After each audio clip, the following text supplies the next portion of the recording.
Welcome, guys, to part 2 of What If an OC was reborn as an Inuzuka and achieved immortality in Narutoverse. But before we get into it, like the video, subscribe to the page, and hit that naughty bell. And shout out to HolyJoker, the author of this amazing fanfiction. Check out the link in the description for the original story. I wonder. Let's see. The Tale of Naruto Uzumaki.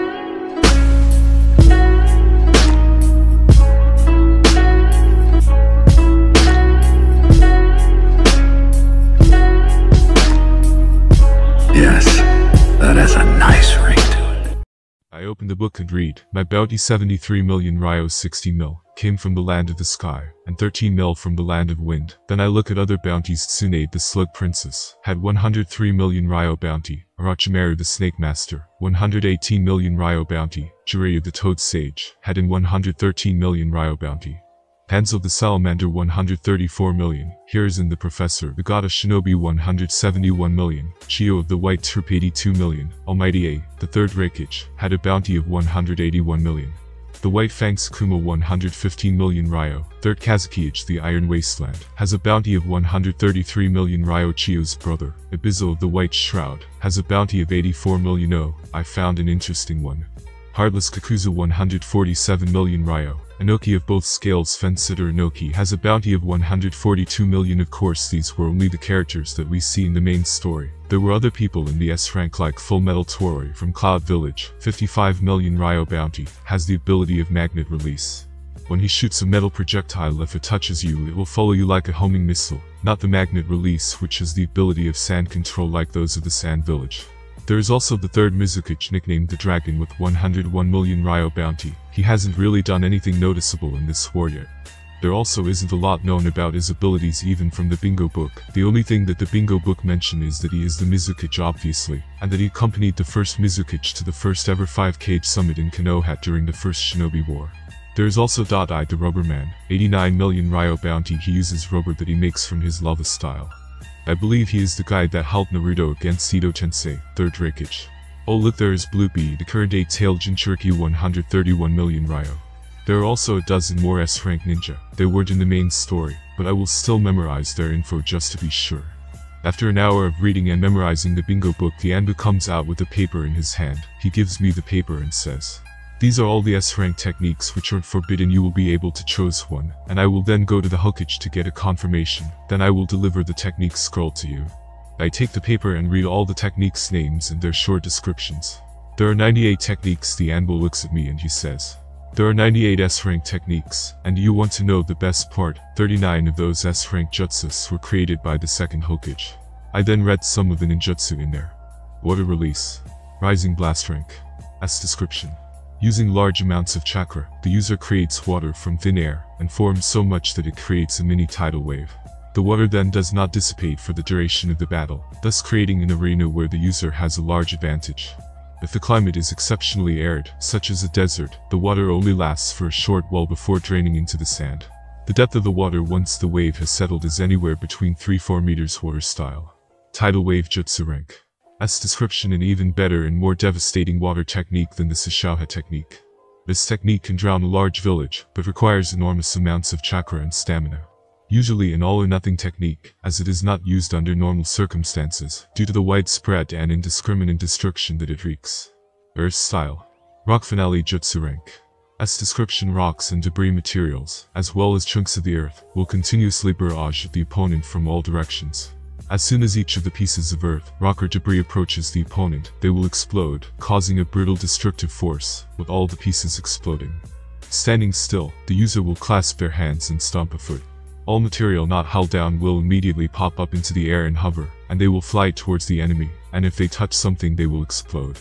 So long as the user keeps their hands clasped, they may move about freely to avoid the danger of being close to the target and ensuing destruction. Lasts for so long as the hands remain clasped. Fire style. Fire Hydra technique rank. S description. An extremely powerful technique, used only by the most powerful ninja. It has been known to destroy entire landscapes in one fell swoop, by somewhat summoning a large fiery monstrosity in front of them.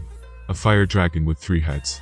All the techniques are amazing, and they are not even the S-rank forbidden ones. I want them all. I mean, imagine if I knew only the S-rank elemental techniques in this scroll, and was a Jinchuriki of the 6 tails or higher number tailed beast. I am sure I could compete with some of the most legendary ninja. I would even be confident of defeating most of the ninja of the past, present and future. Of course, the monsters like Madara, Sasuke, Naruto and Hashirama don't count though. I would be able to contend against Hokage Minato. I would just use a wide range S-rank ninjutsu against Konoha, and keep doing that until he exhausts all his chakra and leave an invisible poison gas in the area. 80% chance I would be able to kill him. But of course in a battle there are a lot of different factors. Like, would the Anbu help him against me? Do I have allies? A lot of unstable factors in my calculations, but still I would definitely be a one-man army. There were a lot of other techniques of different elements and non-elemental techniques, and as I looked at them, I looked at the one I was most interested. There were a lot of other techniques of different elements and non-elemental techniques, and as I looked at them, I looked at the one I was most interested, Flying Thunder God rank. As the user needs to be a Grandmaster in Fuinjutsu to be able to use it and make his personal seal. Needs great chakra reserves. It is mostly used as a transportation method. The use in battle is almost impossible because of the teleportation. The user might be teleported in front of a kunai. The teleportation is almost instantaneous. To be usable in battle, it depends on the thinking process and analytical speed of a person to be able to teleport fast and efficiently. Well then, I mean, there are all kinds of techniques, but the Flying Thunder God is definitely the best non-forbidden S-rank technique, no questions asked.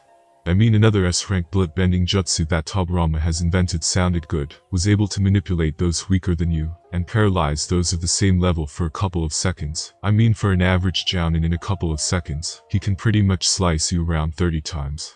I mean, the Impure World Reincarnation is one of the techniques that I think could surpass it. But the technique is an S-rank forbidden one and it's not in the list. I then point towards the technique I want and say to the Anbu, "This is the technique I want, the Flying Thunder God." He just looks at me and says, "Are you crazy? Are you out of your mind? The Flying Thunder God hasn't been mastered since the second Hokage." I look at him calmly and say, "I know that." He then looks at me and says while pointing, "Oh, you don't get it? Okay, let me explain it to you, kid. Hokage-sama was student of the creator of the technique Tobirama-sama, and the previous god of shinobi Hashirama Senju, who brought all the tailed beasts to their knees. You know, tailed beasts are like the trump cards of most nations. So Lord Hokage, who also had Mito-sama to teach him Fuinjutsu, and the creator of the technique as a teacher to help him, was unable to learn it, and he is 42, and still hasn't learned the technique. Man, he sure says some a lot." I then just look at him seriously and say, "Can I get the technique now?" He then calms down and says more calmly, "He is not an Anbu for nothing. I am just saying, kid, you shouldn't waste your time like this. You are young, you should expand your jutsu repertoire." I just look at him and think he doesn't know what I know and has my best interests in mind, but I mean, come on, I know Minato learned it. As I am thinking that, the Anbu continues speaking. "Plus, even if you did master it, if you don't have the terrifying instinct that the second Hokage had, the only thing you will get from Flying Thunder God is a fancy and fast way of traveling long distances." I just look at him. Wow, he really is wasting so much of my time, so I just tell him, I wanted to try to see how it works because I have hit a bottleneck in my Fuinjutsu. I thought this might be able to help me, plus the other techniques are way too chakra intensive, and would be difficult to use in the situation, plus I am not ready for wide destruction S-rank techniques. Get the hint, you piece of shit, you are just wasting so much of my time. He looks at me and says, "Yet even though your chakra amount is very large ... an elemental S-rank ninjutsu isn't the best idea. You could get hurt and even crippled." He is right. With my chakra I would be able to use an elemental S-rank technique only once, well, more like 1.5 times, but still it would not be very efficient. He then continues and says, smiling this time, "Okay, then I will take your decision to the Hokage, see if you will allow it, and then I will deliver the technique scroll to you. By the way, don't get discouraged if you aren't able to learn it. I mean, I had 16 years, and I still haven't learned it." He then shins away. What did he mean when he said that he had 16 years to learn the technique? I start walking home. I keep thinking, do Anbu have access to S-rank ninjutsu, at least the ones which are not forbidden him? Should I become an Anbu when the war ends? No, that would be a waste of time, just patrolling and protecting important people. Better get an Inuzuka in there. But I need to ensure who will be loyal, too though, cause if they aren't, then I will have a problem in my hands. I mean, someone telling the Hokage that I ask S-rank techniques from Anbu is a big red flag. They might also become double agents against me. I don't need a retarded version of Itachi who likes dogs, and is generally less cool and way weaker than him is my clan's Anbu though, who would be a good person to become an Anbu. I need someone young so I can mold and brainwash easily, and someone who is close to me. Then as I arrive at my house, I see Tsume training in the yard. When she sees me, a smile takes form on her face, then she runs towards me happily and says, "Yami Ani-chan, you are back." I look at Tsume, smile and say to her, "Hey there Tsume-chan, I see that you are training hard again." She looks at me and says, "Yes, I want to graduate soon. I am 9. I am going to war and be the strongest ninja ever." I just look at her and smile on the outside, but in the inside I am thinking, well, she would die fast. How she survived up until canon in this story is nothing short of a miracle. This kind of personality, unless you are the reincarnation of Jesus of the Naruto world, Indra is sure, then there is no way you will survive with her shitty talent. I mean, if she met a high chunin, then who is going to save her? I mean, if she died, it wouldn't be that much of a big deal in my plans, but what about the timeline? I don't really care about the timeline, but I need certain events to happen for my plan to go smoothly. Her death would also be kind of, I mean, first the father then the daughter. I would be the #1 suspect. Plus I don't have anything to gain from killing her. I look at her and say, "Tsume-chan, you mustn't graduate until you are 10 years old, or I give you permission." She just pouts and goes back to training. I then go towards my room for some rest. I know Tsume has tried graduating early behind my back, but you know me as a Sanin student, my words have some pull, plus the teachers understand me, and what I am doing is for her own good. I go to my bed and lie down. Time skip, 5 months later, MC age 11. Well, I am glad they let me take such a long vacation. I mean, I have a lot of merits, and I kind of pushed it with the vacation, but who cares? In the war side of things, Orochimaru and Tsukumo are still holding the lightning front lines, though the Reikage has been pushing them back a lot. On the rain side of things, Jiraiya is still probably teaching the rain kids, and a new name has appeared in the battlefield against Rock Village. People have even started calling him a hero. My fame from destroying a whole village single-handedly is kind of dwindling. I would take care of him if he was a threat to my plans. If I was a guy who really cared about a dead guy starting to catch up to my fame, his name is Dan Kato, also known as Dan of the Spectre. Before he appeared, even all the S-rank Sand Ninja were barely able to hold back the Tsuchikage, but then Dan came, and he used his technique to possess people close to the Tsuchikage, and attacks him randomly. It is said that he was able to make the Tsuchikage suffer one loss after another, and that hasn't happened in a long time. Tsunade is easily holding the water battlefield pretty successfully. She is probably the biggest legend formed in this war. If she wasn't here, the casualties on Konoha's side would have been twice as much. She has saved so many lives it is pretty much impossible to count. I think she is 50% of the reason that Konoha will win the second ninja war. Anyway, I have mastered the chain jail Fuinjutsu in 2 months. I also made my own technique. The Rasengan is able to be made with one hand, and is perfect for future Minato, because he will hold the Horatian kunai in the other hand. But for me, at best, it is just a way to be able to beat people with high defense, and not really my trump card, so to say. I then make some hand signs, tiger, horse, rabbit, rat, dog, and then blue chakra comes towards my hands, chakra scalpel. Then I start infusing wind chakra through my hands, wind style. Chakra scalpel, the cutting power is through the roof. I haven't tried it yet, but I believe that it has the ability to cut through the Susanoo rib cage. Rasen Shuriken is an S-rank monstrous technique, but my technique is monstrous in its own way still. The chakra control to do this is needed to be perfect. I think my chakra control now is in the top 2 in the ninja world. I should be right next to Tsunade. My physical stats have also advanced now that my body is growing. My natural strength should be around high Jounin, which doesn't really matter cause I have the super strength technique of Tsunade. My natural agility is low lead Jounin. I can raise that to almost S-class speed. With my 4-legged technique, these natural stats are really impressive for an 11-year-old. But it didn't come from nowhere. The training I do is inhumane. Together with my medical knowledge, well, let's just say that Lee has nothing on me with my training efficiency. Though he does beat me in effort, I have other things to learn, not just the jutsu. But even though I train efficiently, I don't think there is anyone also who can train like me because of the immense pain. So I just nullify my pain with a little senbon in my nerve system, and do the calculations to not hurt my body accidentally. After all, I don't feel pain in that period of time. Anyway, on the Flying Thunder God technique, I haven't made a lot of progress. I have 6 clones working at it at all times, but almost no progress is made. I also have the last book of Uzumaki Fuinjutsu, but I still can't use the Flying Thunder God. Even when I learn all the Uzumaki Fuinjutsu, I'm not sure if I will be able to use it. I mean, the Fuinjutsu formula looks simple at first sight, but I feel like a kid who just learned 2 + 2 = 4, and then he gets a math exercise with 4 unknown factors. How the hell did the second Hokage come up with it? I have a whole different perspective of him now. How did a guy like that get killed by Ginkaku and Kinkaku? I don't know, But anyway, I look at a note in my hand. It was left by an Anbu yesterday. To meet with the Hokage. Yeah, I am important enough now and can't get summoned at the whims of other people. They need to send me an appointment first. I wear the usual green hoodie and Anbu pants with sandals. They are like the only clothes I have. They are efficient and good for camouflage. I am not really trying to look good anyway. I wonder what the Hokage is calling me for. It isn't a clan head meeting. They aren't held in wartime unless a Sharingan is stolen. A clan member is a spy or something like that.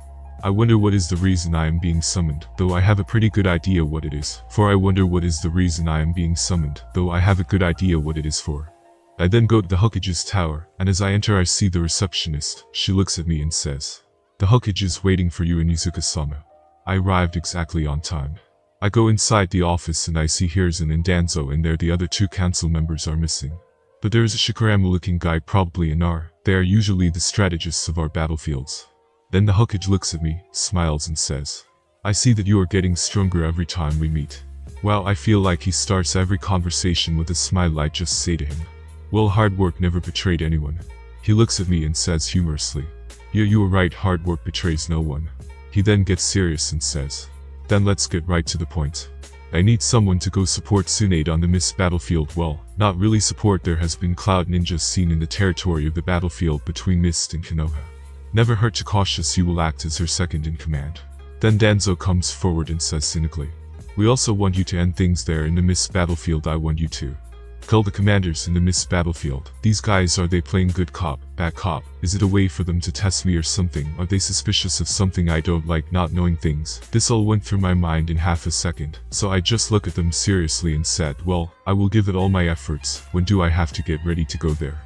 Then the Nar lookalike says, "We will set up in 5 days. I will also be coming with you." I look at him and say, "Okay, I am Yami Inuzuka, sir." He just looks at me and makes a smirk and says, "I know you, kid. My kid used to talk about you a lot, Sai. What a drag that was. Plus you are kind of famous around Konoha." I look at him and think I was famous really. I might have destroyed a village, but I thought I might be overshadowed by the Sanin. I mean, Jiraiya also destroyed the Dragonfly village. That action also started the war, though Sarutobi was there. But it was more a support to make sure no one escaped, who then might come back for revenge. At least those are my thoughts on the events. It is described with way too much propaganda on the Konoha books. I didn't even read past a couple of pages. I mean, they accused them of stealing a very benevolent noble or something like that, when in reality Fire Country just wanted to expand their territory. Well, as they say, history is written by the winners. But in the other countries they say the Konoha massacred the small ninja village, and the other countries wanted justice. But in reality they were afraid of the Fire Country getting more land, so they also started attacking their small neighbors to also get more land to be able to keep up with Konoha. And then Konoha was like, "Why are you massacring weak villages?" Because Konoha was now afraid of him. Then they were like, "Well, you started it." They started with small conflicts amongst each other, and Konoha said to stop attacking the small villages. They didn't. And then boom, war comes with Konoha in the middle of all the ninja villages. So it became a very disadvantaged situation for Konoha since the beginning. But Konoha was able to survive thanks to many legendary ninja like the Sanin, White Fang, the Scepter, the Professor, the Darkness of Shinobi, etc. I just look at him and say, "Are you Shikaku's dad?" He smirks and says, "Yeah, I am Shikaramu Nara, the current clan head of the Nara clan, and I represent Inoshika Lion Sai, which is such a drag." What the hell is up with that tired aura around him? That is weird, kind of like killing intent, but it just expresses his boredom, and it is pretty much useless. I wonder, does he do that unconsciously? Killing intent can be made unconsciously and consciously anyway. I just tell him, "Well, I see that you know me, but I would like to introduce myself. My name is Yami Inuzuka. I like training, my Ninken and Konoha. I dislike war and needless killing. My hobbies are eating delicious food and learning new things. My dream for the future is to become the strongest Hokage, so I can protect Konoha and all of those I love."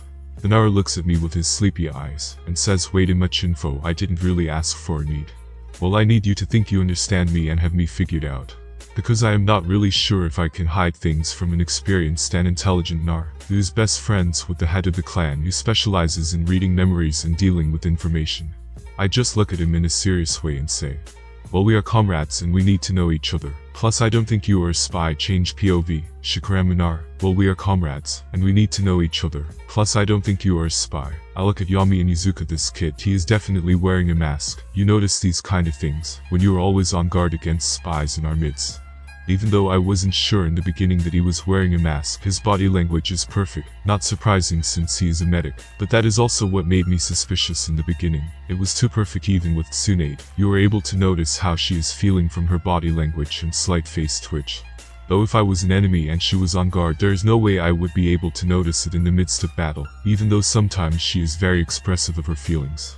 But this kid, he is guarded even against a Konoha ninja. He is hiding something. I can count the people who would be able to notice his mask in one hand, and 3 of them are in this room, me included. I then say to the kid, Sure kid, sigh, this is such a drag anyway. My name is Shikaramu Nar. I like cloud watching and playing shogi with my friends. I dislike dishonest people. He doesn't even flinch slightly when I say that. This control over his body's natural reactions are scary even for ninja, especially ninja his age. But I continue saying, and people who go out of their way to disrupt my cloud watching. My dream is to live until this war ends so I can be lazy and play shogi all day. He just looks at me without an even trace of anger and just says, You know, old man, you are really lazy. This is the thing that makes me suspicious of him. His teammates died because some ninja were lazy or didn't look hard enough, and let a big group of ninja with Jounin and Chunin pass. I thought he would criticize me, but he is so calm, like, well anyway. The Hokage then says, Yami is the second in command. If Tsunade is ever fighting against an opponent, I need you to lead the ninja. If you want to just go and help Tsunade, I need you to give command to Shikaramu, because he will be your second in command, and will be a critical part in planning strategies. He looks at us and then says, I understand, Hokage-sama. Then the Hokage says, I won't keep you any longer. I am sure you need to prepare for the journey. He gets the hint and goes out of the office. When he is gone, there is silence for a couple of seconds until I say, So I am sure you noticed that the kid is wearing a good mask. Then the Hokage looks at me and says, That kid, he lost 2 of his teammates in a mission. In the reports from the medic, they say it was a miracle he was able to stay conscious and come back alive after the battle against some San Jounin. I then say to them, That is true, he doesn't like to show weakness, and he has a mask. We don't know what is hidden behind the mask. But what I believe from all the information that I have about his life is that he hides his so-called weakness, or as he perceives as emotions, behind a mask. I believe for his mask to be so good he started wearing it young, probably when he learned that his father was dead. Then Danzo is also looking at Hokage-sama. Then he says, If we weren't at war, he would have been perfect for my root program. The Hokage frowns, looks at Danzo and says, No, you aren't allowed to take clan children or ninja with talent in your root program. We need them to be the light. I look at them and think Hokage-sama really hates the root program. I mean 99.9% who know of it hate it. But still, the Hokage knows that root ninja are efficient and very useful. A root chunin could assassinate a Jounin with a suicide technique, or just simply attacking and having paper bombs wrapped around him. Not even the most devoted ninja will do that. We have thousands of chunin, but only a handful of Jounin. If even one is taken out, it is a great loss. They are after all the best ninja in their generation. There is a saying that there is no weak Jounin. Even though the root missions will never be made public, I hear that they are very gruesome, from assassinations of whole bloodlines, from the elderly to the babies, torturing nobles, and killing their family one by one in front of them to make them talk.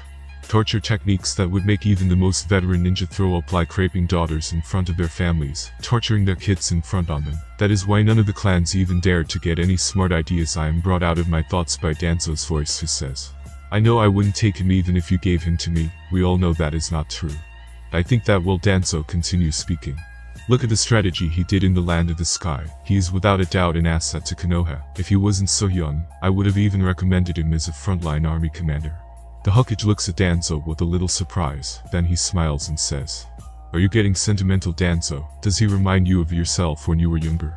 Wait, how does he get that? Oh, I see now, the father died in the battlefield of war. Same with Danzo. Comrade's dead. Same as Danzo. Well, that is pretty much it. But I bet you could match that background with 80% of the Konoha ninja. I am sure the Hokage is just trying to get under his skin.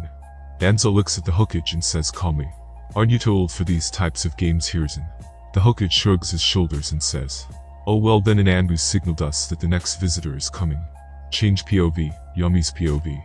As I go outside the office, I think back to the conversation. I feel I know I am not getting something that happened in that room. Those answers. Those questions with Denard, they were shit, goddammit. He played me, he got me, that bastard. Okay, I need to calm down first. How would they think of me? Obviously they wouldn't jump to the conclusion that I am a reincarnated person. They shouldn't have been able to see through my mask and see my real personality. Even if they did, it doesn't matter. They think it's just another Orochimaru, and that is not bad. Since he hasn't left Konoha yet, that behavior isn't considered bad, since it's only being used against the enemy. Okay, I get my mistake now. I wasn't able to understand the game the Naruto was playing until it was too late. What I lack is wisdom that comes with experience. That is true. The most I manipulated in my last life was a teacher or classmate. People who I know their personalities are easier to manipulate and predict. I was able to manipulate people because I knew so much about them from the anime. Okage and Danzo are dangerous because even if I might be able to manipulate them, I am 50% sure they will notice my intentions. After all, they have experience in that anyway. Now that the gig is up, I need another personality one, which isn't that different from the last one, where the Naruto won't notice that what I am hiding is dangerous.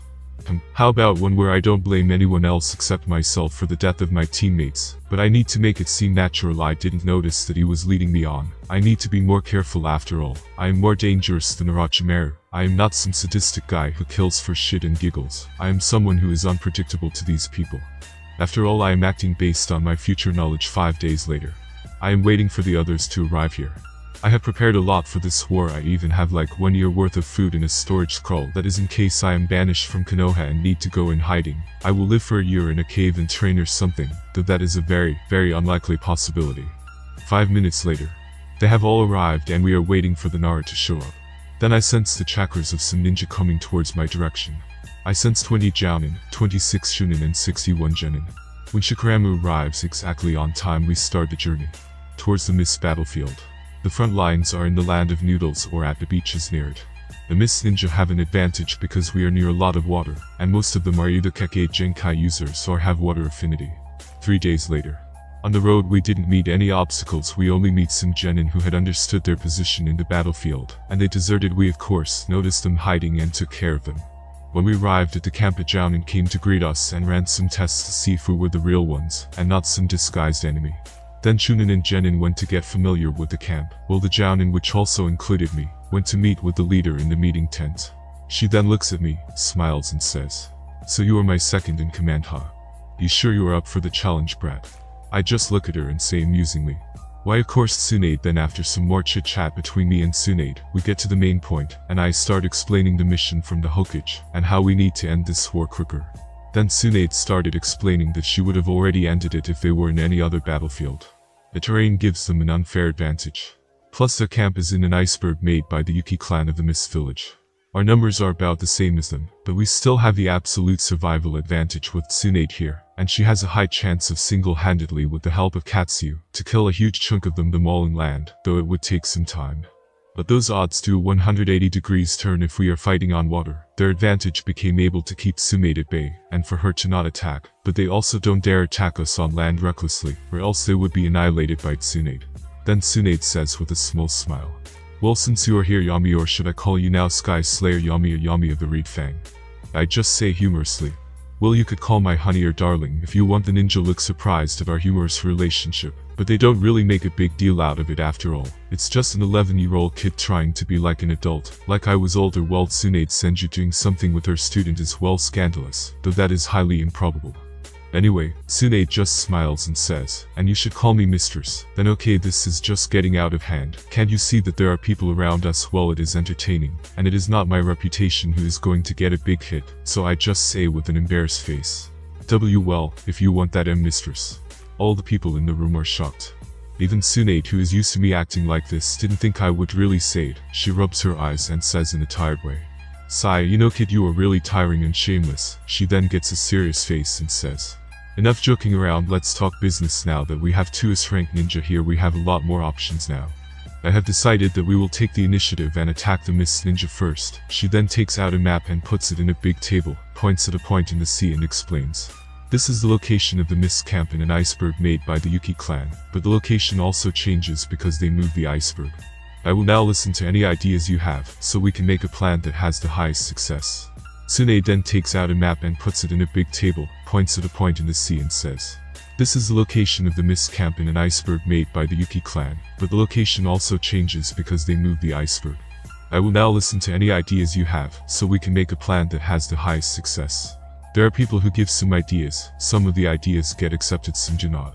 When it comes my turn, I just say I can't really think of anything in a water biome. After all, there are not a lot of ways to be able to sneak up on them, though I could think some plans at the bat, but they're kind of morally wrong even for ninja. Plus I am not the leader. Tsunade is the leader and she probably won't accept my plan. Even if she did, it would ruin my image that I need for some of my plans. After all, we are really going to need a scapegoat if my plan works, and that just shows how vile it is. So anyway, we are going to attack the Mist Ninja tomorrow. -1 day later. Okay, so we are going towards the Mist Camp. I still think that this is not a smart idea. It would be better to draw them out somehow, but there are not a lot of ways an army will move. I was thinking of someone aka me. Infiltrate the Mist Village, kidnap someone important to the Mist Camp leader and torture him or her, and let him know about it. Also, if we are able to torture it in an easily watchable area, so the commander will be able to watch it from far away, to confirm the person is real, and not someone transformed, then he will come out with or without an army. But he might also not have anyone that close to him. There are also a dozen other plans, but each of them is messed up, and even those plans who aren't cruel will make Konoha appear weak, which then might entice the other countries to attack fiercely or in the worst scenario band together in an all-out attack against Konoha. Anyway, enough thinking about plans. I need to concentrate 100% in the battle. I am now running on water towards the Mist Camp. 1 hour later. We can finally see the Mist Camp. We immediately, without even resting, go towards them, trying to take them by surprise. But as we get closer, Hyuga Ninja notifies us that the enemy seems to have noticed us. Well, that is not really a surprise, since it's hard to sneak an army of almost 2,000, even if they are ninja. Plus we are in the sea, and not exactly a lot of places to hide. Anyway, as we get closer we see some ninja form a line and start doing hand signs. Then as we get closer I see that they are still not coming to clash with us in the middle of the battlefield, and I immediately stealthily made a shadow clone and go underwater following my clone. Then as it seemed like the ninjutsu of the enemy ninja was over, we were close enough to them, and we threw some projectiles towards them. But then some other Mist Ninja came in the front line. They used water style. Water wall jutsu, and the projectiles were blocked, though some did go through. Then suddenly snow starts falling. Then Tsunade throws a kunai which touches a snowflake, and the snowflake blossoms like a flower, but with ice spikes all around it. Then I hear Tsunade shouts loudly, "Everyone underwater now." All the other ninja go underwater, even my clone. I just pop my head above water to get some air and go underwater immediately. Then some snowflakes touch the water and start freezing the water all around us. They are obviously trying to suffocate us. Then Tsunade goes touches the ice, then brings his fist back and throws a punch at it, and it immediately starts to crack, and it then gets destroyed. Then we all go above water and the battle starts. Tsunade goes after a feminine looking guy. I can tell by his body that he is a guy. It seems like he is the leader of his camp. Clone POV, I just take out 2 kunai, and I run wind chakra through them. I then go against and saw a hail of kunais being thrown towards me, so I just throw my kunais in the air and use water style. Water wall, it stops the projectiles, but then I sense some jutsu coming towards me. As soon as the water wall is down, I can see a tsunami of water coming towards me. I see the jutsu, look at the ninja behind me, and I remember in every battlefield I used to hide like a rat. Always afraid, always weak. I hated, even though it was necessary, that weakness. I hated not having your fate in your hands. The tsunami is coming closer. I look at it and with a smile in my face I use wind style. Chakra scalpel. And the tsunami is cut in half. Clone POV continues. The tsunami is coming closer. I look at it, and with a smile in my face, and I use wind style. Chakra scalpel. And the tsunami is cut in half. When I came to this world I didn't know how weakness can be this frustrating. But I need more power to become really strong. I then see Mist Ninja coming towards me. I see thousands of them, but what I am really concentrated on is the 4 ninja leading them. The special thing about them is the swords they have. They are 4 out of the 7 ninja swordsmen. The swords they are using are Kibra, twin swords that are imbued with lightning, which increases their cutting power. They are said to be the sharpest swords ever forged. Kubikira Bacho, a giant sword with a butcher knife-like appearance. The wielder can use the semicircle on the blade to decapitate an opponent's head, hence the name. The sword has an ability to regenerate using the iron absorbed from the blood of those it cuts down. It is also called Executioner's Blade. Nabari, a sword in the shape of a needle with a long thin wire that resembles thread attached to it, which can be used to pierce enemies and sew them together in human bundles. Shibuki, a sword that has a scroll full of explosive tags incorporated into it, lined up behind the blade, combining swordsmanship and explosions. They are definitely dangerous, the swords. It is not the ninja using them. They are at best elite jounin, but they have become too dependent on a weapon. I can tell that much, but still I will not underestimate them. In the bingo book they all have a bounty between 50 million and 65 million ryo. Mostly because of their swords. But that still makes them S-rank ninja. As they get closer I give a signal to Shikara Minara to take command and go to battle. As I do so, I stealthily put explosive bombs all around my body. As soon as they see me, they signal each other, and immediately start attacking me, not leaving me time to think. As soon as they are close, I boom, Yami POV. I see the clone explode, but I can still feel the ninja swordsman. I make another clone, but this one I order to go and order Shikaramu to do something for me. I then go outside the underwater and go towards the 4 ninja swordsmen. I look at them, and as soon as the smoke clears out, I see them unharmed. How? Aha, I see, so they use the explosion blade to cancel out my explosion, and the executioner's blade as a shield to propel them backwards. They are experienced and work good as a team, I will give them that. I take out 2 kunai and then go towards them. As soon as I get close, the guy with the executioner's blade comes slashing towards me. As soon as it does, I act like I am going to block it. As soon as my kunai touches his sword, it cuts right through it. Because I ran wind chakra through my kunai as soon as our blades touched. He jumped back, but I knew my wind chakra will still cut him. But my kunai is stopped by the guy with the lightning swords. I am about to slash with my other kunai, then I feel a thread wrapped around my other hand. Then as I am trapped, I see the guy with the explosion sword slashing towards me. Shit, I use my super strength technique and force my arm to get cut off in the wire, as I then grab my cut off arm with my teeth and jump back. I see the 4 ninja swordsmen stare at me with a little surprise. After all, an 11-year-old kid had the willpower to cut off his own arm. I understand something now. I look back at them and say to them with gratitude while smiling, I am really grateful to you guys, you made me learn something. The one with the explosion blade looks at me and says bewildered, have you gone crazy, kid?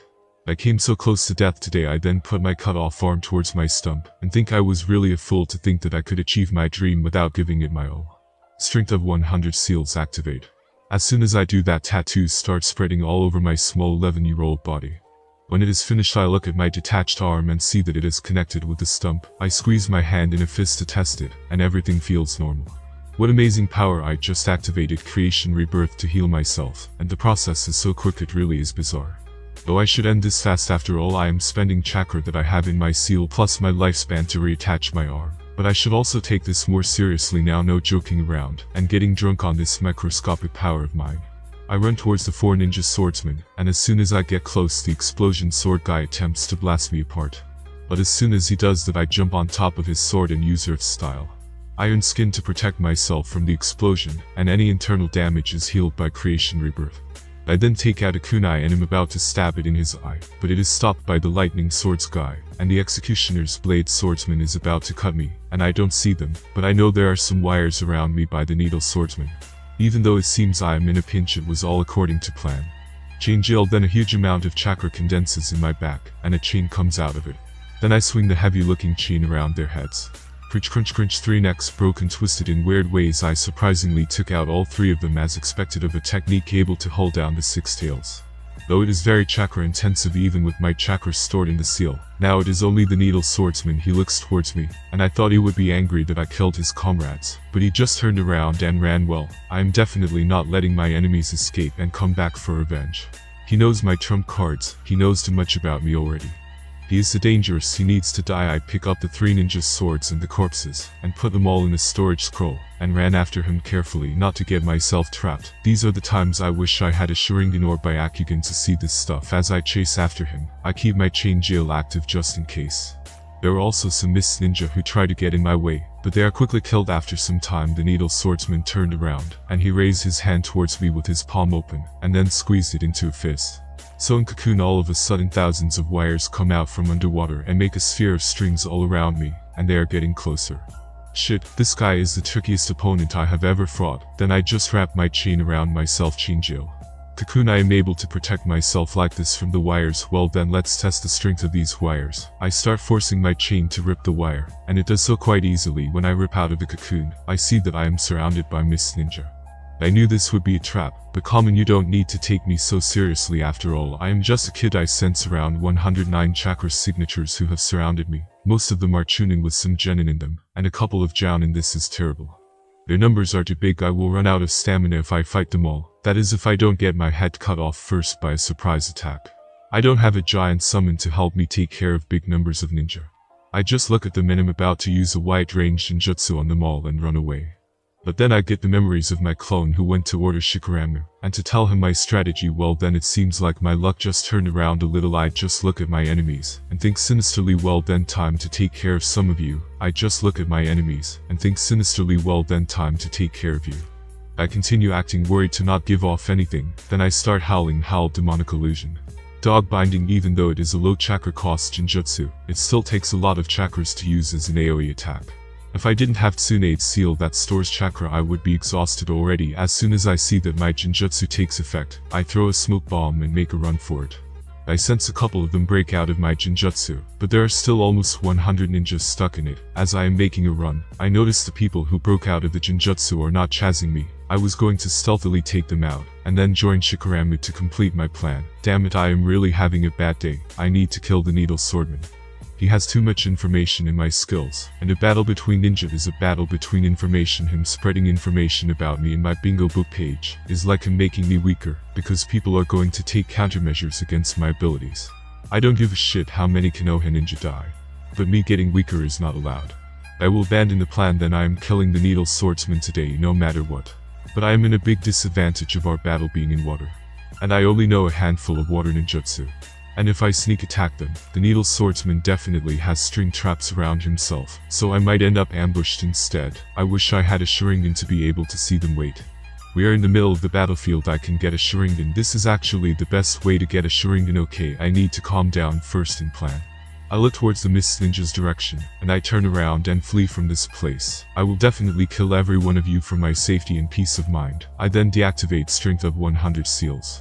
I make another clone, and he goes towards Shikaramu to give him instructions on continuation of the plan. I run towards where the Konoha and Mist Ninja are clashing. What was Tsunade thinking when she gave this order to fight in the middle of the sea against Mist Ninja? I go to the front line where the main fighting is going on. I then make a clone to protect me. I see a couple of the Uchiha around the battlefield. I know most of the clan people in the battlefield. I take out some binoculars and look for a person with a Sharingan, and with about the same pupil size as mine, that after I seal my Sharingan it will look natural. To complement this, I also have natural pupil's eyes. After all, even if temporary, I am not having a faulty Sharingan.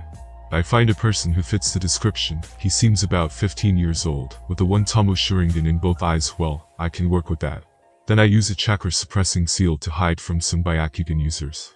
That means I can't use chakra externally. Still, I go underwater, and as the battle is raging on, I swim under the Uchiha and just grab him, and underwater I put a senbon on his neck, and I put him in a fake death state. I then drag him away from the battlefield. I then destroy the chakra suppressing seal. When I am far away from the battlefield, I meet with my clone, and he nods towards me and takes him off my hands. He will take him to land and hide him in a place, and he will then dispel himself. Well then, time to complete the plan with Shikaramu. Then I go back to the battlefield and immediately channel a huge amount of chakra and howl Demonic Illusion. Dog binding. All the Chunin and Genin ninja on the battlefield are paralyzed then as the Jounin break out on my Genjutsu. Shadow Possession Jutsu. Shadows come from the depth of the sea and bind all the moving Jounin. All of a sudden, all the Konoha Jounin come to my side, and we all start doing hand signs. I make 5 clones that go behind the ninja. Fire style. Flamethrower. As they finish that, my clones and I come forward and use wind style. Great breakthrough to fuel the flames. Even though we are on water, a tsunami of flames is created from our combination jutsu. Then I dispel my clones. The Konoha ninja immediately start killing the lucky survivors. Well, I just turned this around. I sense that some lucky ninja were able to escape. Then I look towards a certain direction. Tsunade is there fighting with the Mist Camp leader. Well then. Well, I just turned this around. I sense that some lucky ninja were able to escape. Then I look towards a certain direction. Tsunade is there fighting with the Mist Camp leader. Well then, let's go see what is going on in there. When I arrive there, I see that one of the fighters is missing an arm. Obviously it was the feminine looking Mist Camp leader, and he seems pretty exhausted too. Well, it seems like Tsunade has this in the bag, but I am not honorable enough to let it slow down my plans for even a second. I stealthily go behind the camp leader, who is distracted by Tsunade and his injuries. And I just punch him in the back of his head. Squelch. You gross. His head just popped like a balloon. Well anyway, I look towards Tsunade. Tsunade just looks back at me and says pointedly, "I had that handled. Why did you interfere?" Well, obviously I need to get something done. You blonde bimbo. Opposite of what I am thinking, I just say to her. Well, if your pride is hurt, walk it off. We are ninja, we don't need that stuff. She just looks at me, and I don't let her analyze my words further to see if I insulted her or not. I obviously did, so I just continue talking. I need your permission to hunt down all the retreating enemies, and obviously get myself some brand new Sharingan. She then looks at me, turns around and starts running towards the Konoha camp. I follow her, and as I do so she says, No, I need you to help me heal the injured Konoha ninja, plus it might be a trap. Shit, I knew there was a high chance that she would refuse. Well, I guess it's time to pull out the big guns. If you let me chase them, I can promise you I will be able to end the war with Mist within the year. She just looks at me without any of her playful attitude and says seriously, how much time would you need? 3 weeks. I answered without a beat I could handle the job at max within 6 days, but I don't know how much time I will need to get used to the Sharingan. She looks at me and says, make that 2 weeks. I know you like to be prepared about everything, and just said 3 weeks just in case. Well, with us spending quite some time with each other, she has learned some of my quirky traits that I have. Well, more like I let her learn some after all. If I seem perfect, that is very suspicious. Then I look at her and say again, so is it a yes? Sigh, yes it is a yes. As soon as she says that, I sprint into the side and I go toward the direction of the mist. As soon as I am far enough, I change directions and go towards the land of noodles, where our camp is. Well, then time to get some Sharingan way before plan. But it isn't really a huge change from the plan. I was still planning on getting some Sharingan, just that it was going to be later. As soon as I arrive and land, I immediately remotely cancel my clone, and I get his memories of the location where he hit the Uchiha. I immediately start going there. I go to a forest and in a random place use an earth jutsu, and the ground opens up, and I walk on the walls and start going down while closing up the earth behind me. When I arrived at the bottom, which is quite deep I must say. Well, as expected of my clone, he takes great precautions. I then make a critter earth platform in the place of the table, take a white cloth of a storage scroll of mine, together with some surgical equipment. I put a white cloth over the table, and I took out a jar with strange liquid. I then put the Uchiha on the table lying on his back. I made a clone, and he started tying the Uchiha in the table with earth shackles, and started putting chakra suppressing seals all over the Uchiha's body. Then he closed his eyes and kept running chakra through the seals, to keep them always up, that even if the Uchiha tries to break them, he wouldn't be able to do so, because my clone has higher chakra amount than him. Well, I take some of my scalpels and put a surgical mask on and order my clone to do the same. I pull out the senbon and the Uchiha, and he wakes up. I also put another senbon in his ling area to stop him from making noise. He just looks at me scared, with a little Uchiha pride behind his fear. Well, he definitely won't hold that pride after I am done with him. I don't really know if I can evolve my Sharingan beyond 1 tomo after I take it. Kakashi was able to do so, but there were several unsolved and mysterious circumstances involved in that. So I will try to evolve my Sharingan to at least 3 tomo. How I will do that? Obviously by torturing the Uchiha. I will fully evolve his Sharingan and see if I can make him awaken the Mangekyo Sharingan. I have chakra suppressing seals all over him, so he won't be able to use the Materasu on me or something like that. Let the procedure begin. I will fully evolve his Sharingan and see if I can make him awaken the Mangekyo Sharingan. I have chakra suppressing seals all over him, so he won't be able to Materasu me or something like that. Let the procedure begin. 3 hours later, the 3 tomo Sharingan has tears all over it by now. Well, he got the 3 tomo Sharingan. He got them during the first hour of the torture TCH. Well, I guess I should start healing him again to make sure he doesn't die. I guess I should use my last resort. I use water clone jutsu. Well, this is the only other clone technique I know. They only have 10% of my strength, so pretty useless in a fight. But I needed to use my last torture technique. I don't want to remember that. I also put a blindfold on my shadow clone, which is holding the chakra suppressing seals on the Uchiha. I turn around and after a couple of minutes loud screaming. I then turn around and see the Uchiha has blood running all over his mouth. So he forced his lungs to scream, and in the process destroyed them. He is going to die choking in his own blood in a couple of seconds. But it doesn't matter, it was all worth it in his eyes. I see the Sharingan has a shuriken pattern on it. Yes, I got a Mangekyo now anyway. I take out his eyes and put them in a jar, dispel my water clone and cut off the head of each Uchiha, just in case. I then also dispel the shadow clone, and make 2 others. I nod at them and burn each Uchiha's body, though I do keep a little of his blood in a storage scroll of mine for a project I had in mind.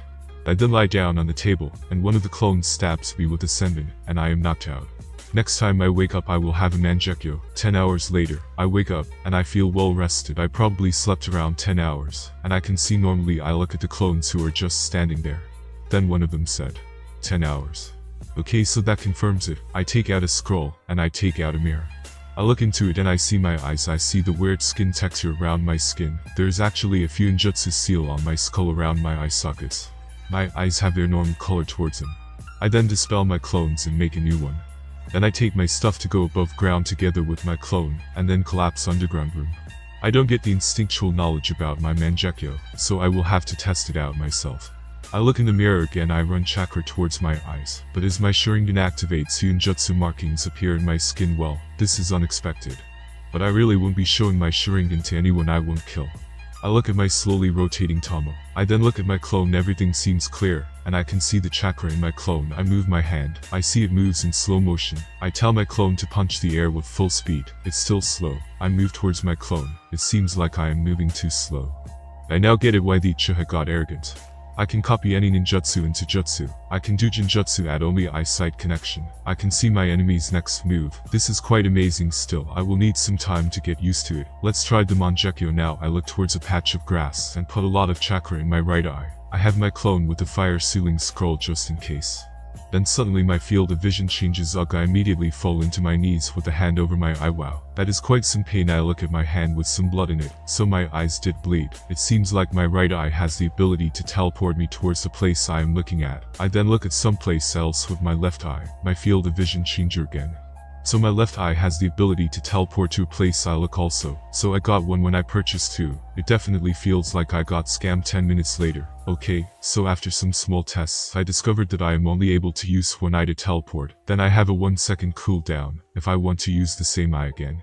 But while in the cooldown, I am able to use the other eye to teleport, so it kind of covers the other's weakness also. To heal my Mangekyo from going blind is going to be a pain. I can figure out a way, and I don't have the blindness problem yet. But still though, now I guess it is time to give chase to the Mist Ninja. Even though they have a 10-hour head start, we will see who will win the race. I activate my 3 Tomoe Sharingan Shunshin now. I guess it is time to give chase to those Mist Ninja. I'm sure that Needle Swordsman thinks himself lucky to have escaped his latter comrade's fates. How foolish. Even though they have a 10-hour head start, that is nothing to me now. This race is more like a test run for my newly acquired and evolved Sharingan. I activate my 3 Tomoe Sharingan Shunshin, even though I can see clear as day while performing Shunshin at night and do it with pinpoint precision. There's an imbalance in my previously perfect chakra control. When that prevents me from going full speed, as I have to constantly make adjustments. A foreseeable complication nonetheless. Same as with any new skill or power, I still need to get used to it in order to use it effectively in battle. Although thanks to my nigh perfect chakra control, it shouldn't take more than a few times. I knew the Sharingan was good, but not this good. 4 hours later, I've been traveling at speeds unseeable to the human eye for quite a while now. Their chakra trails start to become clear by the second they're close. Even though I had to stop and track their direction a couple of times, I've finally caught up to them. In water that would have been a little harder, but here in the mainland I could see their lingering chakra trails with relative ease. Now I've caught their scent too, so I am sure they are pretty close. I am officially in Mist territory now. The confrontation is imminent. I start analyzing the field in which I will fight them. One can never be too cautious when the enemy has this level of field advantage, or otherwise for that matter. The water country island closest to the land of noodles is where the battlefield lies. I have prepared for the worst, and this luckily for me is not it. I move deep into enemy territory. 2 kilometers into the island, there lies the Mist military camp. I take a vantage position on top of a tree and start doing recon. The first thing to catch my attention is a makeshift earth wall surrounding the perimeter, built with justice. Its usefulness being only to alert them in case of a surprise attack, and nothing else. A head-on attack anyway. They are expecting an army to come after them. I laugh at their stupidity. Without their inexhaustible water sources, they would have been annihilated long before, and the proof lies in front of me. I hear chatter and even some laughter from time to time. Their resting security is nowhere near as tight as one could expect from a military camp this size and so relatively close to the enemy. Though I must say, they're still on guard and haven't given up on their lives just yet. As I continue scouting, looking for weaknesses in the perimeter, I barely manage to see something with my Sharingan. I see almost microscopic chakra strings around the camp. WTF. So this is how the Mist Ninja always knew when I was going to attack. I didn't think that the Mist Ninja would be able to use chakra strings this way. I was too quick to discard their cognitive abilities. TCH, I must prevent myself from underestimating my enemy again. Underestimating me was the doom of hundreds upon hundreds of poor bastards. Who's to say that I couldn't fall victim to the same mistake?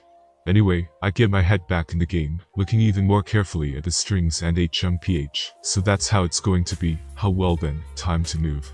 These ninja won't die from inaction while I wait. Earth style. Hiding like a mole technique, I go underground to not be noticed by the Mist Ninja.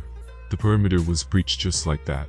Their defenses still mean nothing to me in theory, but I can't afford to make that assumption before actually engaging. I made sure to readjust my calculations for this battle accordingly, just in case. I stealthily come out from under the ground. I obviously don't immediately go and try to kill the needle swordsman. After all, even with the Sharingan, I am not sure that I can take him out stealthily, and would only get myself surrounded by hundreds of ninja. Not good. I'll do it the right way. The cold-blooded way. I start off killing the weakest genin by the dozens, and swiftly get to the Chunin in some minutes and drop bodies later. I've killed 202 ninja. As expected, it was noticed by the patrolling jonin that people were being killed. But they still didn't know my location. I remained unseen and unheard. That body count kept rising despite their efforts to find me. I'm dealing with the cannon fodder that might interfere in my fight against the needle swordsman. I will allow no imponderables in our duel. I start slashing away at my enemies and killing them, using a peculiar way of concealing myself, by transforming into the most recent person I killed, then going on to kill someone else, transform into him, and so on and so on. Belaying in my speed and in doing clean kills. In 20 minutes I've killed everyone except the needle swordsman, without ever allowing them to even know what I was doing. As I originally expected, they never stood a chance. With the help of the Sharingan, I could take care of all the minuscule details. Throw in some Jinjutsu and like that, I'm able to kill them all no problem. The swordsman seemed to be more concerned with setting up his string defense and preparing for the imminent fight against me than with helping out his comrades. He probably thought himself untouchable and didn't want to risk it. I duly thank him for his cooperation. Now it's time to cash in my chips and take him out. I finally reveal myself and stand 20 meters away from him, letting my wonderful Sharingan do some intimidating for me. He tried to hide it, but he was certainly shocked to see I had it. After all, we've already fought, and he identified me as Inuzuka. Not that it matters what he thinks, to be honest. He'll be dead in a few moments. We keep staring at each other. But this isn't a child's game, this is a battle between elite ninja. Right now, the both of us are observing the other's stance, analyzing outcomes and risks, planning our next and possibly last move. That's what a ninja showdown is. All or nothing. He has an advantage in this terrain because he has a wire trap shield all around him. By tying it around the trees, and with the help of his sword, he can control those wires with precision and speed. Terrain advantage. Now that's something new. He must also have a greatly developed calculation ability. After all, just a wrong move and he could very well cut himself to pieces. But nothing I haven't taken into consideration.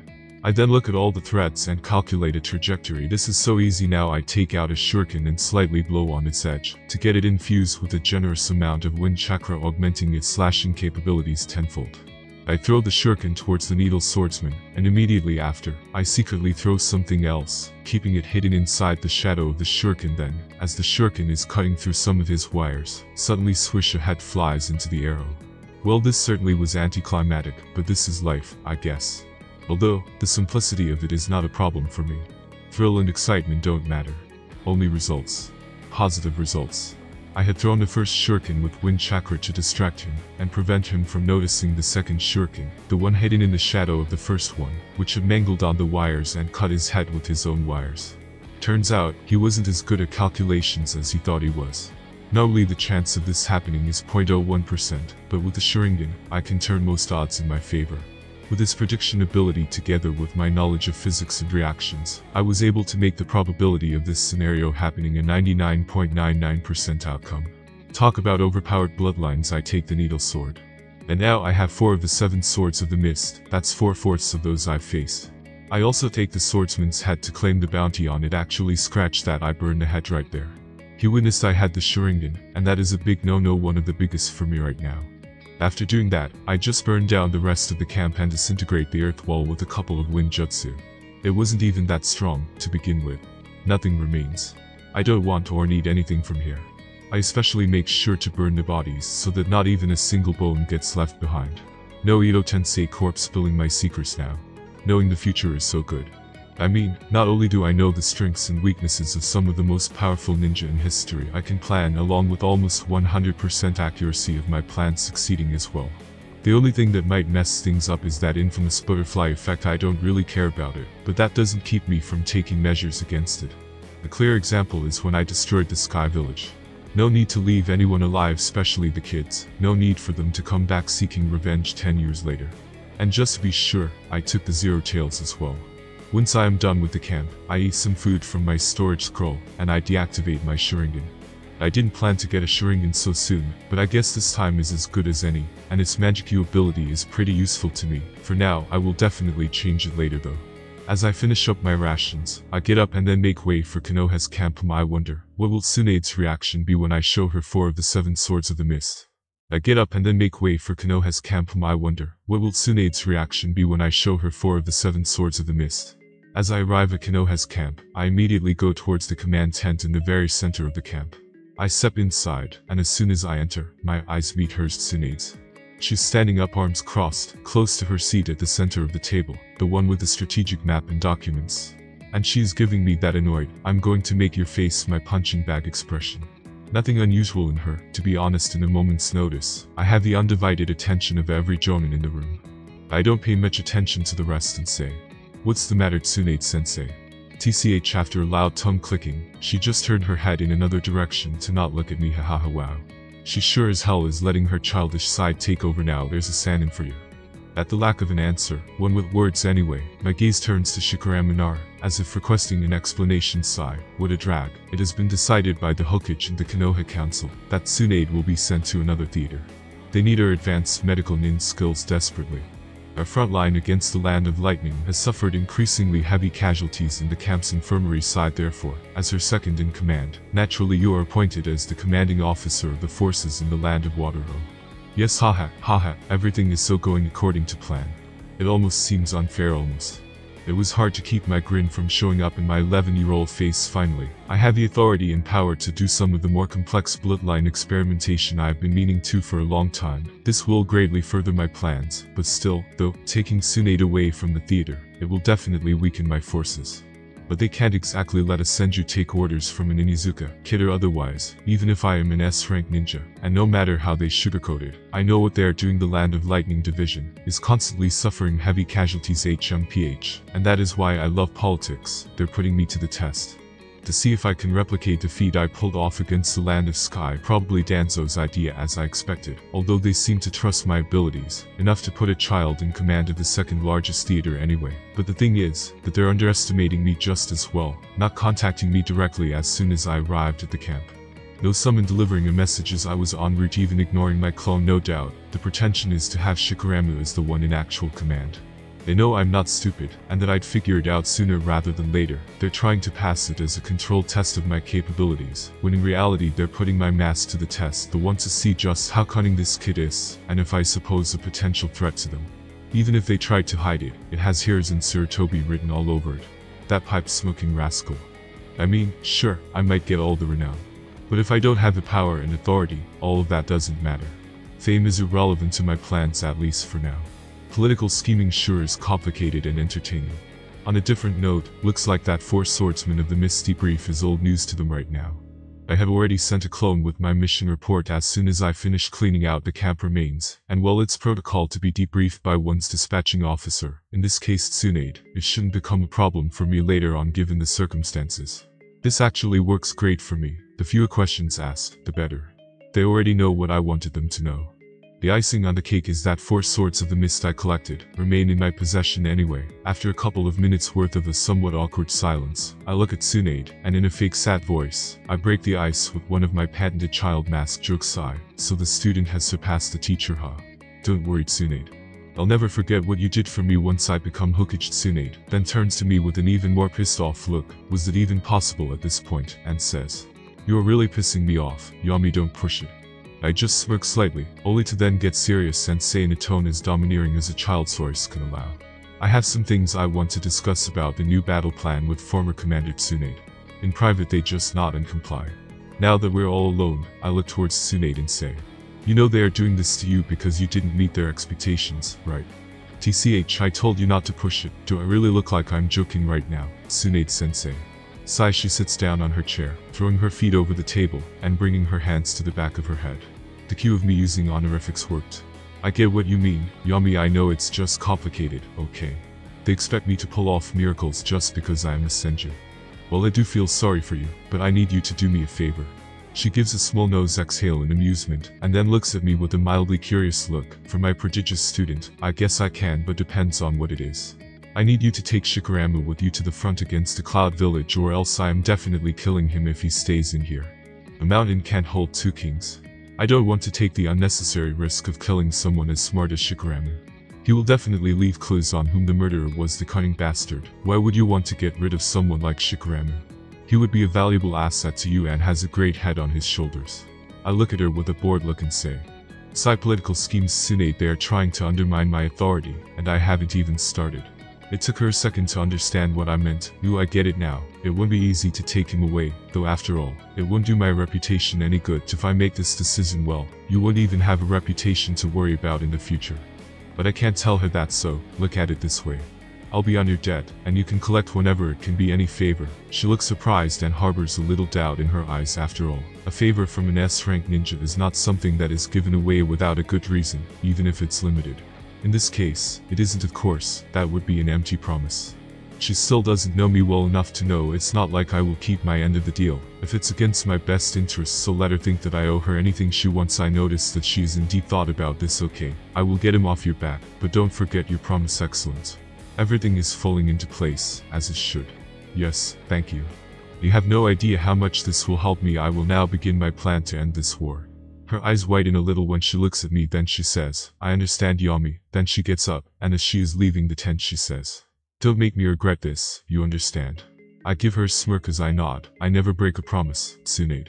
Tomorrow, as I wake up, I dispel the clone that keeps watch while I sleep. I get dressed, and after that do my daily morning exercise. It keeps me in peak physical and mental condition, as also I mix it up with light meditation. After an hour of training, I get out and ready to say goodbye to Tsunade and the squad she's taking with her. I also make a shadow clone and order him stealthily to go back to Konoha and contact a certain Konoha council member, with utmost secrecy. After I said goodbye to Tsunade, I waited for 5 hours just to be sure. I then called someone from the torture and interrogation department and asked him, "Tell me, how many prisoners do we have here?" I then called someone from the torture and interrogation department and asked him, "Tell me, how many prisoners do we have here?" "Give me a full report, officer." With the characteristic expression of a torturer, one devoid of all emotion and as cold as your ex, he answers dutifully, "All of our prisoners were taken to the T&I facility on the outskirts of Konoha. All except 6 jonin. The former commander ordered us to hold them in the camp, as she pretended to use them as bait to lure in the remaining swordsmen of the mist. However, there have been no signs of enemy movement near the camp, and ever since Inuzuka-sama's assault, they have retreated even further in order to regroup. Those 6 have been forsaken by Kuritaker. HMPH, I see. Anyway, do any of them possess any of the village's special bloodlines? Most notably, there is a Yuki clan member, but he is currently in a dire overall health condition, and all valuable intel has already been extracted from him. Therefore, I've scheduled his execution in 4 hours. That is all, Inuzuka-sama. Good job, officer. Dismissed. Hi. Well, that was certainly disappointing. I was hoping for at least a Jotun, love release, user, but alas, we can't always get what we want now, do we? I go towards my tent and get to work right away. Everything's ready to begin the construction of my own private lab at first light tomorrow. As the camp's commander, I have available to me all the space and resources necessary to build an underground lab. This way, I can safely keep my most sensitive material away from prying eyes. I'll obviously set each and every kind of territory protection funjutsu I'm able to. Can't leave my ocean of knowledge open for just anyone to swim in, not even an Anbu. This undertaking won't be a secret per se, but only the quartermaster and some camp officials know if it works for me. On the other hand, I'm sure the brass back in Konoha will see this as standard procedure as well. Given that I'm Tsunade's best and last student and a somewhat reputed medic nin myself, they should see no problem with me looking for new and better ways of healing their soldiers. If anything, they should encourage it. They also won't expect results anytime soon, thanks to medicine in this world, advancing at the speed of a crippled slug. I don't have to report to them, either. They'll probably have their eyes and ears everywhere within the camp by now, but that also means I'll have to tread very carefully, even more so now that my first mask has already been seen through. Nothing I can't take measures against, though. Anyway, this is the power I wanted, the power that I needed to make some real headway on my projects. Shikaramu had to go, and there's no doubt about it also. I didn't have to kill him, so that's a plus. I wouldn't want to deal with his annoyingly cunning self yet. Time skip. 3 months later, these past few months I have spent doing a lot of research, while a shadow clone does all the tedious work of running a military campaign. I dispel the clone every night, take in all of his memories and experiences, and then make another that already has his orders for the next day. I've mastered the shadow clone jutsu at such a level that nobody has noticed the deception. As long as he doesn't get attacked, everything will continue to run smoothly, whilst the real me is attending more pressing matters than dispatching cannon fodder out to die, and such instead. I like to focus on my experiments and research, but of course, that doesn't mean that I can just neglect my duties as commanding officer of the Mist Division. And the Shadow Clone patented method has proved to be my ace card in this affair. Excellence and discipline is my motto. I like to run a tight ship, and I've done well so far. Having zero tolerance for any insubordination or inefficiency, no one dares to question my authority now. Good. I intend to keep it that way, I must say. These past 3 months have been quite productive, to say the least. Most recently, I've been working with my brand new test subjects. I've been kindly procured by my hardworking subordinates. I am currently going over my new jutsu moves. My body has gotten a little stronger now as I haven't dismissed my training, not one day.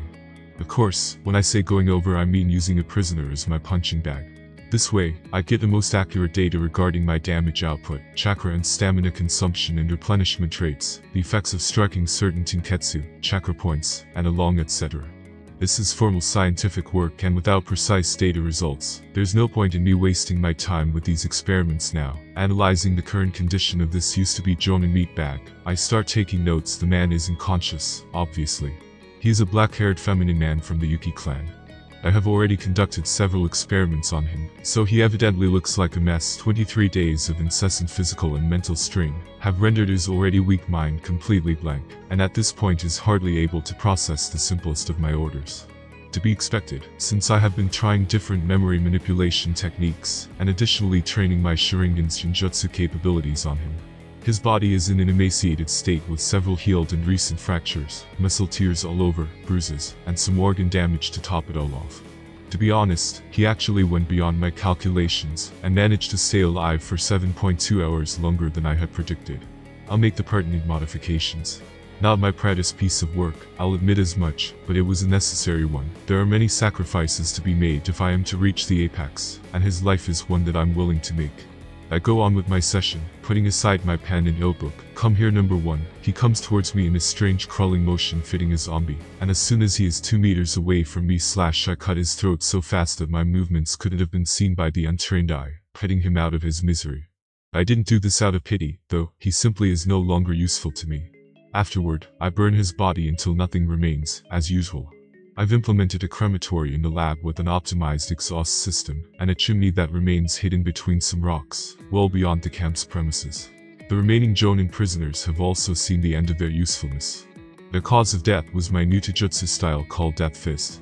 I secretly used my Sharingan to copy the basics of the Hyuga Taijutsu from a scout. The Gentle Fist.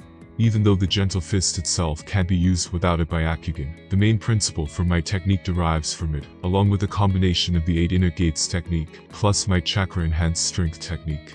This particularly devastating Taijutsu obliterates the tenketsu of the target with a silent chakra shockwave, effectively crippling them in the best case scenario, and killing them in a full-on direct hit.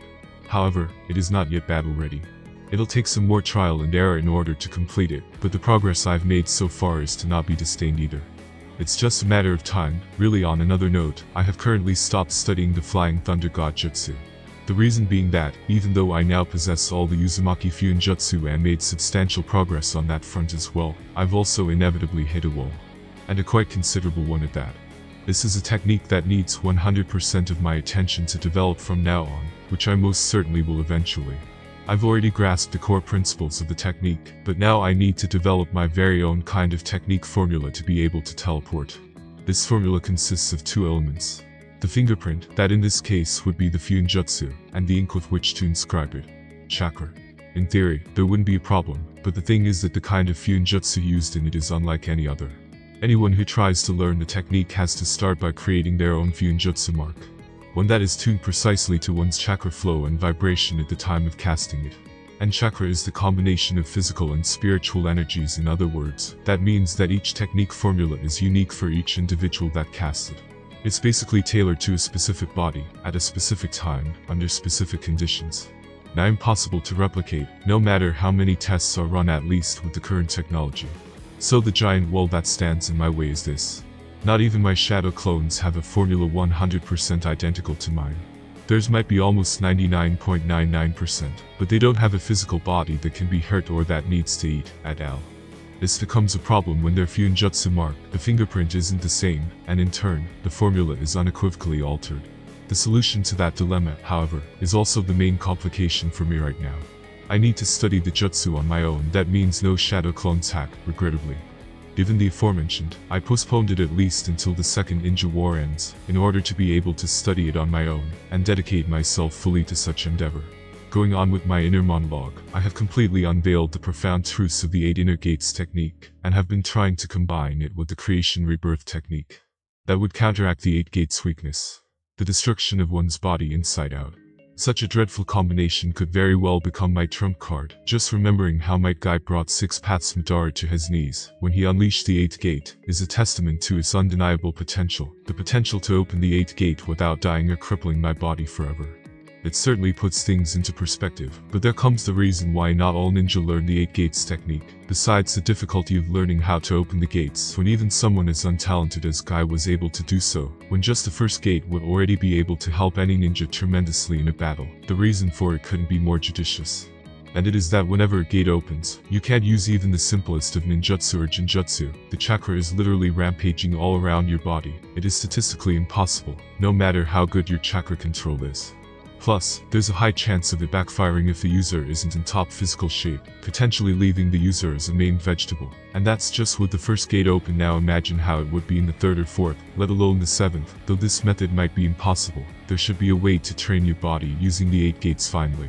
About my next course of action during these 3 months, there have been no battles against the Mist, as they took huge losses. They lost around 30% of their army last time, and there was even a high number of Jonin casualties. Indeed, there have been some skirmishes. It's not like they surrendered or anything. I took care of the majority without any remarkable development, other than taking some more prisoners. I couldn't pass the opportunity to obtain fresh test subjects. That's something I can never get enough of.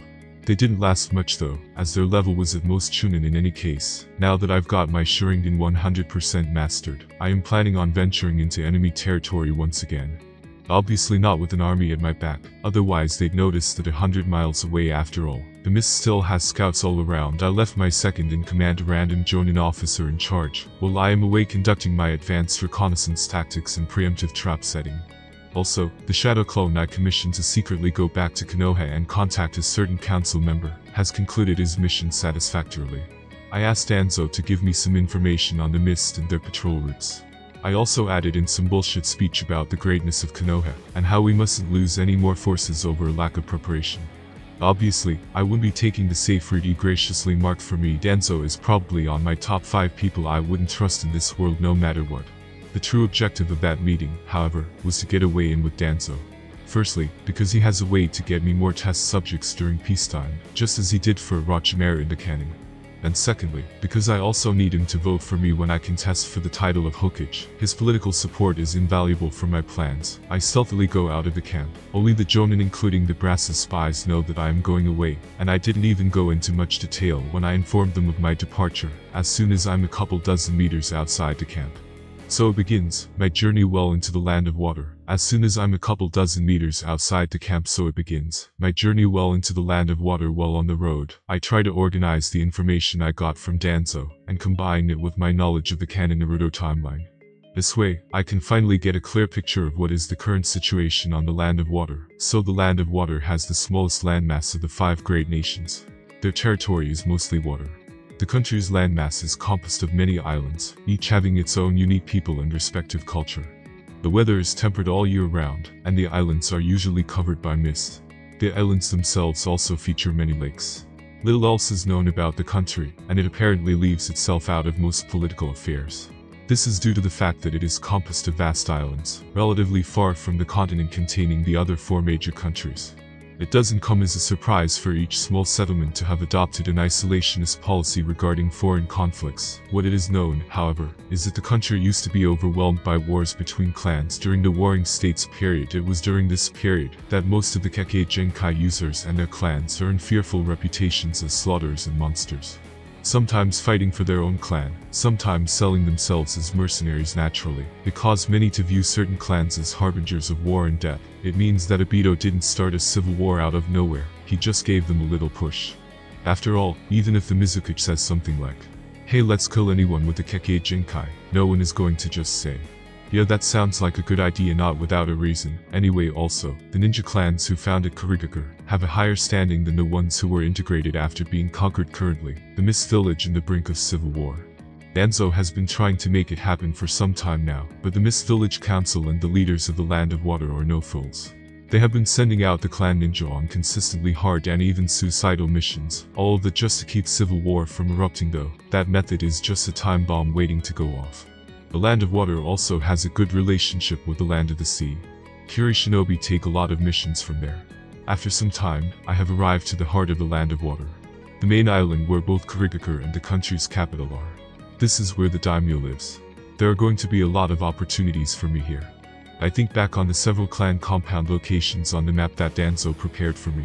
That bastard is really useful. That is probably why the third Hokage kept him around. Danzo is not afraid to get his hands dirty to get what he wants, and doesn't care about his reputation anyway. I change my direction towards a certain clan hideout.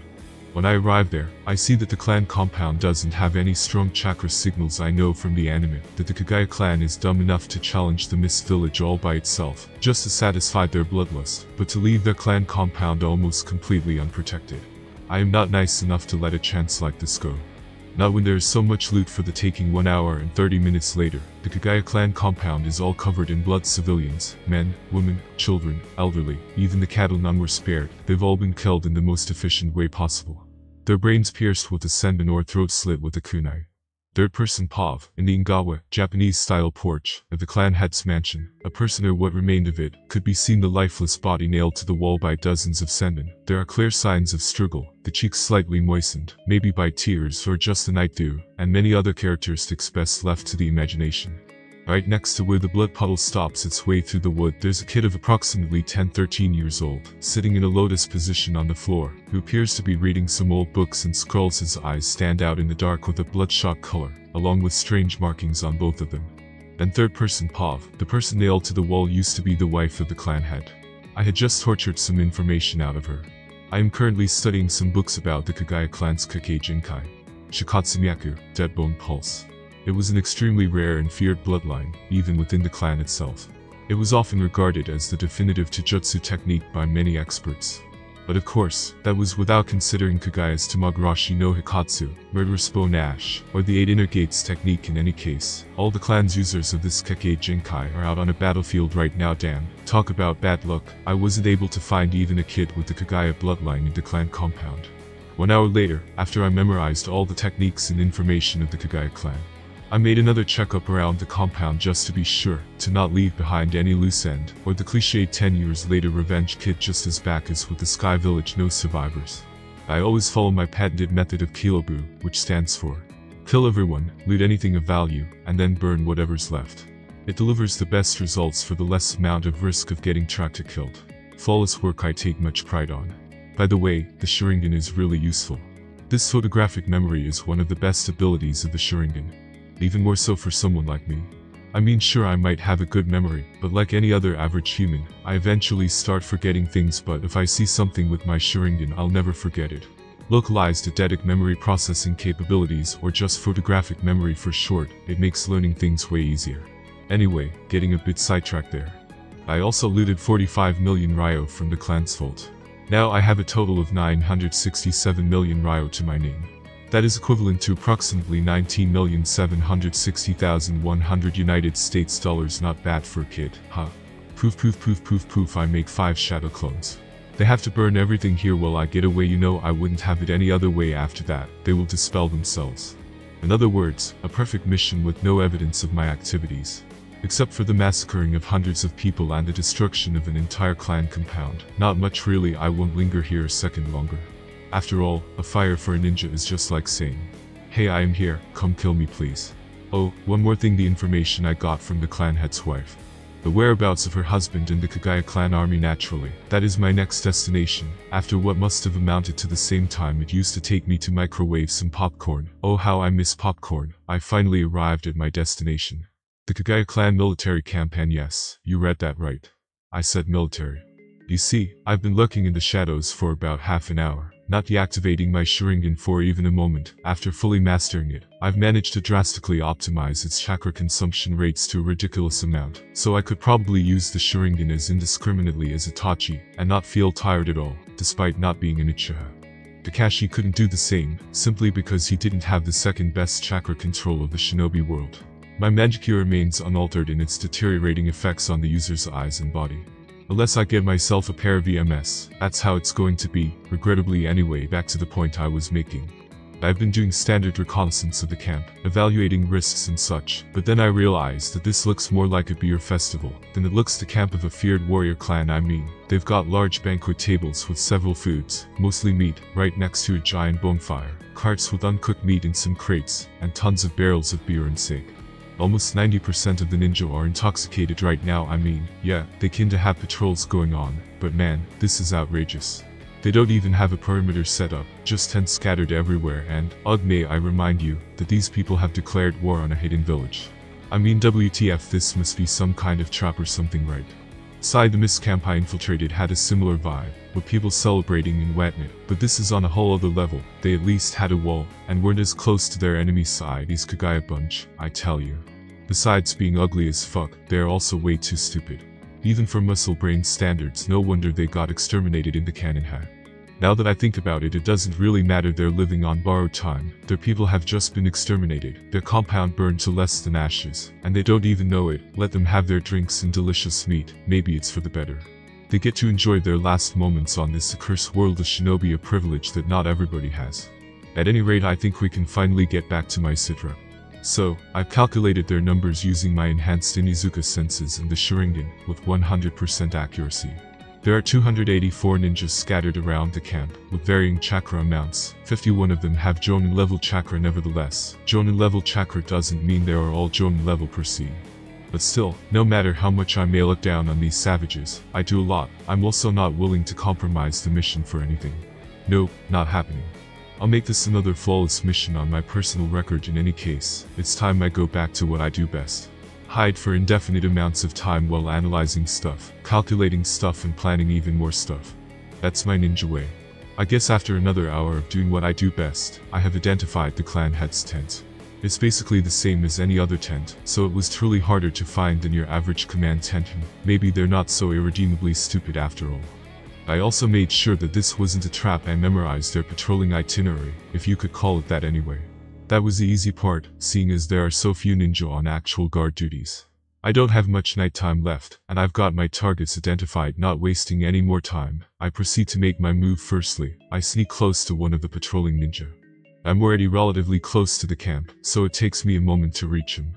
Just as he makes a turn around a shadowy corner next to what appears to be the armory, unguarded by the way, I use my patented senbon to the back of the neck technique with surgical precision. This knocks him out cold and without any noise, as I prudently grab the unconscious body as it collapses. Then I make a shadow clone that instantly transforms into the ninja I just took out. The clone resumes the ninja's patrol in his stead. Following that, I take the unconscious ninja further into the darkness of the forest, and tie him up with some chains, and put a gag on his mouth that I took out from a storage scroll. Then I carefully pull out the senbon off his neck. His muscles spasm a bit, whilst he instinctively tries to recover, making some muffled groans. I immediately force open his eyes, and give them a death stare with both of my Sharingan. It's time I put my first original Sharingan skill to use. This one, I've been working on for quite some time, and have finally perfected it barely a couple of hours ago. It was with the clan head's wife. Actually, I didn't just torture her for the fun of it, when I could have just used my hard-earned Sharingan to get any valuable information. No, you see, I was actually taking the time to make the most of my somewhat disappointing visit to the Kagaya clan compound. Yes, I worked on her since she had an incredibly strong mind, for a civilian, that allowed me to play for a bit, with all kinds of mental and physical pain, all to get the exact formula, and translate the results into a master genjutsu, that would put your average Uchiha to shame. That was also the first in-depth field experiment I have conducted. And it was quite efficient as well, since it bore fruit only 38 minutes in now. What is that precious technique which I have developed? You may be asking yourself, well, that is or just memory extraction jutsu for short. As I delve into his mind, the ninja's eyes gain a noticeably hollow look, that "Yandy, going to kill you" look. This genjutsu is used to break the will of the captured target, to make them give as much information as possible. And that's where the similarities with other interrogation type genjutsus end. You see, this is a perfect hybrid of the most powerful interrogation techniques of the shinobi world. The Yamanaka clan's mind probe technique and the Sharingan interrogation genjutsu. The first one I learned from a member of the T&I force on my camp, the one that brought me the test subjects. Using my proxy clone as bait, I managed to copy his clan's secret technique, when the clone accidentally mentioned having created a new A-rank jutsu, and faked regret after revealing that secret. I knew he wouldn't resist the idea of probing the mind of his superior for his secret technico. The irony in the end, what he found was images of me having dinner with Tsunade, while she demanded the waiter to bring her more sake. Haha, his expression afterward, a mix of cringe, anger, and shame for the usually cold as ice T&I agent. It was certainly priceless. As was the technique I obtained, unmistakably the second component technique doesn't really need an explanation, does it? Now on to what this master interrogation technique does. It's basically breaching the target's mind with such a powerful and yet simple genjutsu, that its defenses are not able to react in time, giving me full access to my target's mind. It's like shooting a catapult boulder through a gateway before the gates can be closed.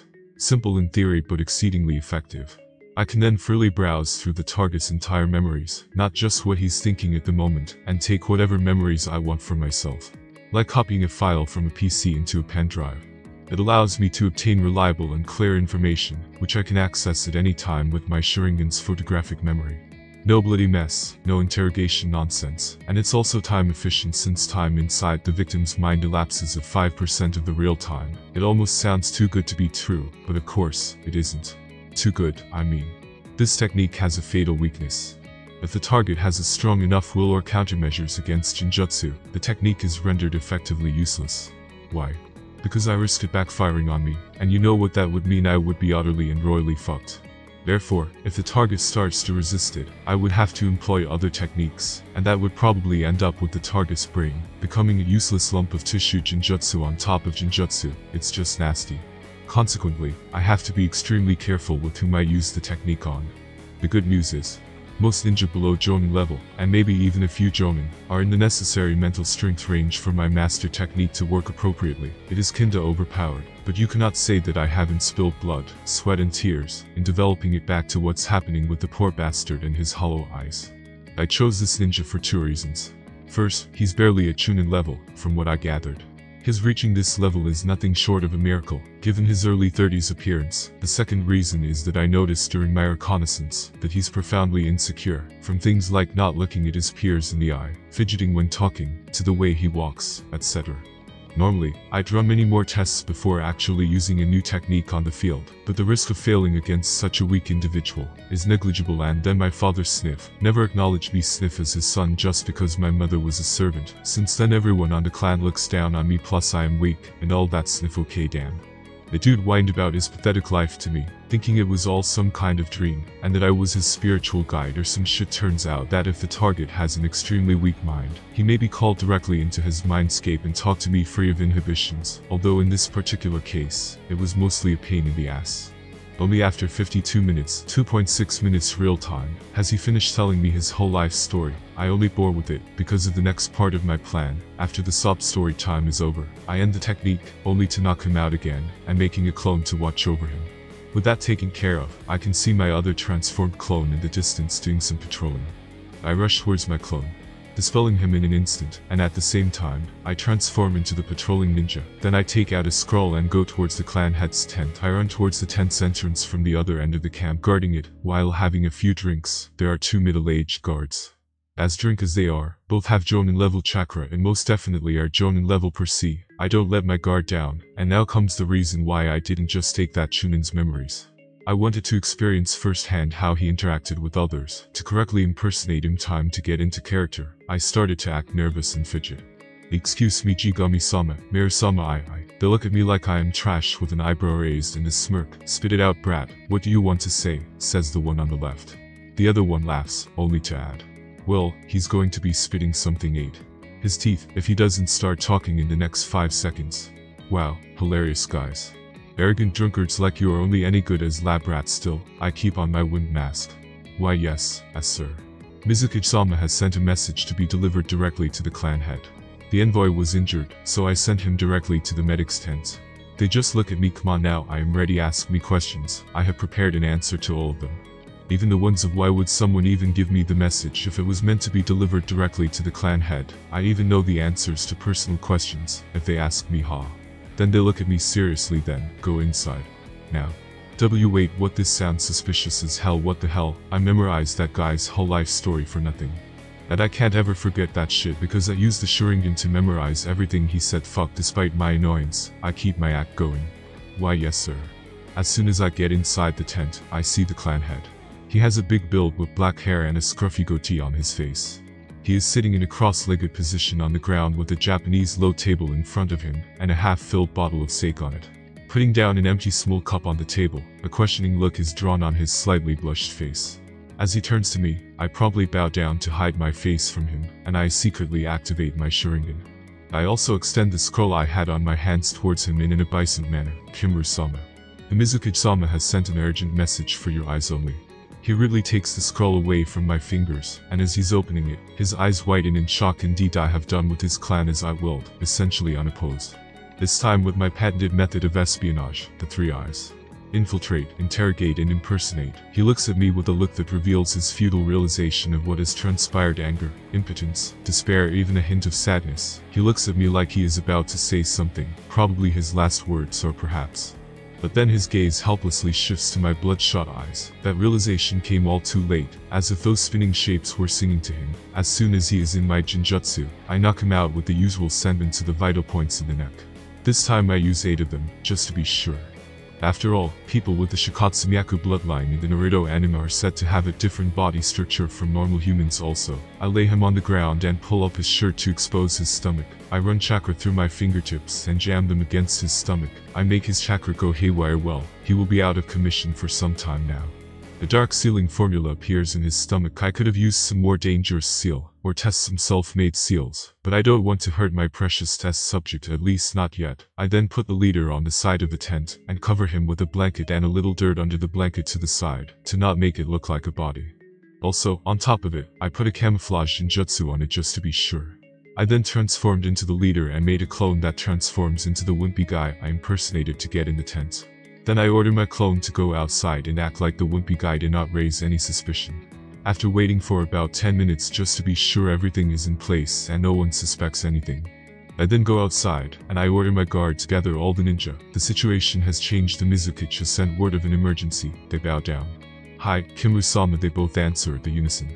Then they immediately go to notify the other clan members. As they do that, I go inside the tent again and make 10 clones. They know what they have to do. They immediately start using earth jutsus to go underground.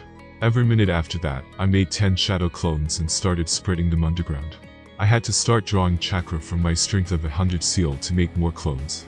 Currently, my natural chakra levels are only around elite jonin level, but my seal I store as much chakra as I can in there, whenever I am not in a combat situation. I also ordered some of my clones to band together and replace all the genin in the medic's tent. After all, I need to keep the scheme keep going at least for a little more. Though I could probably make a couple of thousand shadow clones if I use all of my chakra from the seal. That would be an incredibly inefficient use of chakra, but I can still definitely say that I have one of the biggest chakra availability in the Naruto world at the moment, after I make 100 clones. 50 of which are underground, while the others are hidden on trees and bushes. The camp is surrounded. No one is from here escaping today. Then after I sense that all of the chakra signatures in the camp are in one place, I go outside of my tent transformed as the leader. I also see my clone transformed as the wimpy guy in there. Well then, time for some wordplay. I put up my cold mask on and plan what I'm going to say. I think back on all their traditions and such. All of them are looking towards me in expectation. My clansmen, my brothers, I have some grave news for you all. The Mizuka has just given me a message. There has been an attack on our clan's compound. They are all shocked. What? How is this possible? Did an enemy village attack? Yes. It must be those damn council members in Kurigakure. It must be a ruse. While most of them are panicking and screaming at each other. I signal my clones, boom boom boom boom. They immediately come from underground and attack all of the jonin individuals. 15 of them fall down, knocked out soon. All of the others are running in different directions. Howl is heard. All of the genin and chunin. The jonin are stopped for a second before they can break out of it, and another 5 are captured. Then, as the other 30 jonin are getting away, I give another signal to my clones, and suddenly, as the jonin are about to reach outside of the camp perimeter, a transparent purple barrier is formed around the camp. Group up, don't let them take you by surprise. I order them loudly. I say that to all of the jonin. They listen to me as I am still transformed as the leader, and then they are all grouped around me. I immediately take a small round ball at the size of my palm, and secretly crush it. I hold my breath and 16 other down in full. That was invisible and odorless paralysis poison. Even though it seems only the ones closest to me got knocked out, the other 14 immediately get away from me and look at me suspiciously. Well, now they are on their guard. Still kind of late though. What have you done to our leader, and who are you? I act like I don't even take them seriously. I take out and crush another ball that nullified the poison in the air. Even though I have developed a resistance to this type of poison, this is a poison I made myself in order to take out ninja, especially ones with weird bodies. That means that even with my resistance, I can get dizzy from it. I look at them as if they were just prey. It manages to unnerve them even further. Only the ones close to me got knocked out. The Kagaya clan truly has a peculiar anatomy. They look like rabid beasts ready to strike at any moment. What kind of trash village are you from, stranger?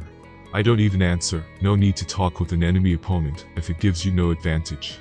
Also, it seems like this identity is no longer useful. Proof I undo the transformation. And I showed them my real form.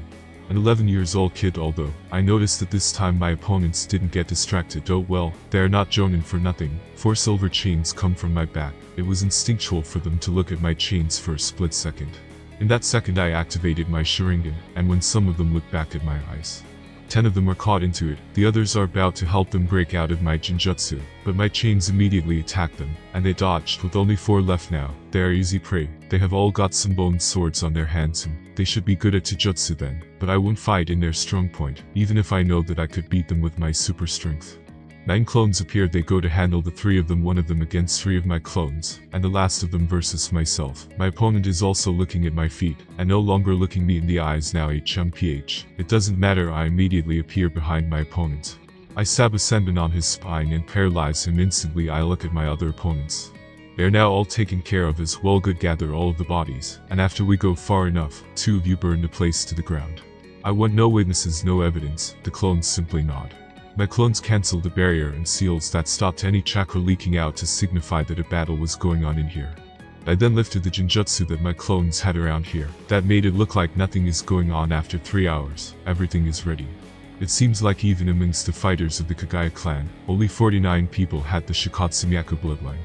Therefore, I killed the others who had nothing special about them, mainly just denser bones than normal, and put them in storage scrolls.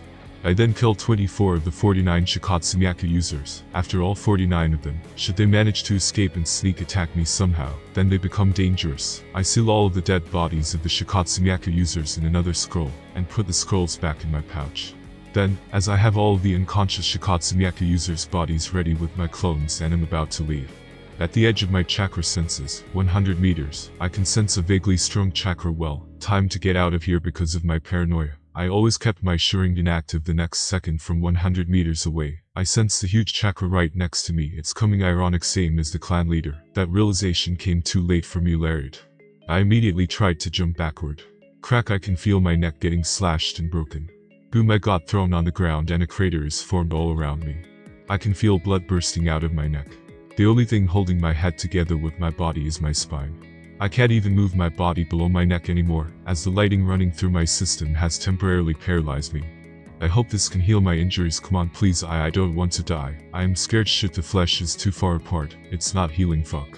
Okay, calm down. I extend chakra strings from my head, and bring the separated flesh on my neck closer together. My attacker is being held back by my clones, but they are getting destroyed. In about 2 seconds, and he already has destroyed half of them. When I get the memories from my clones, I immediately recognize my attacker. He was a tall, dark-skinned man with a large, muscular and well-defined build. He had a full head of white hair that flowed into his back, along with a long beard. He had unusual eyes, which had green irides, dark sclera, and no pupils. His face has pronounced cheekbones and tear troughs under his eyes, and a prominent crease across his forehead with a mole above his right eyebrow. His top lip also had a darker pigmentation than the bottom one. His canine teeth were also slightly elongated. He has the kanji for lightning tattooed on his right shoulder. He also had a lightning bolt-shaped scar that runs across the right side of his chest. There's no doubt about it, it is the third Reikage. Then I feel the ground under me shift a little. I panic, but when I notice the 2 chakra signatures under me, I relax. Crack, 2 of my shadow clones come from underground and take me below the ground. Then they start running away from there. Now that I am safer, I need to think of a plan. When the third wreckage appeared far away within my range of detection, he didn't stop to look for me. He just charged, so the most likely conclusion is that he had a long-distance sensor with him, and a good one probably, because why didn't the wreckage attack my other 100 clones? The most probable answer is because the sensor is able to sense which is a clone or which one is not. I need to run away now, since once he meets with the wreckage I am a dead man. After almost 4 minutes, my neck is all healed. But even with the healing, I have a huge scar surrounding my neck. Boom, I hear the wreckage attacking the earth on the surface. He knows that I probably went into hiding underground. I am having the 2 of my clones fix my arteries and vocal cords, or I won't be able to talk for the rest of my life. Even Creation Rebirth can't perfectly fix an almost cut off head with lightning running through my body. Fuck, I was so close to dying. If I hadn't jumped back to lessen the impact, my head would have been separated from my shoulders, and I would have died after healing me. I have ordered my last 2 clones to take out the last members of the Kagaya clan. It's a shame that I wouldn't be able to have them as test subjects, but I can't let that uncertainty in my plan live. No loose ends. Boom, the wreckage is still rampaging about. But I need to first wait for the sensor to meet up with the wreckage, and then kill the sensor to escape, because even if I escape now, they would follow me anyhow. After all, even after almost 10 minutes since I disappeared underground, he hasn't entered my chakra sensing range. For a ninja traveling at that speed, it must mean that the sensor has a detection range between 5 to 10 kilometers. That is crazy. I don't know anyone even in Konoha who has that type of range. The longest I know is the Yamanaka clan head, who is said to have a sensing range of 3 kilometers. But I know with the wreckage here, the chances of me killing the sensor are almost 0. Also, there might be other ninjas with the sensor, then my chances of getting out of this alive become 0%, with a 100% chance of death. If I travel underground with an earth jutsu, I will be too slow to escape. I need to get on the surface, and somehow run away from the wreckage now. If I travel underground with an earth jutsu, I will be too slow to escape. I need to get on the surface and then somehow run away from the wreckage now. I make 50 clones, and they know what to do. It seems like I need to make sure my plan goes 100% accurately in order for me to survive. I wait for about 10 minutes. When I go outside the hiding spot, I immediately sense the wreckage come for me. I just look towards a mountain nearby. My Sharingan starts to change shape. As soon as I see that my surroundings have changed, I sense the wreckage hastily following me. Even with the extreme pain that comes with using the Manjikyu Sharingan, as soon as he is an arm's length away from me, I just mentally smirk. All according to plan. Boom, silver chains with Fune Jutsu in them come out of the ground. I point my palm towards the wreckage and make it into a fist.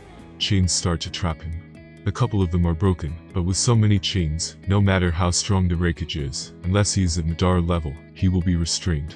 First, his right foot gets entangled in one chain, and then the other chains swarm up both his legs like serpents. He's imprisoned now. My clones are still channeling chakra through them, and yet it remains quite hard to hold him for long. He saw my Sharingan already, so I've got to kill him. The only jutsu in my arsenal with even the slightest chance to injure the wreckage is my wind-style chakra scalpels, but that would mean that I would have to beat melee distance to the wreckage to even be able to connect with the jutsu. And that would be a very bad decision that I am not dumb enough to take. Besides, that would only deal some moderate cuts to the wreckage. It would take a lot more of those to cause him to bleed out, but I have a better idea. I then perform 2 hand sings quickly. The earth starts to suck in the cocoon of chains in the muddy, watery quicksand. Well then, let's see how long it will take for him to suffocate underground. As soon as I do that, I sense a dozen of chakra signatures enter my sensing range. Fuck me. This fucking day has been fucking terrible. One amongst the ninja I detect even has a strong signature, and I would guess that he might be an S rank. All the others are no slouches either, with everyone being at least Jonin level. My levels of chakra for the first time in a long time have started to feel extremely low, and that's taking into account the meager amount of chakra left in my seal, but I know that I can still take them on. I look at the ground under which the wreckage is suffocating to death. I can sense that monster thrashing against the chains that can hold down tailed beasts, and it seems like he is hitting their weak points. What a damn monster. 50 of my clones using a tailed beast restriction type of ceiling, and he can still manage to move around. He can actually do a lot more than move, as I have a suspicion that he might break out of them before he suffocates. Well damn, I guess I better take care of the Jonin NS rank before that happens, or at least take care of the sensor. Otherwise, I will endlessly be pursued until I run out of stamina, or I collapse from the lack of sleep, so killing the sensor is the safer choice. Just as I am about to go towards them, boom, the earth behind me explodes. I immediately turn around and see a familiar figure. What the fuck, he broke out so fast. Blitz, I see him coming towards me using my Sharingan, which then morphs into a shuriken shape. He has his ultimate technique pointed towards me. I can see he is aiming for my head. He wants to finish me off, this bastard. I immediately appear below his outstretched arm. I look at his elbow and calculate something with the help of my Sharingan. I slam a Rasengan into his elbow in an uppercut move. His arm changes its trajectory, and just as it's about to hit his lighting scar in his chest suddenly, his hand stops midway and changes direction. He's incredibly strong. WTF. How did Naruto made this work? Fucking plot armor. And it comes back to hit my head, damn it.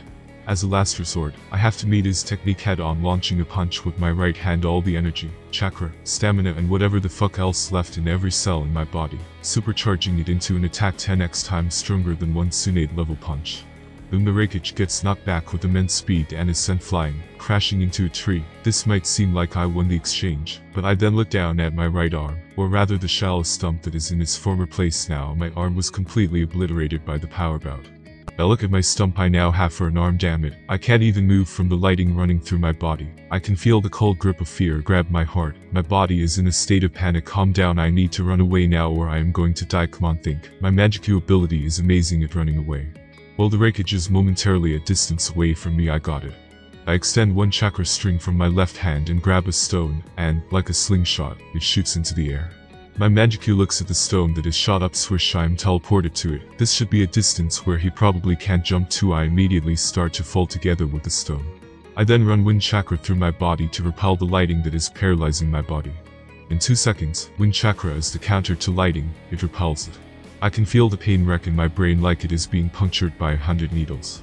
I can turn around and look at where I see the Reikage calmly looking at me. Damn, I can see that he was not hurt by my last all-out attack. Okay, then I need to run away now. I grab the same stone again and throw it forward again, and this time even higher in the air. Swoosh, now I am in such a height that he definitely can't jump to me. I can even barely sense him anymore, that is how high I am, so it should be around 80 meters to teleport to it. I look at the sky and see if I can spot any clouds. Damn, it is also a clear day.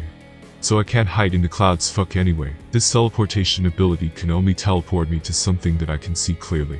And with my Sharingan I can see stuff from far away, that is if my vision hadn't started already getting a little blurry as of lately. My creation rebirth has been halting the deterioration of my eyes by a great deal, but I have been using it a lot lately.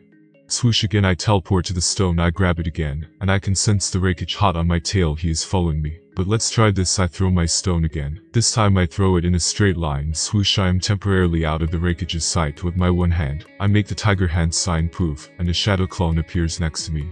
Shit, the chakra in my seal is almost all gone. Then I make another hand sign. Immediately my body gains a see-through cover even while falling. I really should be glad that I am so paranoid and mastered most of my critical life-saving jutsus to be able to do them with only one hand sign. I then look in a faraway place in a tree. Fwash, and I am immediately teleported there. Because the Reikage doesn't have a chakra sensing ability, I should be able to slip right past him as he comes closer to my place while following my clone. Okay, I need to calm my heart. I do that by putting chakra pressure in it and clogging my blood vessels to stop them from moving and giving out any signs of a living being. I can only hold this state for 1 minute at most.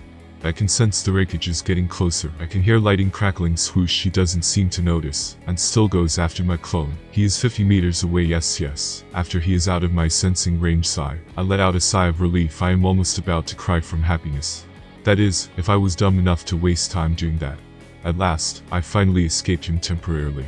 That was risky, but the thing paid off. Now I have a little bit of leverage to move around. I can sense that the sensor squad with the 10 Jounin and S-class ninja is coming towards me. I wonder which one of them is the sensor. I had my clone run the opposite direction to the sensor team, so they wouldn't be able to catch up with the Reikage's speed. Then they shouldn't be able to meet up until the Reikage destroys my clone. I also know what I did wrong during this exchange. Fuck, I shouldn't have gotten arrogant. I shouldn't have tried to take on the Reikage. Did my recent power jump to my head? Did I think that I could hold someone who would need to have at least 2 strong S ranks to hold him back? I should have taken my chances and escaped immediately. I should have taken the risk of being hunted down. That almost cost me my life. Damn it, I look at my stump, where my arm used to be. At least I must get rid of the sensor. If I know one thing about long-distance sensors, is that their close-distance sensing ability is very blurry. Even Minato, who is also a long-distance sensor, has to use a technique from the second Hokage. He puts a finger in the ground and sends a chakra pulse, so he can sense any living being in the perimeter.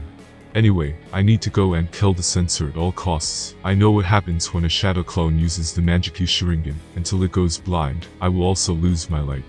I will become blind and lose my Sharingan and Mangekyou Sharingan as soon as my clone is destroyed. This is a weakness that the so-called experience of the shadow clone brings. It will bring me back a huge amount of pain too, and also with the Reikage as his opponent, I would give my clone at best 3-4 minutes until it goes blind from Mangekyou overuse, and can no longer use his ability, and then the Reikage destroy it, and he will figure out what is going on by that time. I need to have finished my objective and be very far away from here. This is the only way out. Yami immediately starts going towards the censor team at his top speed. Though, he noticed that his balance is off a little. It seems like I will need to master this shit real quick. After all, there's an S-class and 10 Jounin ninja that I am going to fight against. They cannot be underestimated, especially now that I am weakened so much. When I arrive at their destination in around 7 seconds, I see 10 ninja with Jounin level chakra, and another one who I knew was S-class.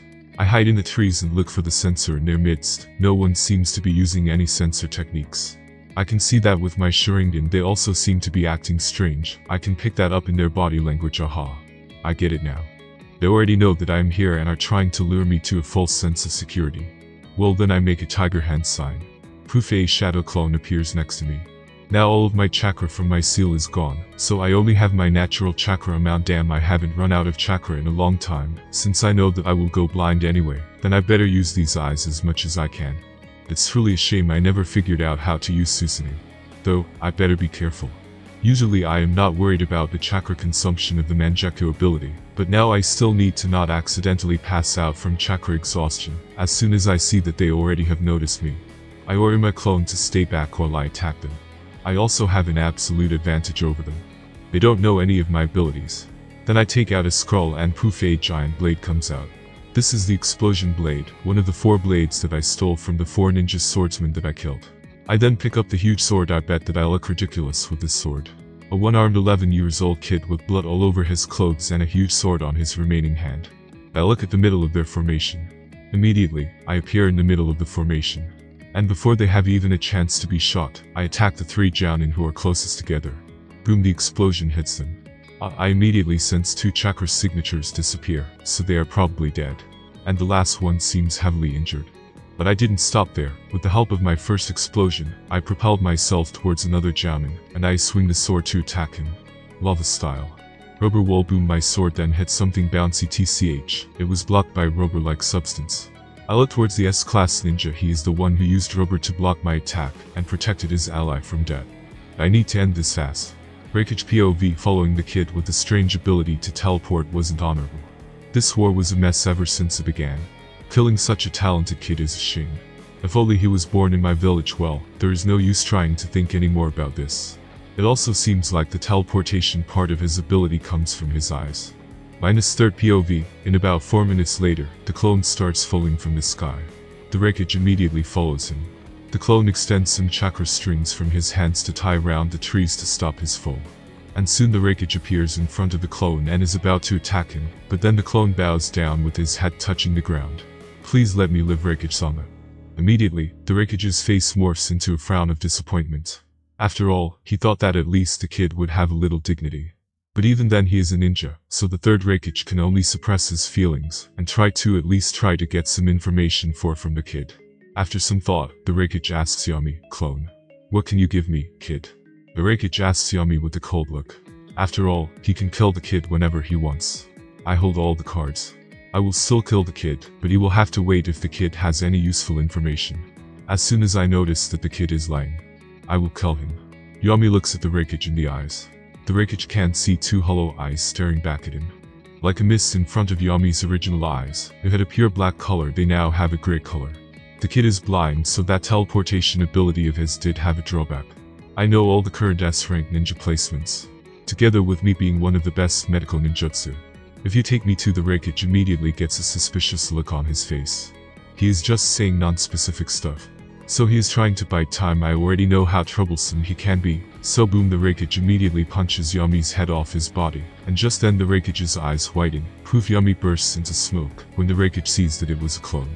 He immediately looks around for a sneak attack or something of the sort, but then The kid is sneaky, he shouldn't be as oblivious as to attack head-on. Is he hiding underground again, or maybe in the sky? Did he transform into a nearby object?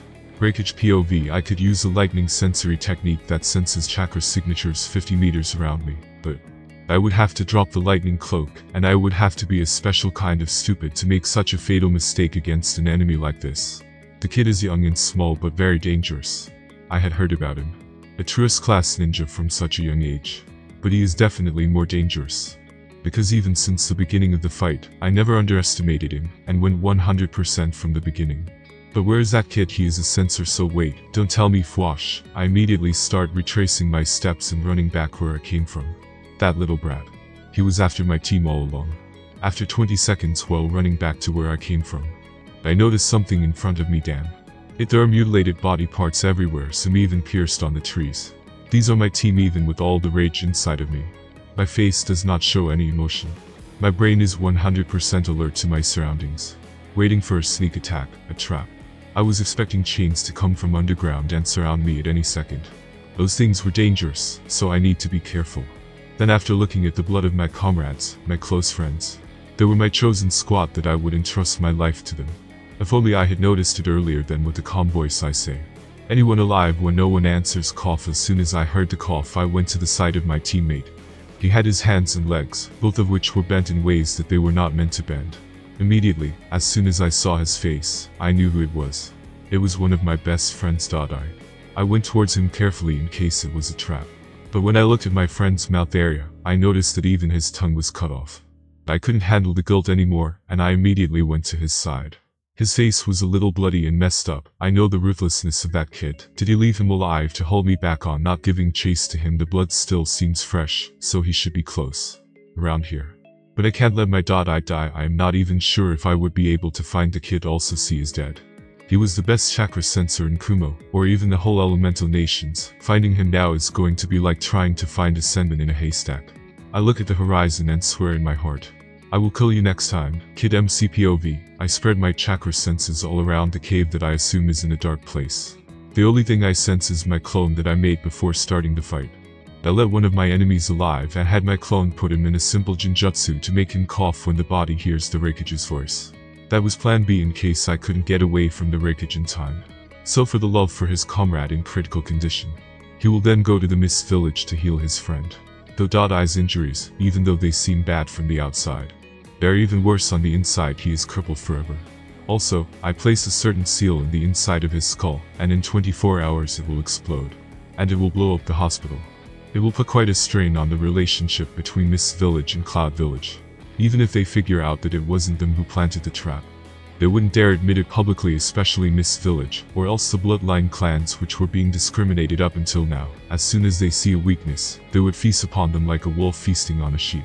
So it seems both outcomes are good for me. I turn towards my clone, and even though I can't see him, I can sense his chakra.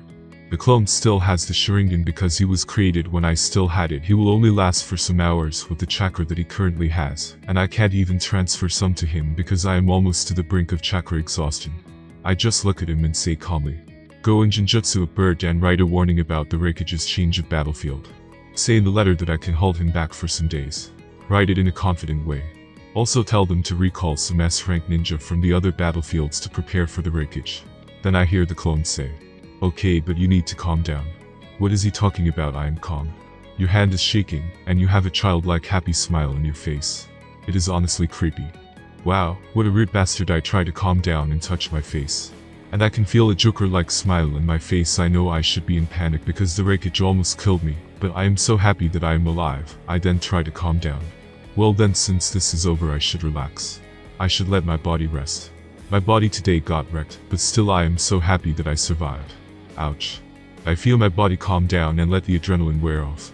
After all the battle, I could feel my body begin to rest. When I sensed that my clone came back, I just looked at him with half-closed eyes and asked him, "How long do you think you have left?" 5 hours at best. I am a good medic, so the transplant should be over at worst in 2 hours. I then let myself fall asleep while taking out a storage scroll and giving it to my clone. 1 hour later, as soon as I open my eyes the next time, I get up and I feel that my body is still tired. But at least I see the lights all around me, and even a bed's storage scrolls are really convenient. When I look at my clone's face, He was frowning and had a nervous look on his face immediately. I asked him in a rushed voice, "What is wrong?" He just gives me a mirror, and when I look at it, I couldn't help but say fuck. While looking at my face at first, I didn't notice anything wrong until I looked at my spiky hair. Some strands of hair, almost unnoticeable by the naked eye, had started turning white. Fuck. The overuse of the creation rebirth technique has started to finally take its toll on me. How much lifespan did I lose? Probably in the battle against the wreckage I lost most of it. Tsunade was able to use her creation rebirth more because of her Senju heritage. And even then, at around 50 years old, she looked like a 100-year-old hag without her transformation on. Damn it. Okay, I need to calm down. That just means that I need to become immortal sooner than expected. The plan can just be adjusted a little. Instead of waiting till Naruto canon comes around to become immortal, then I just need to become so sooner. I can do that, but I need a plan for it.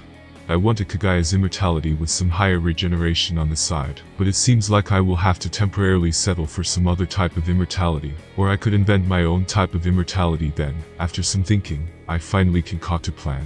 Oh yeah, that could work, but that will take some more planning to get the finer details of it worked out. First order of business is to go back to Konoha and not spend any more of my vitality and lifespan on this war, which no longer has any benefits for me. I already exterminated all the Kagaya clan members. I already have enough dead bodies that have the Shikatsu Myaku bloodline limit. I then get up and look at my clone, who still has the Sharingan activated. I just dispel him immediately and get his memories. Then I sit down and take out another scroll, and poof, a lot of food comes out. From cup ramen, vegetables, dried meat, and I immediately start eating. I will just wait in this cave for 3 days, and then return to the camp. Just in case, the wreckage decides to take out his anger somewhere. It will be the camp, and if the wreckage doesn't attack, I will take the credit of holding the wreckage back all by myself, so it's a win-win situation for me. If he does attack, I just say to the higher-ups that I did my best. I even lost an arm and almost died, but the first situation is the better win for me. 3 days later, I am currently still in the cave. I sent a shadow clone to scout out the Konoha camp and see if the wreckage already attacked it. After some hours, I get the memories of my dispelled clone. The camp was okay. The memories were mostly from the clone, confirming if it was a trap or not. The clone, after much inspection, confirmed that it was not a trap. So I myself went outside the cave for the first time in 3 days. I could feel the sun shining in my eyes.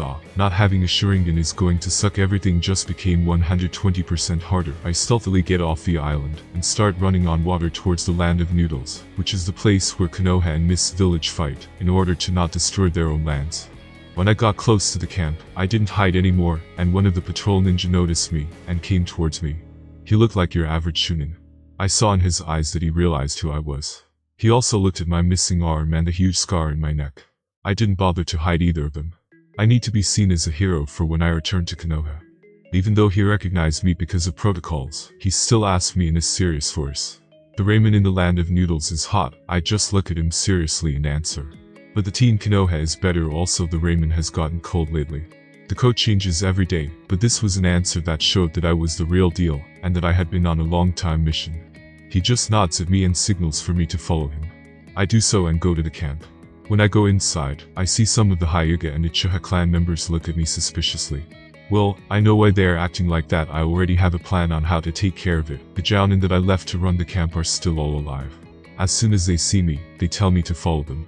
They will escort me to the camp leaders. I secretly do a hand sign to them without the Chunin even noticing anything. I ask them with hand signs what is going on. It seems that apparently 2 S-rank ninja were sent to hold back the wreckage, and while I was away, it seems like me having a Sharingan has become a sensitive situation. Apparently I am under suspicion of killing an Uchiha and taking his eyes. So I confirmed what I already suspected. I knew that making promises that I probably won't keep to these Jounin would pay off one day. I go into the tent and see who it was. The first face that I saw has eyes with snake-like pupils with long hair and pale skin. He is wearing a Jounin jacket. As soon as I saw him, I was immediately in 100% alert mode. It was Orochimaru. I will need to be very careful around him, especially with what now is the me having a Sharingan situation. Damn, I can never get a break, can I? Also, the other person is. The other guy beside Orochimaru is Jiraiya. Even though he will become Konoha's spy master in the future, I can still somehow handle him. But I need to be extremely careful around Orochimaru, though I will still need to be on guard even against Jiraiya. Jiraiya is smiling towards me and says in a cheery voice, "Hahaha, it seems like it was true you were able to hold back the wreckage." I just smile at him and point towards my missing arm and the scar in my neck, and say with a melancholic tone in my voice, Honestly, I was barely able to get out of this alive. Then, while sitting down on the ground, he points at the ground beside him and says, "Come sit down and relax, you fought one of the strongest living ninja. The Cage, a leader of a whole ninja village." He then grabs a cup of what it smells like, watered down sake, and he drinks it. "You should be happy, it calls for a celebration, so come on, let's eat some nice food that I brought directly from Konoha." Then his face scrunched up in disgust. I know how gross the cardboard food can be on the front lines. He takes out a storage scroll and poof, a lot of food and drinks come out of the smoke. I just smile politely and sit down on the ground with the table in front of me, facing Jiraiya and Orochimaru. I look at Orochimaru, who still has a cold look on his face, looking towards me. Then suddenly a small smirk appears on his lips, and he says, "You can relax now. No matter what, we can protect the camp. It is no longer your responsibility." He definitely is a perceptive snake. After half an hour of eating and talking, Jiraiya is doing most of the latter, when suddenly he says, "I need to go to the bathroom." When he goes outside the tent, the atmosphere immediately becomes awkward, and I don't care about the awkwardness. I need an opening in Orochimaru to be able to slightly manipulate him. Plus I need to be extra careful with smart and dangerous people like him. Suddenly, Orochimaru is the first to break the ice. And with a weird smile on his face, he says, "I wonder, is it true that you were able to hold back the wreckage, or were you lying?" "This is it." I just smile slightly, and with a strange tone in my voice, and a pitying look, I say to him, "So you suspect my story? I suppose it is only to be expected. Though, you have my pity. There is no such thing as truth or lies in this world. There never has been. There is only plain, hard facts. And yet, all beings who exist in this world take only those facts that are convenient to them, and take them to be the truth. They do so because they know no other way to live. However, for those powerless beings that make up the majority of this world, it is those facts that are inconvenient for their own self-affirmation that make up the real truth." The more I talk, the more his eyes widen. He has a shocked look in his face. It was hard to keep myself from smirking. Sometimes it is easier to trick a genius than an idiot. Also checkmate Orochimaru. Then after a couple of minutes, Jiraiya comes in. Orochimaru now has a calm mask on, but I can see it in his eyes, the barely hidden curiosity and contemplation. The rest of the day passed like this. Jiraiya messing around. As soon as Jiraiya came back from the toilet, Orochimaru excused himself and he went away.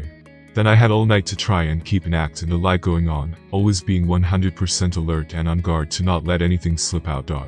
Though I am smiling on the outside. This is a very stressful situation for me. I had to describe a whole different battle against the wreckage which did not even happen. I had thought of what to say, but then Jiraiya kept asking stupidly accurate questions. I had to do a lot of very careful improvising. The next day, Jiraiya is way smarter than he seems. I mean, even though I tried very hard to give accurate descriptions mixed with a lot of half-lies, and at the end I tried to lead the story on him to think that I am hiding something, and when he mixes the clues together with the story I had cooked up, he will discover what I am trying to hide. The truth is that I used the wreckage's teammates as a hostage and such. I also got the confirmation that I can return to Konoha whenever I want now. After getting everything ready and even having a team to escort me. Before taking off, I go to Jiraiya's tent, and when I go inside I see him writing some book or something like that. He turned towards me, and when he locked eyes with me he smiled and said in a cheery voice, "You need something, Yami, or did you come here to say goodbye to the gallant Jiraiya?" I just smile slightly and take out a scroll from my down and flak jacket and toss it towards him. After he catches it, I just smirk at him and say, "There are 4 of the 7 ninja swords in that scroll. I promised Tsunade-sensei that I would single-handedly end the war against the mist. It seems like I won't be able to do so. Use the swords as a bargain or something to help end this horrible war." I act a little sad when saying the last part. Jiraiya then looks at me with a serious look. "Don't worry, Yami, you have comrades you can depend on." He then smiles again. "If you ask them, I am sure they will give you a shoulder to lean on, and help you hold that burden." I just nod and smile at him. I then thank him, then I go towards the team that I will be traveling with. There are 14 members, most of them are Chunin. There are a couple at Chiha giving me the stink eye. But I just simply ignore them. I think back on the words that Jiraiya said. But he doesn't understand that to trust in another person's ability is the same as to rely upon that person. Reliance is for the weak. It is of no use to me. At the end of the day, the only person I can rely on to fix my problems is myself, and as soon as I arrive in Konoha, the problem with me allegedly stealing a Sharingan, it is upon my shoulders to fix that problem. Then we immediately take off. Jumping from tree to tree, this is another thing that I lost now that I don't have the Sharingan. I used to travel with Shunshin everywhere. I would have been in Konoha in 20 minutes tops.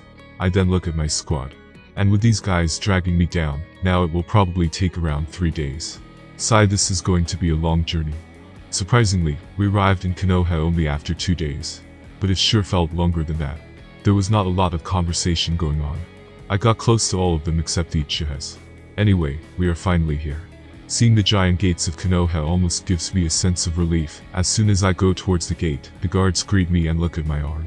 I just nod towards them and the Chunin team splits, and they each go their own way. Then, I am about to go towards the Inuzuka clan compound. But suddenly 3 Anbu appeared in front of me. They all had masks with animal drawings in them, so that means that they probably are not root ninja. Then one of them with the eagle mask says to me in a calm voice, "Yan and Yami, you are invited to report your battlefield experiences to the Hokage. Then there will also be a clan hearing after that." I just look at them, then I smile and say to them, "Oh, okay, I will remember to do so after I go and greet my family. I haven't seen my mother and Sum in a long time." Then as I am about to walk away, the Anbu with the hawk mask touches my shoulder and says in a stern tone like scolding a kid, "I would suggest that you go see the Hokage. Yomi-san." Anbu, POV. This one-armed kid, who does he think he is to refuse the Hokage? As soon as I grabbed the kid's shoulder, he turned around, and he had a very serious face. His eyes cold and bloodshot that put chills in my back room. I could feel a formless pressure from the kid, and then the kid says quietly, in a strong voice, "I will kill you. Right here. Right now."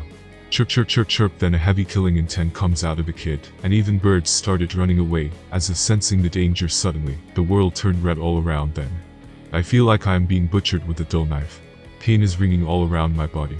Blood is flowing like a river from all of my wounds. I could hear the loud scream of a woman in pain right next to my ear.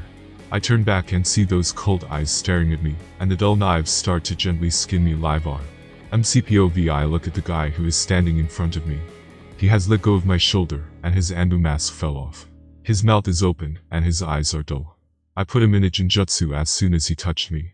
The other Anbu are looking at me in shock, and they seem ready to attack. Then I disperse all my bloodlust and smile at them slightly with a ridiculing look in my face. I am just joking. Then the Anbu who touched my shoulder seems like he broke out of my Genjutsu, and as soon as he does so, he gets on his knees and blarg, he throws up on the ground. It seems like I will have to get rid of the innocent and naive kid mask. I just look at him with a serious face. "You know, you are lucky that I am so nice. If it was some other S-rank Konoha ninja like Orochimaru, you would have thrown up more than your lunch." And then I started walking towards the Inuzuka clan compound. I don't even stop at my mother's house and immediately go towards the clan head's house. When I enter my house, after making sure no one is around, I go into my room and stomp hard on the floor. Bam, a piece of the wooden floor is broken. I take out the broken wood and jump down in the hole I created. And I land on the ground. Then I make a hand sign. Poof, a clone appears next to me. I extend my hand towards him and he does the same. We start doing some hand signs together. I use an earth jutsu to move the earth below me, and a hole that only someone around my size can enter. The clone nods at me and waits up there. Then I jump down again with chakra strings attached all around to slow down my fall, and at the end of it, after 20 meters or so underground, I see a jar with a kanji meaning iron inscribed in it. I pick it up, and I jump up with the help of chakra strings. After getting to the top, I sit down cross-legged.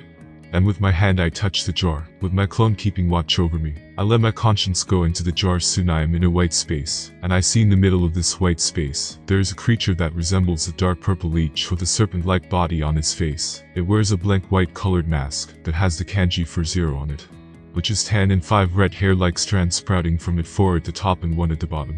It is surrounded in chains holding it down together with 5 giant steel pillars connected by chains circularly.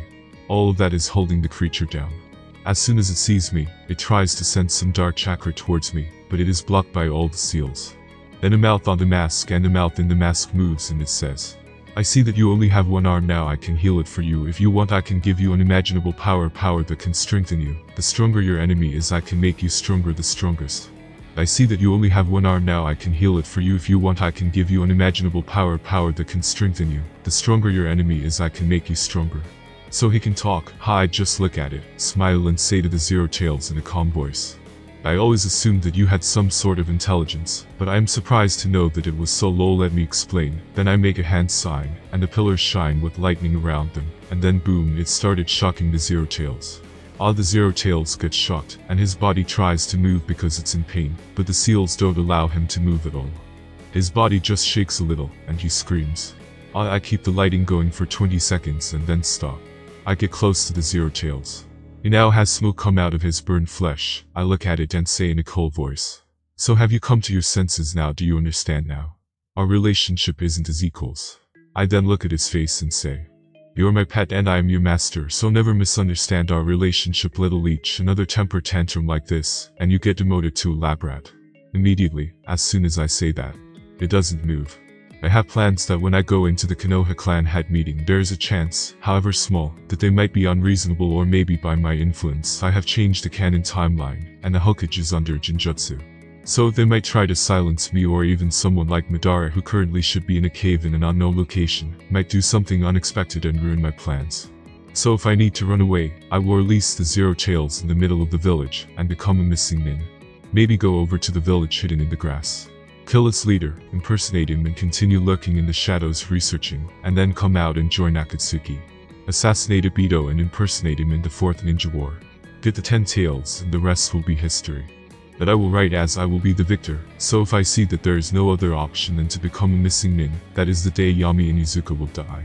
Though this is a world that I know the future of, there are many unstable factors in this thing, that this has become like a house of cards. If I am not careful enough with some minor details, my knowledge of future events without my careful intervention, everything will fall down also like a house of cards, so I need even my plans to have plans and my secrets to have secrets.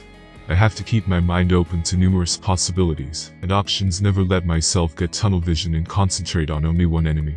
I have enemies everywhere, inside and out of Konoha. I look at the leech again and say, "Have we come to an agreement?" Then the leech gives a quiet yes. I immediately make a hand sign, and the pillars start flashing again. Then his eyes and his mask whiten, and it quickly says, "Yes, yes, master." I then drop my hand down, and the flashing pillars go back to normal. I start walking away, but as I do so, I turn around towards the Zero Tails and tell him in a mocking tone, "Next time, don't say it that loud, it sounds weird." I don't look at its face, and I make another hand seal and wash. My conscience is pulled out of the jar, and now I am in front of my clone. I then take the jar in my hand and throw it towards the clone. He catches it. I then take a normal stone from the ground and put some chakra into it. As soon as I do that, strange seals start being made on the stone. Another invisible seal appears into my hand. I look at my clone and he nods seriously. He knows what to do. If the stone breaks, release the Zero Tails on the village, and with the negative emotions it has been creating by itself, it will wreak quite a havoc before it stopped giving me a window to escape. Soon I get out of the hole in my floor, and I am back to my room. My clone will move later and get into position. I go take a shower, which I haven't had in a long time. The battlefield sure is a nasty place. Then as I am wiping my hair and look at my 11-year-old body with one arm, countless scars all over my body, but only 2 stand out, one in the neck, which I got recently from the wreckage, and another giant slash scar into my chest. This was from that sand ninja during the ambush. I also noticed the slightly graying hair. I then wear a black kimono with anbu pants and go outside my house. As soon as I go outside, I see a dog with white fur come towards me. It took me a second to recognize him. It's Shiro, my Ninken. He has grown a little. He used to be as small as a pup. Now he has gotten bigger and looks like a snow white wolf. But he is still kind of small. As soon as it comes towards me and starts rubbing his face on my leg, I bend down and pick him up by the back of his neck. I bring Shiro up to my face level. I look him in the eyes. He looks at me happily, wiggling his tail with his tongue out. I then squint my eyes and say to him in a serious face, "You have put on some weight, Shiro." His tail stops shaking, and his ears fall down in sadness. Then he just looks down and whines a little. Then I just smile at Shiro, put him down and scratch the back of his neck. He then lies on his back and shows me his belly. I just smile and tell him in a joking way, "Wait for me, little guy." Then I get up, walk outside my house and start going towards the Hokage Tower. When I arrive there, I look at it with a cold, calculating look in my face. Then I open the doors to the Hokage Tower, and immediately I see all the clan heads in there crowded. There also seem to be some of the successors of the clan heads in here, except the Yamanaka clan head, who has a proxy, Senju, and some other unimportant clans who are probably on the front lines. As soon as I enter, I see all eyes on me. The clan leaders are all sitting in a big circular table, with the Hokage having the highest chair, showing that he is the highest position of power. The Hokage looks at me with a strange look. He probably wanted to meet me before the clan head meeting. I would have gone there. He would have probably tried to help me. After all, I am the most talented ninja that Konoha has had in all of its existence. I would have gone to him for help if I was innocent, that is. I definitely don't underestimate Hiruzen's ability to read me. He will be the longest Hokage in power in the future. You don't go that far by being nice and good all the time.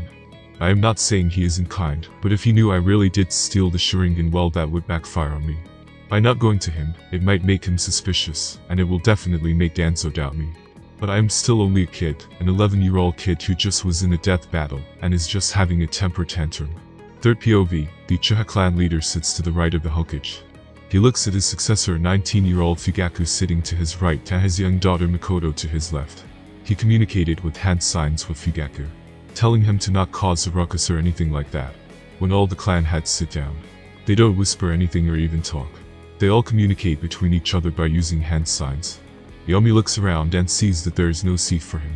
Then he just simply takes out a scroll. Everyone instinctively tenses up, and Yami runs some chakra through the scroll proof. A normal chair comes out of the smoke, and Yami brings it closer to the round table and sits on it, taking his seat as the Inuzuka clan head. The other clan heads are looking at him with cold looks. He just challenged their power play. It's the same as Yami challenging their authority. When Yami sees this, he sits down, he looks at all of them and smiles. Hello. Long time no see. I really miss Konoha. It is so sad that I couldn't meet Sum and my mother. Even when I was tired, I went to my house and didn't find them there. Then I remembered an Anbu told me that there was a clan meeting and immediately came here. Finally taking a shower without having to use a water jutsu or being afraid of a kunai stabbing me in the butthole. Some of the clan heads politely laugh, while some are truly laughing. The Uchiha and a couple of other clans don't even smile. Yami just looks at them secretly while memorizing every one of the clan names that would be a problem. Playing dumb can turn a power play on its head. When someone has to explain exactly how they are threatening you, it becomes either laughable or plain evil, both of which are more easily resisted, thinks Yami. Then suddenly the Hokage clears his throat, and all the clan heads immediately stop communicating with hand signs. Then the Hokage looks towards Yami and says in a calm and serious voice, "We are glad to have you here, Yami." Fugaku Uchiha is about to say something, but the Uchiha clan head notices this and looks at him coldly. Fugaku's words got stuck in his throat, and he didn't say anything. The Uchiha clan leader can't help but look at the Inuzuka kid in a new light. The kid melted all the ice and suspicion when he got here by acting like he did. He already knows what is happening. He also showed that cold look to Uchiha, the Hyuga and the Kurama clan. He is telling us not to act against him. No, he is ordering that kid just because he got a little fame. He thinks that the Uchiha are so weak, even though the anger inside the Uchiha clan head was like a volcano. He had an impassive face like nothing happened. He looks towards Fugaku, the future clan head, that the current clan head is trying to make him understand the political side of Konoha. Just strength and pride are not enough to be prosperous in Konoha. Fugaku will need some more self-control before he can be married to Mikoto and take over as the clan head. Hiruzen smiles and says to Yami, "I heard that you did some amazing things on the battlefield and saved hundreds of lives. Tsunade is very proud of you." Yami didn't stop smiling at all and said in a sincere voice, "Thanks, Hokage-sama. I am glad that I was able to help also. I gave Jiraiya-sama the 4 ninja swords that I took when I killed their welders. I hope that Jiraiya-sama is able to use them to broker peace with the land of water." The Hokage nods, and then he gets a serious look. "John and Yami Inuzuka, due to some troublesome news, they say that they have seen you using a chain-like Fuinjutsu technique." Everyone is looking at Yami with a serious face. But Yami seems like he is oblivious to the looks around him, and says with an even wider smile, and he seems completely relaxed. Everyone is looking at Yami with a serious face. But Yami seems like he is oblivious to the looks around him, and says with an even wider smile on his face, completely relaxed. Then Yami says in a cheery voice, "Oh yeah, that is a technique I created. I was intrigued when I read about the Uzumaki chains. It was truly amazing, able to seal chakra and restrain even the strongest of monsters. It was hard, but with my best friends Kushina and Minato helping me learn some Fuinjutsu, I was able to figure it out." All the clan heads nod. After all, no matter how you look at it, there's no other way that he was able to do so. The only slightly surprising thing was his talent in Fuinjutsu. Then suddenly, the Uchiha clan head speaks in a cold voice. "What about the Sharingan that you seem to have?" Immediately, the cold atmosphere descends on the room. The Hokage looks at the Uchiha clan head for daring to interrupt him, but he let it go. After all, a lot of Uchiha did die in the war, even the Uchiha clan head's son did so. So if Yami Inuzuka did take the eyes of an Uchiha, that is a very grave crime. It could even be considered treason of the highest level.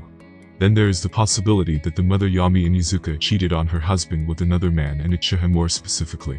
That is the thought process of almost everyone in the room. Yami looks a little surprised and shocked at this. His smile vanishes while he says, "Wait, what do you mean about Sharingan? I don't think I have the Sharingan. I am from the Inuzuka clan, Uchiha-san." The clan head frowns and is about to say something, but he senses a strong gaze with a little killing intent directed at him. He looks towards the gaze and sees the Hokage's gaze. He stops himself from talking anymore. But he still doesn't apologize to the Hokage. After all, he is the Uchiha clan head, and he won't embarrass himself over something as small as this.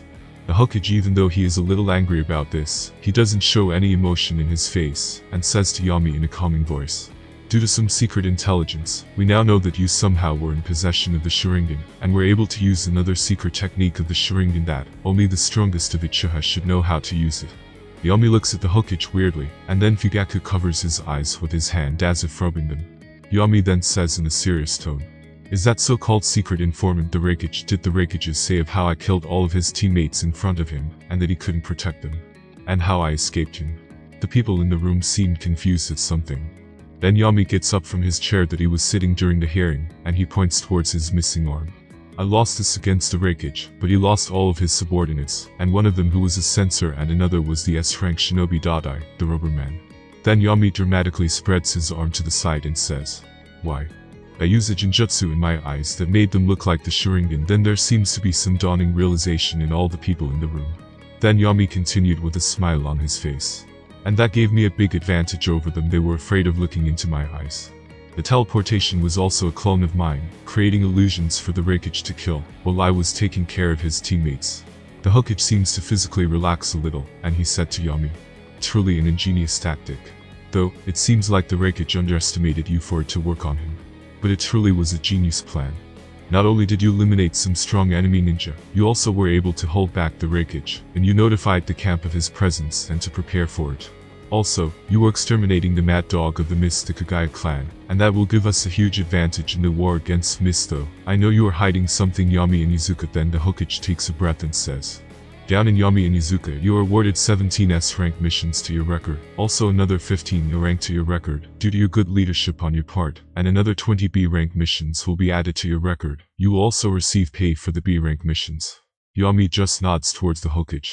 Then the Hokage's eyes look around the room, as if asking for anyone to dare to challenge his decision. Then, as a final saying, the Hokage says, "The accusation against Yami Inuzuka are all dismissed. They were all the lies of an enemy ninja." All the clan heads nod. Even the Uchiha. They don't dare to challenge the Hokage on his decision. Then after the matter is finished and done, all the clan heads go outside the room. When they are outside, they go to Yami to make some small talk and get to know the new hero of Konoha and current Inuzuka clan head. The Hyuga are an anti-social bunch, so they immediately left, but the Uchiha also went outside and left soon after the Hyuga. The clan head then says to Fugaku, "Never again activate the Sharingan in a clan head meeting like that." Mikoto looks surprised when her father said this. Fugaku looks at the clan head's back and says, "I apologize Yoshiro-sama, it will never happen again. But the other clan heads didn't notice me, so I didn't see the harm in it." Yoshiro looks at Fugaku and says sternly, "All of them noticed you, even those who didn't were secretly notified by the others of what you were doing. Fugaku, let this be the last time you ever do something like this." Fugaku looks at Yoshiro, Uchiha clan head, and says seriously, "I understand Yoshiro-sama." Then Yoshiro looks sideways at Fugaku, completely ignoring that Mikoto was here, and he said, "Well, what is done and can't be changed, so what did you see? Was he lying?" Then Fugaku makes a strange face and says, "No, he was not. I checked his heartbeat, blood flow, body language and everything else. He didn't lie." Yoshiro then nods and keeps walking forward. "I see. Come then Fugaku, Mikoto, you two will need to also learn how sometimes you need to use diplomacy to solve problems. After all Fugaku, you are the most talented Uchiha of your age, and the next clan head of Uchiha." It was true, Fugaku's talent with Genjutsu is one of the best Uchiha has ever had. MCPOV, when everyone else dispersed. I invited one of the minor ninja clan heads in Konoha to join me for a walk. After some time, I am able to convince the Onokuma clan head. I just smile at the Onokuma clan head and say, "Thanks Enki-san. The Onokuma clan will always be a friend of the Inuzuka." This is one of the minor clans of Konoha. The Onokuma clan, who uses a possession-type jutsu with their bear summons. We just made an alliance together in case something like this ever happens to any of us. I will have his vote, and he will have mine. My clan is stronger than his, so I will be the leader in our decisions. The other strong clans like Nara already are in an alliance. The Abiram clan don't need an alliance anyway, since they are one of the 4 noble ninja clans in Konoha. Then I separate from him and go towards the Inuzuka clan compound. While walking, I can't help but think of Fugaku activating the Sharingan. That was a lucky break. The Uchiha probably will not question me anymore. After all, with their pride they will never even question if their eyes are wrong. I had the Sharingan, of course. I developed some methods on how to lie to it. I also knew that they wouldn't use any mind-reading techniques on an S-rank ninja like me. I can easily stop a mind read with Fuinjutsu, but that would definitely mean that I did something wrong. In the end, it all went according to plan. When I go inside my house I sense someone trying to hide from me. And they're doing a very bad job at it. I got you, Yami. Tsume drops from the ceiling and is trying to dropkick me. Without even looking at her, I just dodged her kick and kept walking towards the kitchen. Hey, don't ignore me, you bastard. She then tries to punch me. I just dodge out of the way with speed that she can't even see. The whole way to the kitchen she kept attacking me, but couldn't even hit me at all. I go into the kitchen and start making some tea. Tsume is still attacking me. I just dodge her attacks. And she is punching my after images. Tsume looks angrily at me, and gains an evil light in her eyes. How about this, Bakayami? She kicked the teapot while it was heating up. All of the tea is in the air, and the pot is about to fall down. I just calmly look at her grab the teapot almost as it is about to touch the ground. I then use the teapot, garb all of the tea in the air. Then I use some weak fire jutsu to continue warming up the tea. I then grab a cup with my chakra string, go to the kitchen table and sit down. I pour some tea for myself and look towards Tsume and say to her in a relaxed voice, "Do you want some tea?" Then veins appear on her forehead. "Wow, that is unhealthy for someone her age." "Shut up, you bastard," says Tsume while she is trying to punch me again. No wonder the future Kiba had such a terrible temperament. It seems like it was an inherited trait from his mother. I have already read her feelings even though she tried to hide them from me by acting like this. I just smile at her and say, "Don't worry Tsume, I'm okay, it was just an arm." Then her anger melts away, her eyes start tearing a little, then she covers her eyes with her wild hair. She then gets close to me and hugs me. Then I see her face. "Yami, I thought you were dead." While looking at her, I can't help but think so. Being its Sundeer really isn't as easy as it seems. Then I just pat her head and say, "So you don't want tea?" Then she jumps away from the hug and just points her finger at me. "Why the hell are you so concentrated on the tea? You ruined a touching moment, damn it." I just shrug my shoulders. I sense her Ninkin outside the house running around with Shiro. "So where's your Ninkin Kuromeru?" Then I widen my eyes for some dramatic effect. "Don't tell me you lost him, or maybe he died a very painful death while sacrificing himself for you to be able to run away." Tsume's body just starts shaking in anger again. Then she screams towards me, "No, he isn't dead. Why are you making up some depressing story all of a sudden?" Then I take a sip of hot tea. I get up from the table, get close to the angry Tsume and hug her. "I am back home, Tsume." While saying that I can't help but think of another home in another world. Then Tsume tears up again. She hugs me back and says in a quiet voice, "Welcome back, Yami." I just smile slightly at her. I should go visit my mother soon.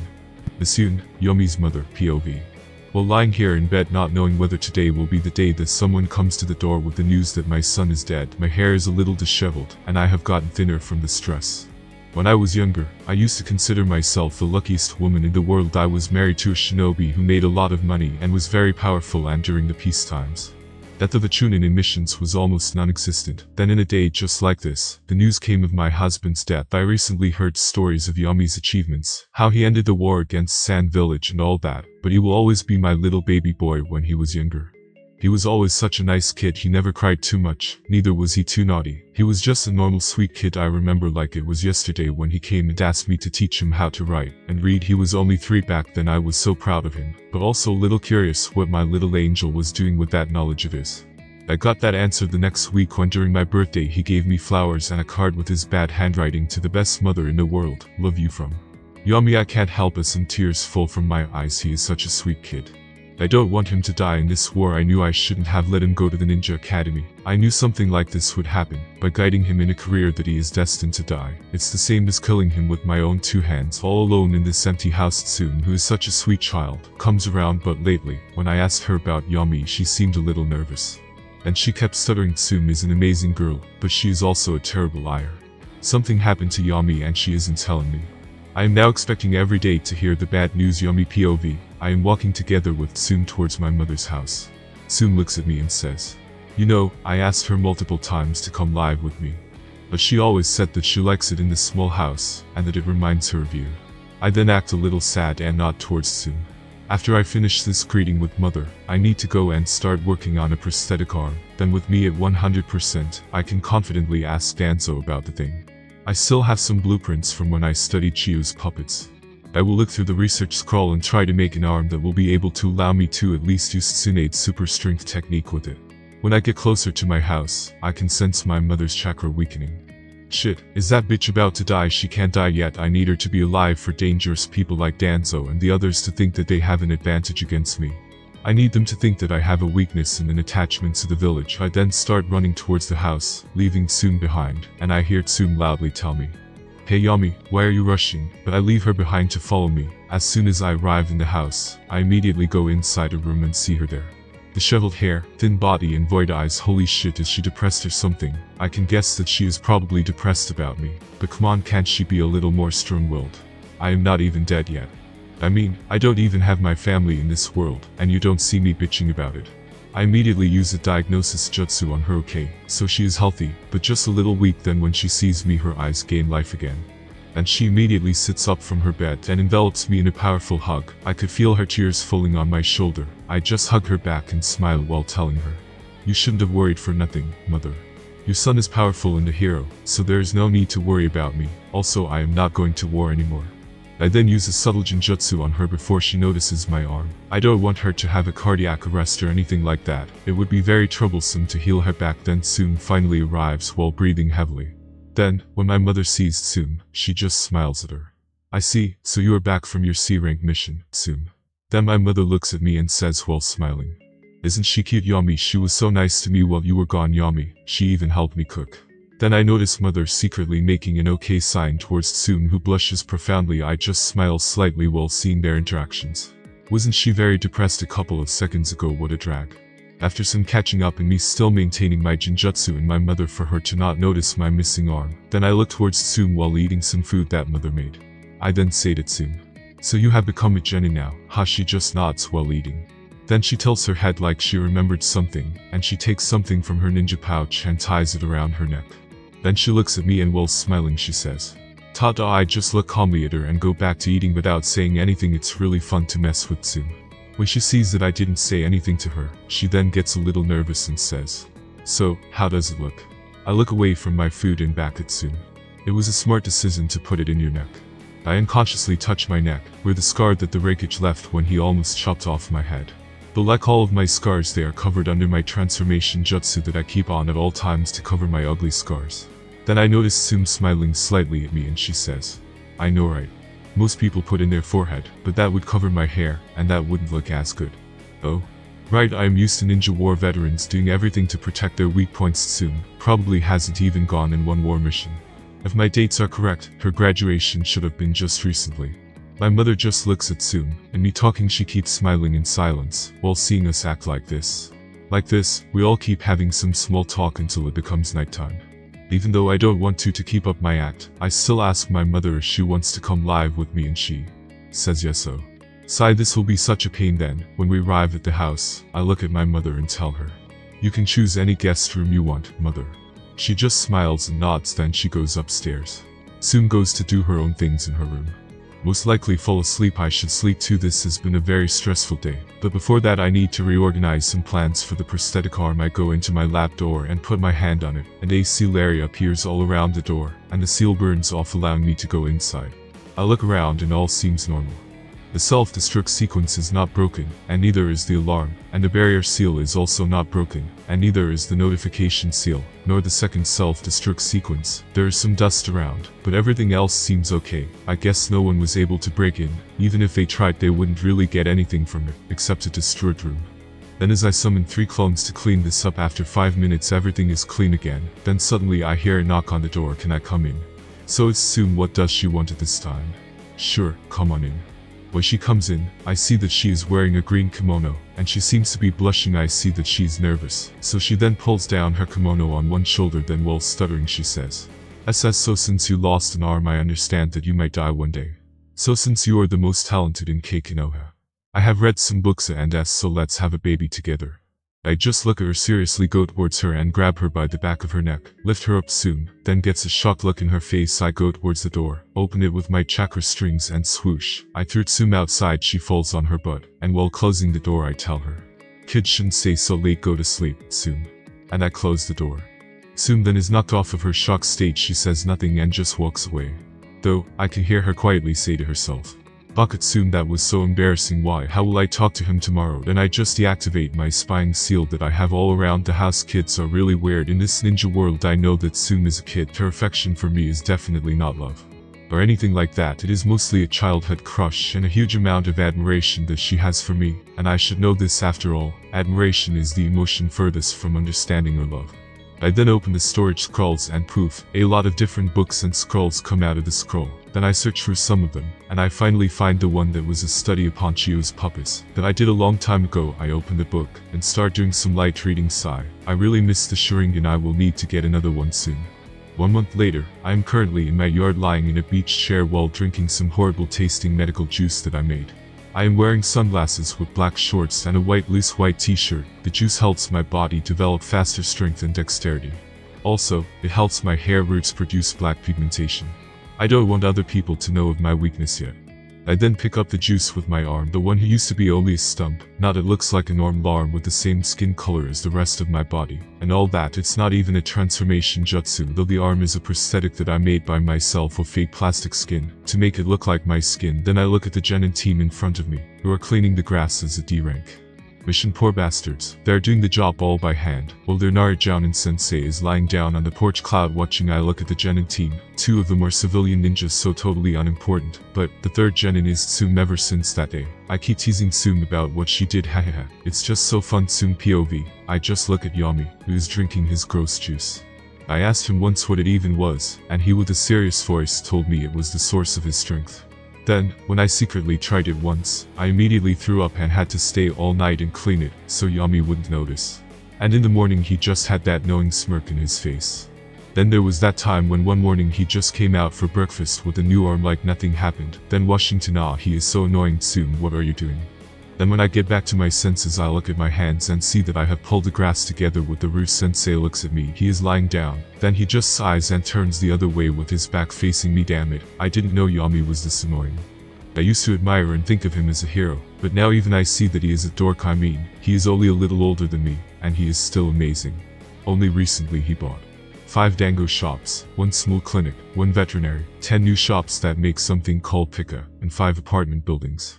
Now all the civilian Inuzuka are employed by the Inuzuka clan. I have even heard Naru-sensei say that he is a genius merchant, and anyone who wants to sell something knows to go to Yami Inuzuka. He will give you the best prices.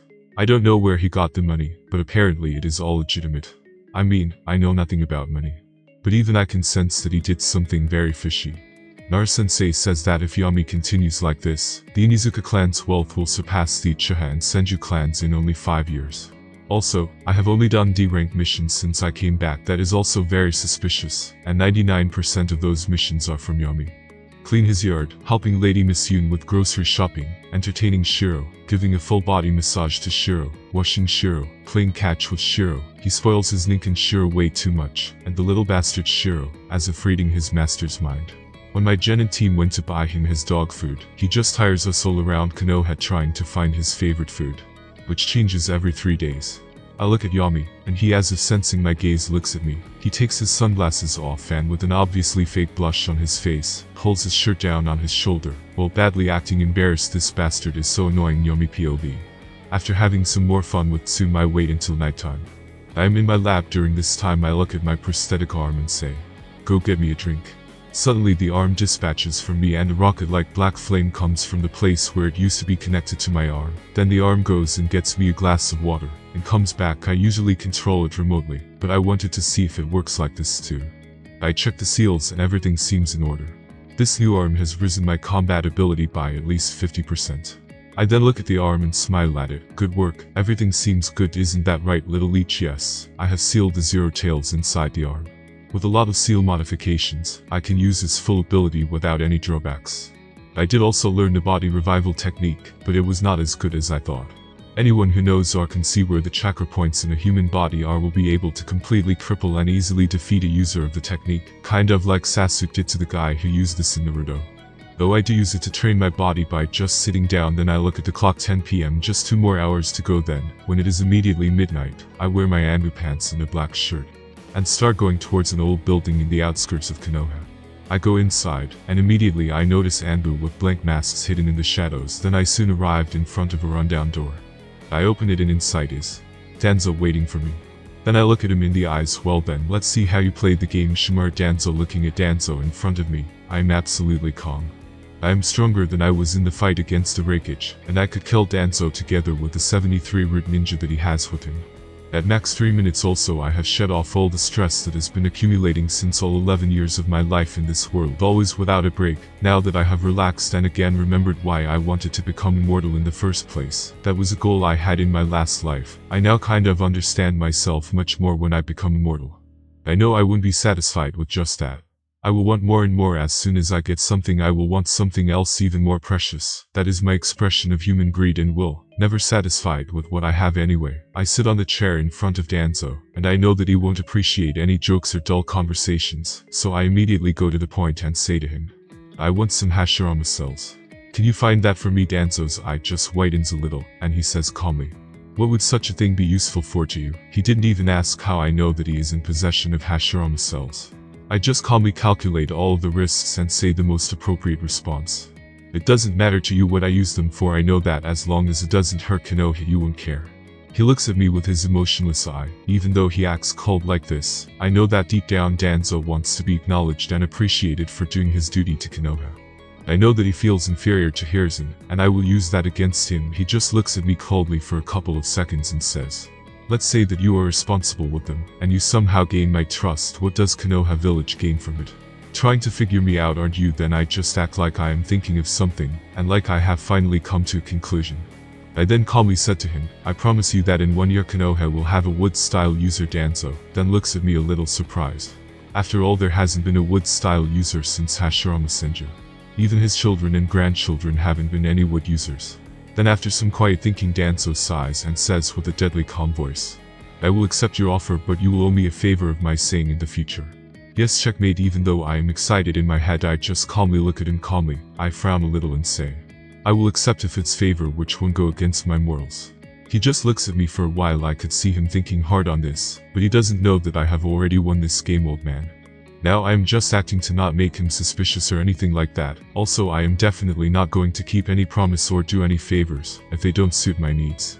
I mean, he could ruin my reputation by saying that I don't keep my word, but then he would expose himself, so that is a definite no-no. Actually, after giving me the Hashirama cells, he just kind of became useless to me. Should I kill him? Nah, he still has one final use before I take everything from him. Also, managing root isn't something I am planning for at the moment. Danzo after some time just stood his ground and said harshly, it's either this or no deal. As soon as he said that, his mood and posture kind of changed, like he is getting ready for me to attack him. Danzo doesn't respect people who are weak like Hiruzen. I guess he thinks that I am kind of like Hiruzen. He might not even keep his deals. If he thinks like that, well, that just won't do now. I just look at him, and for the first time during this meeting I just smile. No need to be so on guard, Danzo-san. I am after all only an 11-year-old kid. Right after that I release a little bit of killing intent towards Danzo. As soon as I do so, Wash 10 Root Ninja. They are around high Chunin level. They appear all around me, stabbing towards my vital areas with their tantos. As soon as they seem about to stab me, clank, they meet an invisible barrier blocking all their tantos. Fuinjutsu deals a lot with barrier jutsus. I know quite a bit of them. I just look at them and point my prosthetic arm at them. Then I just point my finger towards one of the root ninja and suddenly it falls down. Then all of the 10 root ninja actually fall down and die with no injuries to their bodies. Danzo sees them and doesn't say anything. I know he is panicking, but he doesn't express it. Well, barriers aren't made just to stop physical attacks. This is my modified barrier that stops a certain type of poison stored in my prosthetic arm from going over a certain radius and killing everyone around me. Then I just look at Danzo amusingly and say, okay, I accept the deal and I will still owe you a favor. This action of mine is my warning to him. I am not Hiruzen. As soon as he steps out of line or does something, I will kill him. He would know when or how, but he will die if he takes any action against me. Then I stop all of the poison and suck it back into my prosthetic arm with the help of another seal. Then I get up and start walking away while calmly telling him, I will expect one of your root ninja to deliver the package. And then I walk outside. When I am outside of the worn down building, I can't help but think to myself, damn, the ability of the Zero Tails to sense negative emotions is really useful. After that whole conversation with Danzo, I go back home again. Sum and mother are both asleep. I then go into my lab room. There are several unimportant experiments and notes around. Then I go into one part of the wall and run my chakra through it. A hole opens up below me, and I jump inside it. When I arrive at the bottom, hundreds of Fuinjutsu seals restrain me. Then, as soon as I go there, I pass through the hundreds of identification seals and dozens of self-destruct seals. When I enter there, I see the results of hundreds of millions Ryo that I put in it. The room has seals all around the wall, making the walls seem like they are painted black, making it impossible for anyone to even enter in here. I am confident that even if Madara Uchiha wanted to enter here, he wouldn't be able to do so. Well, he might be able to brute force his way inside somehow. But as soon as he does so, the lab will self-destruct and will take everything inside it to smithereens. Even future Obito with his ability won't be able to enter in here. Anyone who is in here except me will self-destruct. The lab floor is about 300 square meters. There is also another lab 1 floor down from here, and there are mostly the research material that I have on the Zero Tails, and so-called demons, naturally created from people's chakra and negative emotions. On this floor there are dozens of humans inside capsules filled with green liquids. Inside of them are members of the Kagaya clan. The liquid doesn't allow their dead bodies to decompose. There are also dozens of big, ancient-looking computers around. Then I turn on the lights and then the room is completely lit up. Then in the middle of the room are 3 tables with 3 people from the Kagaya clan in them. They're dead, but I have healed their injuries completely and activated their brains. They should be alive, but they are not. They are missing a key component in their makeup. They can breathe, and their heart also beats, but they are missing their soul. They have no conscience and can't learn. They can't produce chakra or anything like that. They are completely active, and their bodies are alive with the machines attached to them, but they are not truly alive. So by studying this is where my theory on my own rebirth came from, that if it was my normal soul from my world, I wouldn't have been able to use chakra or even activate a body from this world, since to do so takes chakra. I might have even been paralyzed at birth if I had the same soul from my last world and a body from this world. The consciousness but unable to move, so that means that when my soul came here it devoured the soul of the original Yami and gained his life. MEMORIES as a fetus they were non-existent, and I even took his chakra. Since my soul was more mature, it is logical that I ate his soul.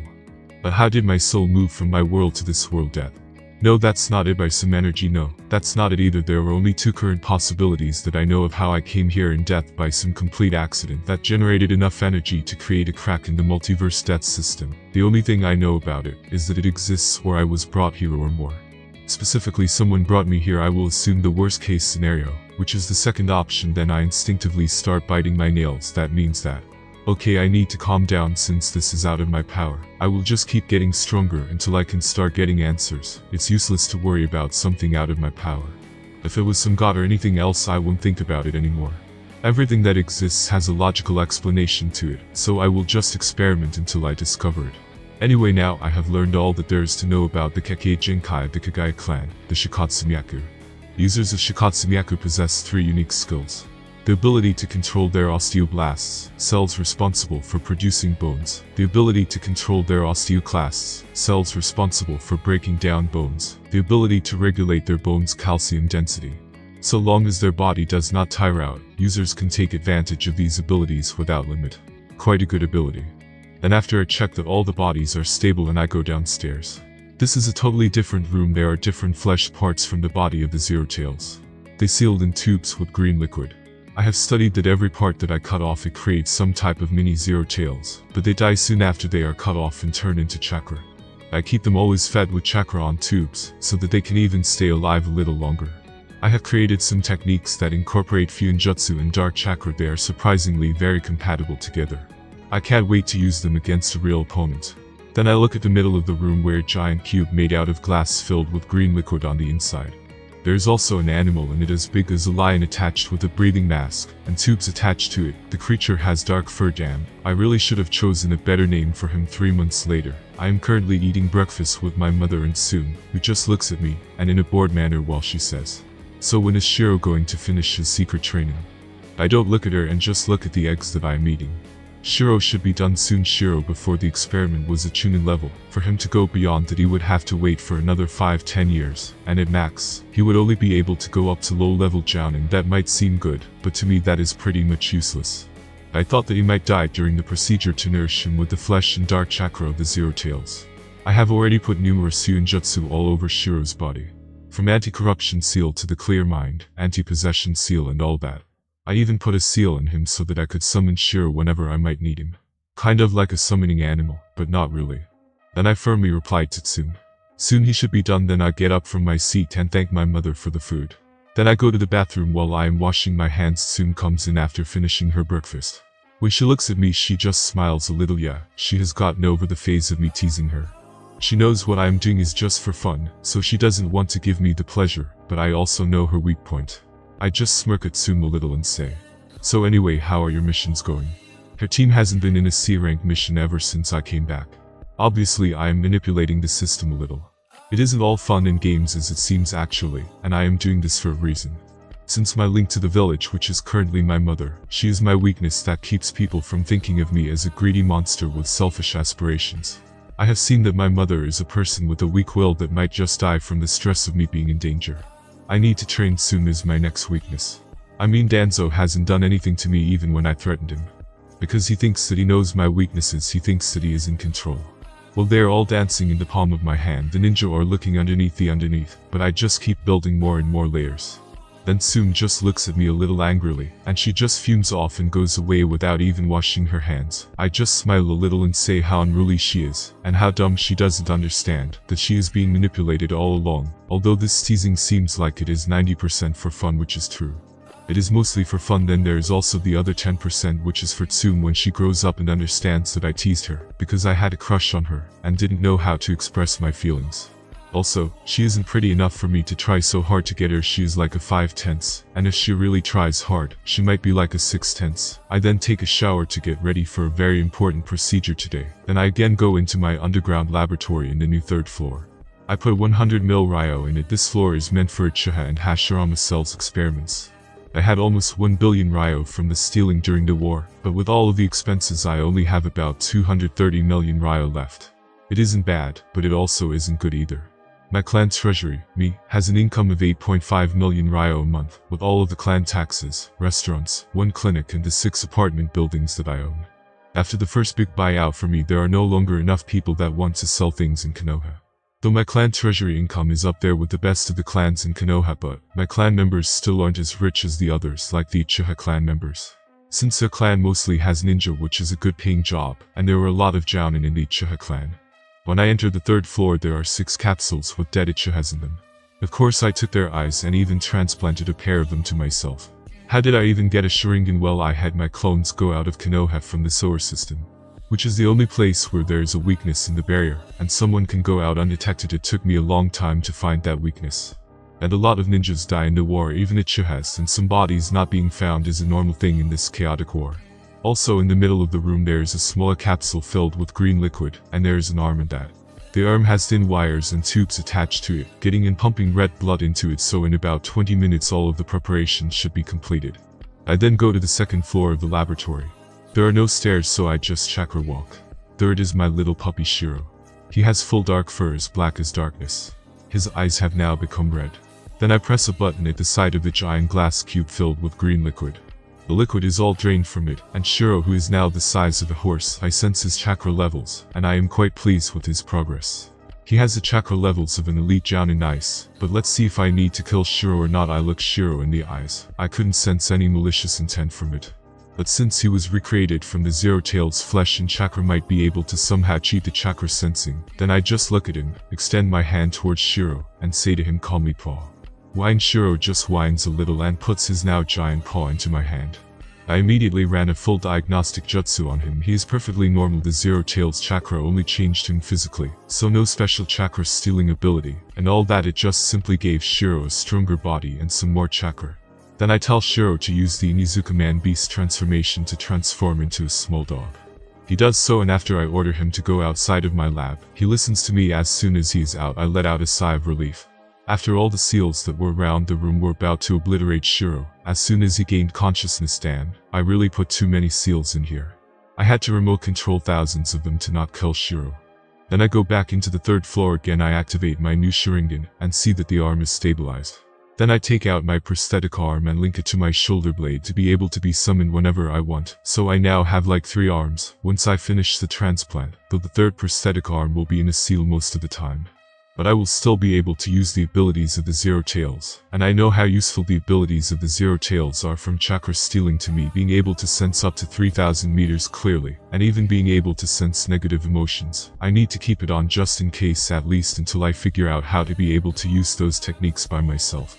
Then I lie on a table and do a hand sign. Poof, a clone appears next to me. He nods at me and goes towards the class capsule. He dries the green liquid in it, and then he opens it.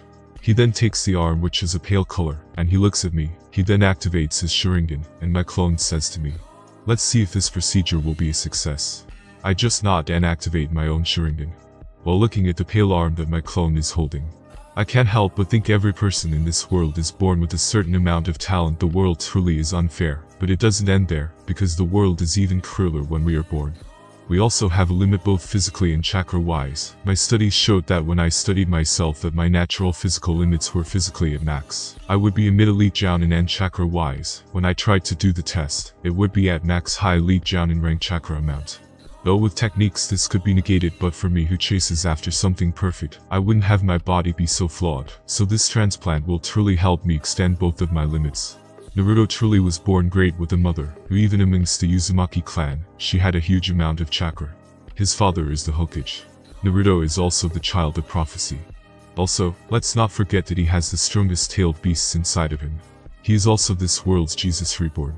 Oh yeah, he also got trained by legendary ninja Naruto. Uzumaki's story isn't of how an underdog won, it was how a very lucky and special person born with extreme advantages curb stomped everyone else. How will I even compete with someone with all of those advantages? I wasn't necessarily even reborn lucky or into a good clan. I am not necessarily talented or anything like that. Even in my first life I wasn't some genius, and I always had to try hard and use underhanded means to get where I was trying to go in life, and the world simply expected me to bow my head. Be nice and hope Naruto comes to save me. No fucking way that is happening. If someone is going to save me, it will only be myself. I will slaughter even the gods who try to control me. I will show them my human greed. Then I just look at the clone, who then puts the arm made out of Hashirama cells 8 to my stump, and he ties me up tightly to the table. Then my clone uses the chakra scalpel jutsu to slowly and delicately cut off a part of the stump to reopen the wound and unclog the blood vessels. I shake a little from the pain. I didn't use any painkillers or anything like that, since it might raise my chances of not noticing something like a rejection by the Hashirama cells. Then he closes the arm made from Hashirama cells. The arm was specifically made for me. As soon as the arm and my stump touched, I felt a slight burn at the connection point. Then suddenly I felt like something was crawling up my arm. I am ready now for my body to reject the cells and start fighting for dominance. My clone also started connecting the veins and arteries together with chakra strings, and with his Sharingan active, he was able to see them all perfectly. He even passed some healing chakra through the strings. Wait, when is the rejection happening? After all transplants like this always have a rejection rate. It's true that I made the arm perfectly for me. From the configuration of veins to fingernails, everything was made to fit me, and have no rejection. 1 hour later, I waited 1 hour after the transplant just to be sure. Then I just ordered my clone to untie me. He does so, and as soon as I get up I flex my new arm. Everything seems normal. I start doing hand signs. Everything seems normal. My speed of doing them is about as good as when I had both hands. I check my body with the Sharingan. Everything is normal. My chakra is stabilized. My chakra control is perfect like always. Then I go outside of my lab and into the house. I immediately go towards the Inuzuka training grounds. There were some Inuzuka genins training in it, but I just told them to go and train in one of the public training grounds, since I will be testing some ninjutsu. Then they went away. After that I check if anyone is spying on me, and I also check if the Hokage is looking at me through his spying ball. When I confirm that no one is spying at me, I use a normal earth wall appears in front of me. Nothing special about it. Then I try suddenly. Swoosh, a huge amount of water spews from my mouth, making half of the training ground a mud swamp. Amazing, making a C-rank jutsu have the power of a B+. This is good. Immediately, I pull out a storage seal, and summon a chakra paper. I suppress my wind chakra a little, and I run chakra through it. Then the paper is cut in 4 pieces. I look at the paper. Half of it is damp while the other half is normal, except a little part of it has crumbled to earth. Amazing. So I now have a natural water element. It's like I was born with 2 elements. This is amazing. Then I do a couple of hand signs and some muddy water raises from the ground. I was hopeful for me to get wood style, but it seems like it wasn't effective. Then I look at my new arm and decide to punch the ground. Boom, a giant crater is created. I look at my hand. Everything is normal. Then I run some chakra to my right shoulder blade. Poof, another arm appears. It's my prosthetic arm with the 0 tails in it. I control the arm to open its palm. Then the hand starts morphing and slowly forming a cannon head. Let's see how good it is now. The cannon head rotates with dark chakra forming in the middle of it, and taking the form of a dark laser. Then after 3 seconds, pew, the laser flies off and hits a tree. Boom, it ran through a couple of them and caused an explosion just like before. When it was my arm, it has around the same power as a C-rank jutsu. The longer I charge it, the stronger it becomes. Also, if I grab someone with that arm, I can suck out his chakra, and it will store it into my strength of 100 seal. Everything seems in place. I now have a Sharingan, Hashirama cells, and the Zero Tails. I am at the peak of my power again currently, except getting a new better Mangekyou Sharingan, which I am currently working on. There is no way for me to get more powerful. I will just need to wait for my body to grow up. I am still only 11 years old after this war is over. I will attempt to reverse summon myself and learn Senjutsu. It seems like the only thing that I need to grow is time, which I do have quite a bit, I guess. With the help of the Sharingan, I should learn Senjutsu. I should also use clones on it. Then I look around at the wreckage all around. This will have to be cleaned. Then I smile slightly. I guess Tsum is getting a C rank cleaning mission 2 months later. MC, age 12, Tsum POV. After Yami's birthday, which was yesterday, 3 days ago, I asked him to spar with me.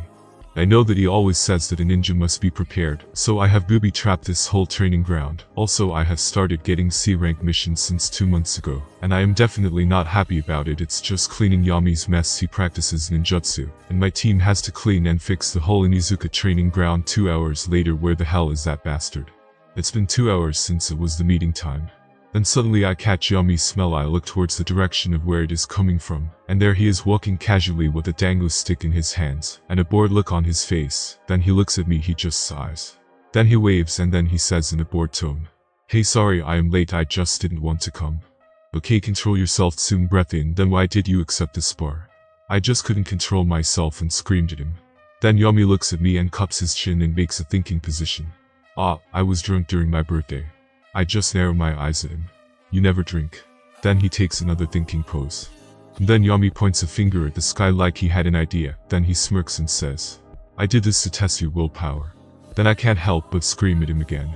Just admit it that you forgot instead of making lame excuses. Then Yami eats the last part of dango in his hands. Then he throws it in the ground. I know that he will hire my team to clean his mess again. He always throws trash in here, like there's no worry in it. He sure is an annoying bastard. Then Yami shrugs his shoulders and says in a tired voice, "Okay, here it is, the truth. In the morning I totally forgot about our meeting until I saw you at breakfast. Then I really didn't want to do it, so I went around Konoha shops to buy some dango. Then since I was already late by then, I thought that you wouldn't wait for me, so I went to this new ramen place. This bastard sure is annoying, and he totally didn't want to spar with me. He could have just said so in the morning, instead of making me wait here." But then Yami still goes on. "Then after that, I went to a tea ceremony house. I always wanted to try one of those. Then after that I went and climbed the Hokage mountain and enjoyed the scene from there. And then I had an amazing inspiration for a new business idea. I was going to call it a maid cafe." Then I narrow my eyes at Yami, and I can't help but think, how long is this story? But I was scared that I might forget the idea. So then I went back home and wrote down the idea. Then while I was coming here, I was kind of hungry, so I went and got some more dango.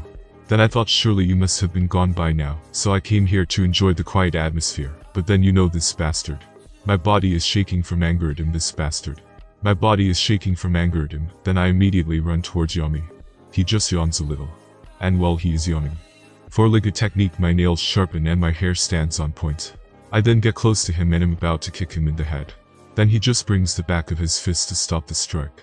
When I see that, I put even more power into my kick. Yami creates a chakra sphere on the back of his fist, and when my lid connects with it, boom, I am thrown back and hit a tree. I try to move, but my body is frozen. Then after 2 seconds I am able to move. I look at Yam, and he is looking at an anthill and touching it with a stick. He even annoys the ants. Also, it seems like he isn't even paying attention to me. Well then, how about this? I signal my Ninkin Kuromaru, who is hiding in a tree, fang over fang. Both me and Kuromaru start rotating to use the technique, and we at the same time attack Yami. Swoosh. As we get closer, our attack hitting Yami, I see that he is still messing with that anthill. This bastard, we will see how much not taking me seriously will cost you. Then as we are an arm's length away from Yami, he just does a hand sign. Bang, I hit something invisible with my head out. I clutch my head while rolling on the ground.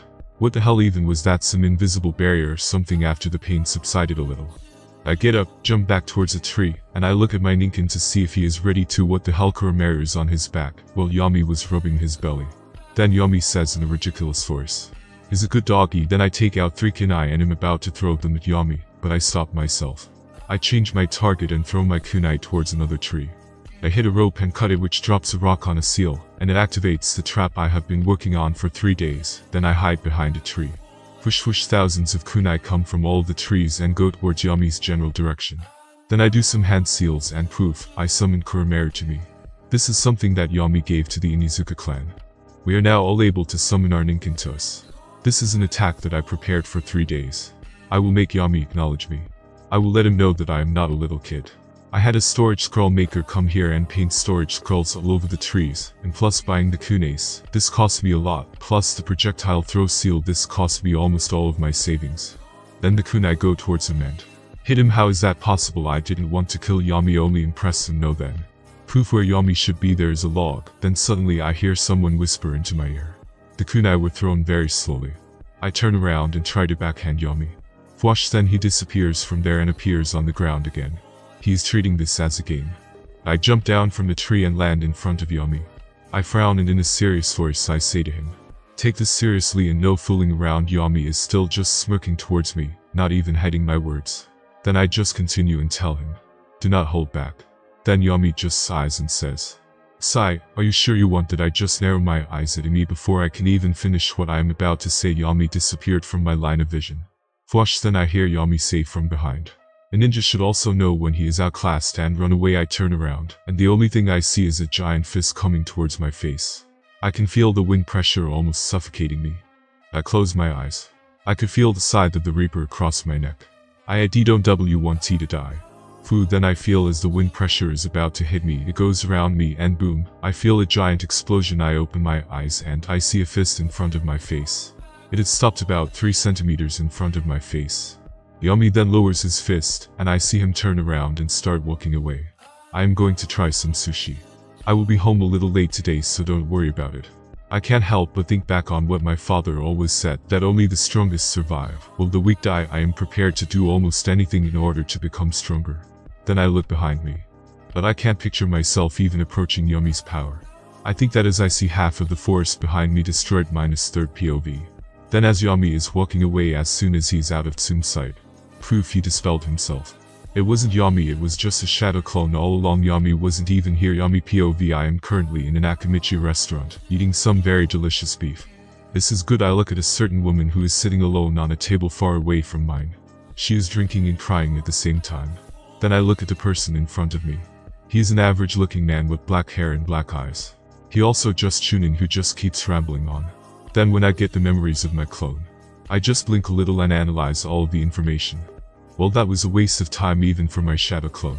But I guess it did raise Tsume's opinion of me. Then after the Chunin finishes his rambling and he finally gets to the point. If I didn't have a deal with him, I would have gotten out of here a long time ago. Then the Chunin makes a serious face and says, "So about the price. This Chunin is nothing special. He is just a teacher at the Ninja Academy. Pretty much trash cannon fodder. But he is a guy I bribed to talk to children about my heroic deeds and such." I look at the Chunin straight in the eyes and tell him, "What about the price?" Then the Chunin looks a little nervous and says, "I think that the job I do is very beneficial for you, so I think that it should be more expensive." I just look at him coldly. How to handle this with the best benefits for myself. Then I just squint my eyes threateningly at him and say, "Let's negotiate then. I currently pay you 100,000 ryo a month. That is about as much as a good paying B-rank mission. Give me a suggestion." His face then lights up a little, and he has to try hard to keep his smile from showing. "Oh, okay, so I was thinking 120,000 maybe." I just look at him. What a shitty negotiator. And weak will too, but that is the main reason why I chose him. Too scared to betray me, and too afraid to risk anything, and likes for other people to think of him in a positive light. Perfect as a useful tool and a scapegoat.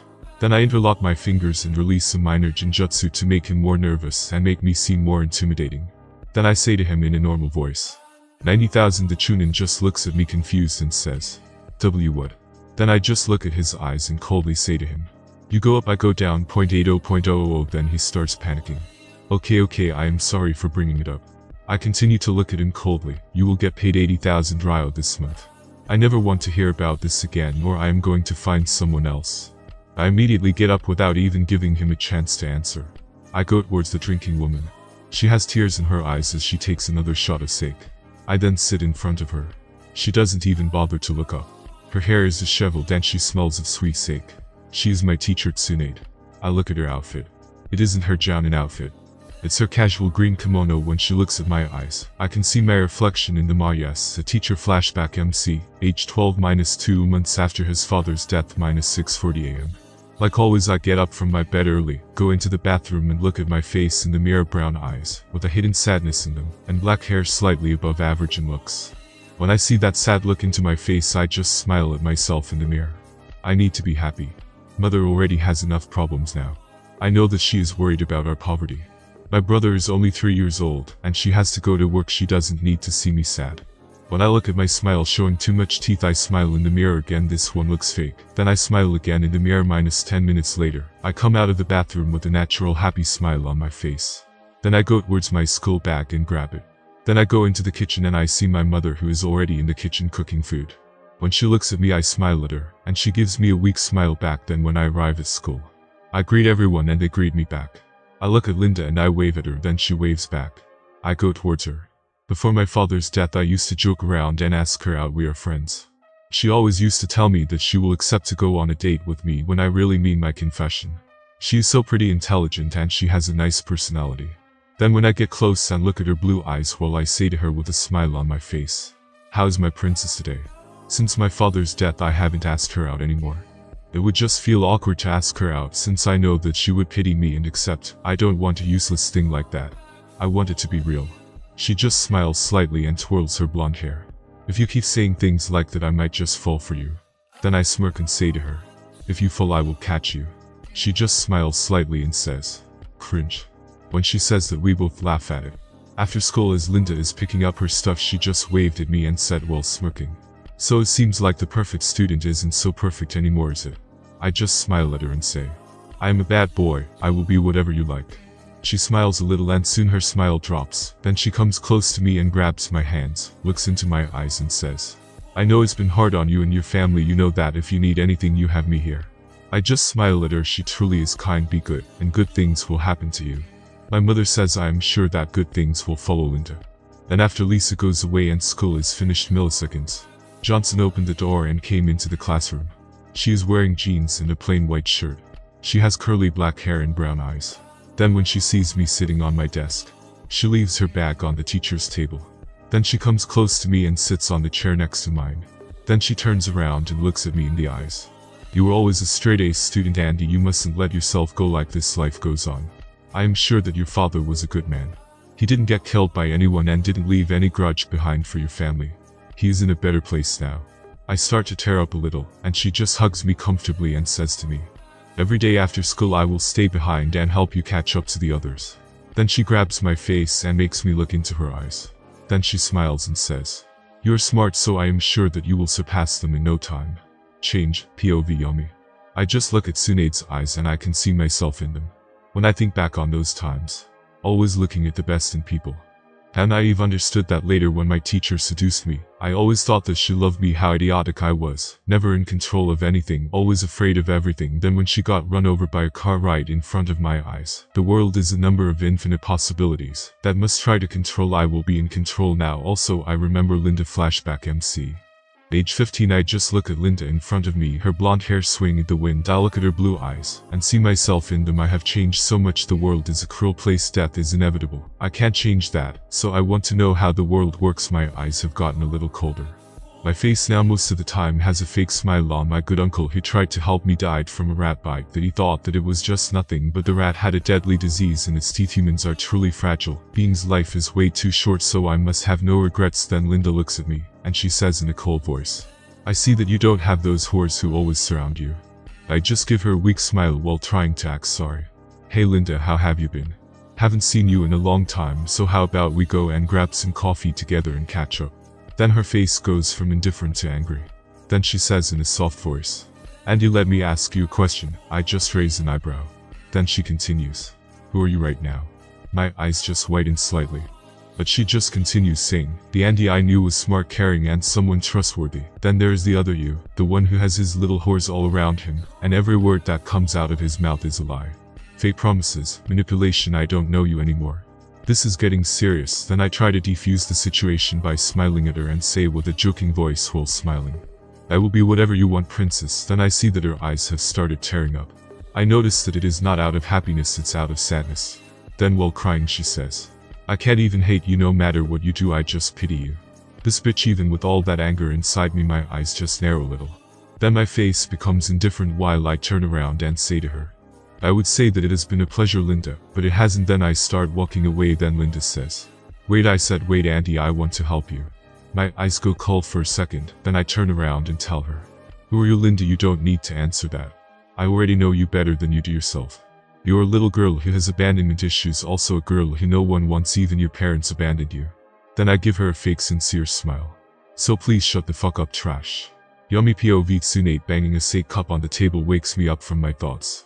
She just looks at me with a strange look, and then a light of recognition flashes in her eyes. Then she says in a drunkenly voice, Yami, long time no see. When she says that, I notice that it is almost an automatic response. She isn't even that concentrated on me. There's only one way to describe Tsunade right now: weak. Before she only used to drink on joyous occasions, now she has become an alcoholic. This is why I never drink alcohol. It doesn't let you be in control of your own body. To me, that is scarier than any deadly poison. Then I call a waiter over and order some food and a glass of juice. I look at Tsunade, who is still drinking out of her 6 sake bottle. While eating, I ask Tsunade, what happened? Even though I know what happened, I still needed to hear her say it. She just looks at me with hollow eyes and she says, Dan Kato died. I just raise an eyebrow towards her to express my confusion. Then I say in a bewildered voice, so what, all people die eventually?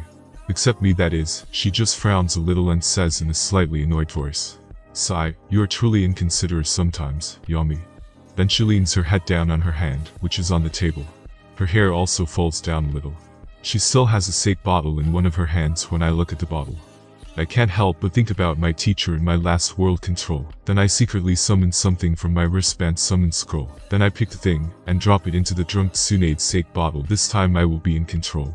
After putting the thing on Tsunade's drink and making sure that none around me nor Tsunade noticed what I did, then Tsunade brings her head up from leaning on the table and looks at me while squinting her eyes and making a thinking pose.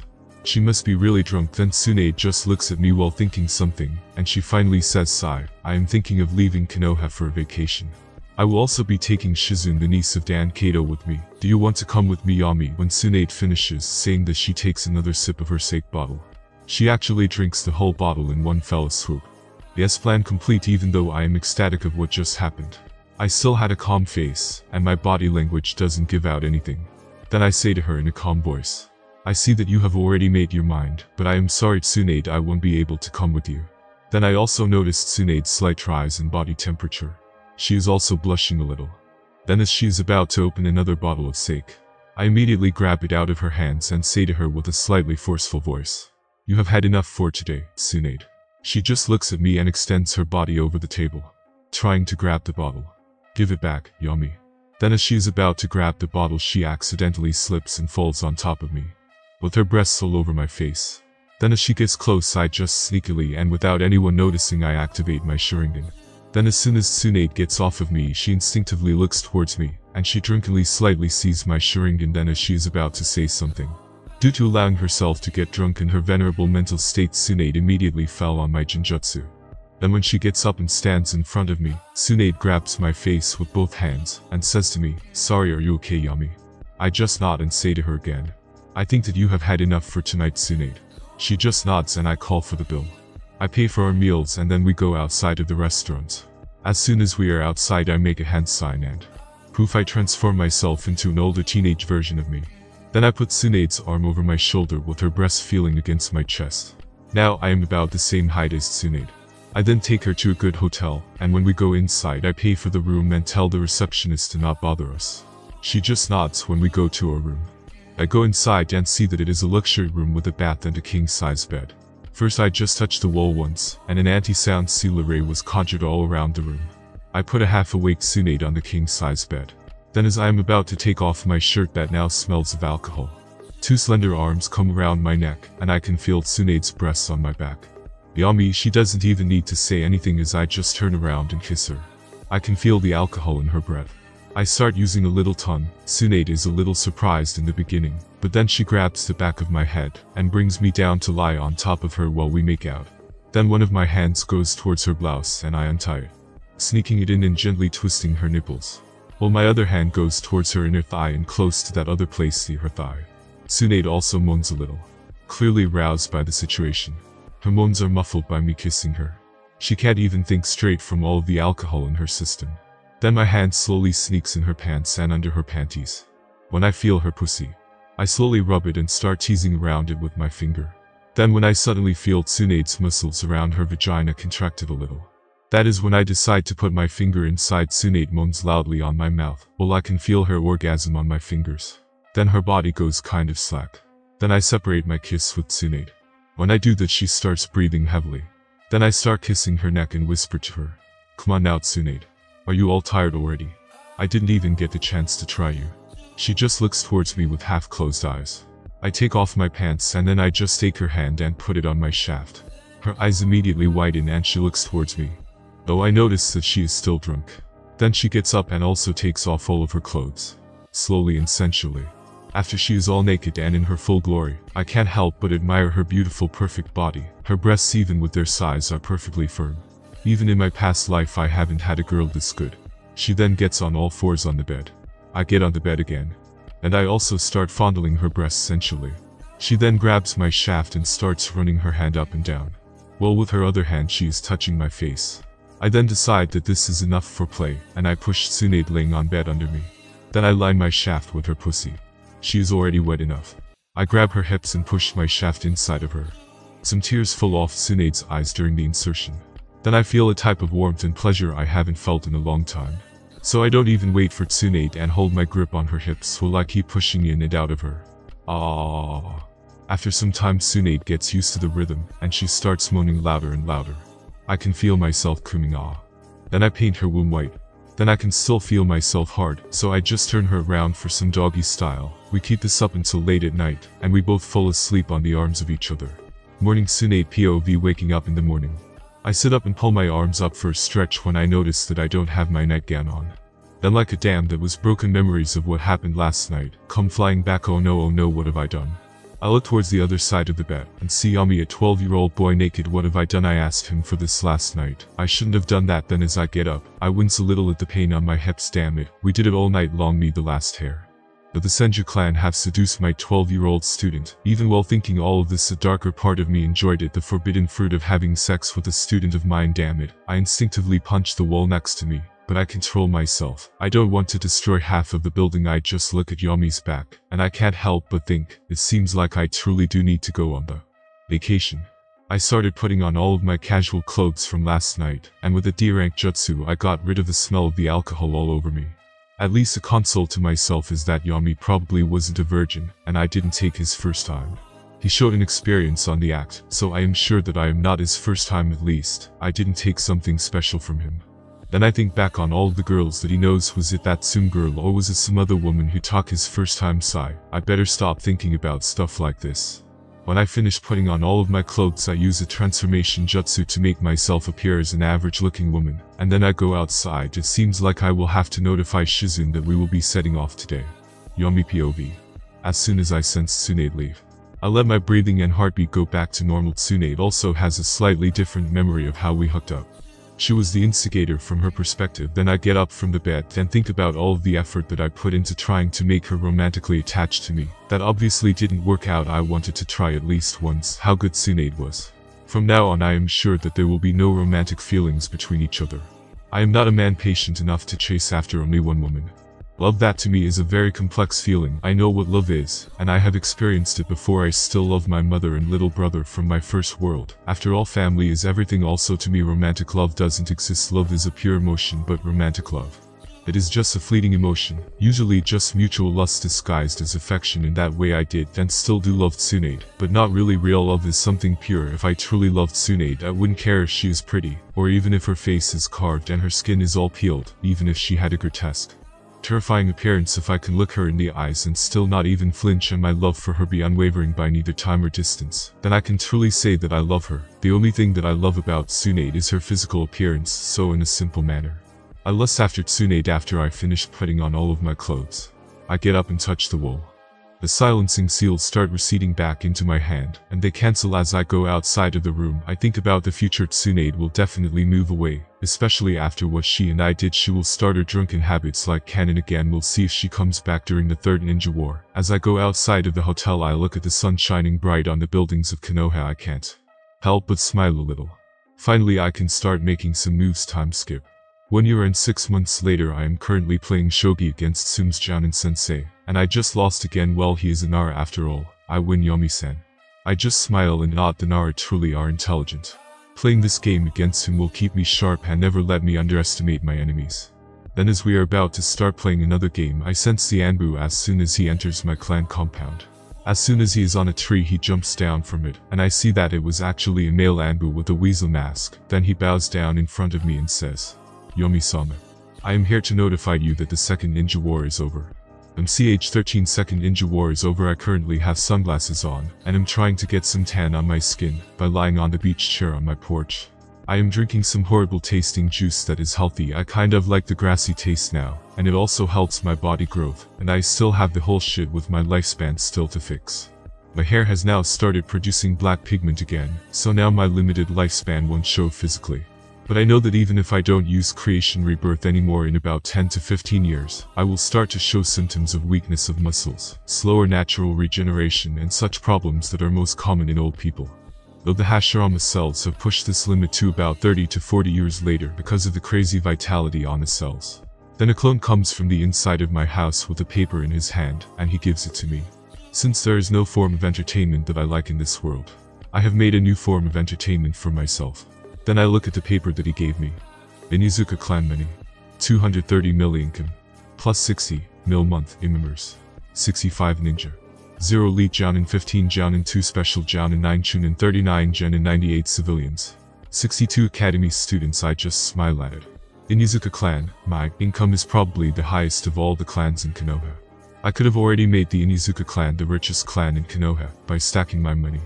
Since this is how riches are counted during this time, since there are no stocks or such things, I never try to leave more than 100 mil ryo in the treasury. Since that means that the money is just sitting there and not doing anything with it is the same as not having it. That is one of the things modern times taught me. I already have businesses all over the land of fire. My business plan was, for example, pay some thugs to destroy a shop and steal everything in it. Oh no, what is old Peter going to do now? Well, of course I will pay for his shop to be repaired and make him sign an overly complicated contract that he won't understand without a lawyer, which are not yet a thing on here. Also, I have been adopting a lot of orphans who I deem decently talented into the Inuzuka clan. When they get older they will all marry within the clan, and my clan will finally have enough jounin ninja. Then there will be no need for me to keep pulling the clan up by the nose. So that is pretty much my business plan, and since there are really no laws against this type of thing in here, I just take over businesses while the fat nobles stay in their castles doing nothing in there. Then after some decades they either become my puppet government or they get obliterated. Then after some time relaxing I sense an Anbu land in front of me. I signal him that it is all clear and he takes off his mask. Immediately, his most notable feature is the Inuzuka tattoos on his face. Finally I was able to get one of my own in that division. And I made a lot of sacrifices. I spent a lot, 4 hours, of my time, carefully making holes in Akira's 8th gate, and closing them again to give him a permanent physical boost. Though he will die in around 20 to 30 years thanks to the dark chakra I ran through him to lessen the symptoms. At least he won't die for nothing, like cannon fodder. He will die for my benefit. I also remembered from that one villain in Naruto that said that because he had the body revival technique he wouldn't be killed, even if he opened the 8th gate. That was a complete life first. Even with only the first gate opened, he would suffer a backlash, since he wouldn't be able to control the raging chakra on his body in second.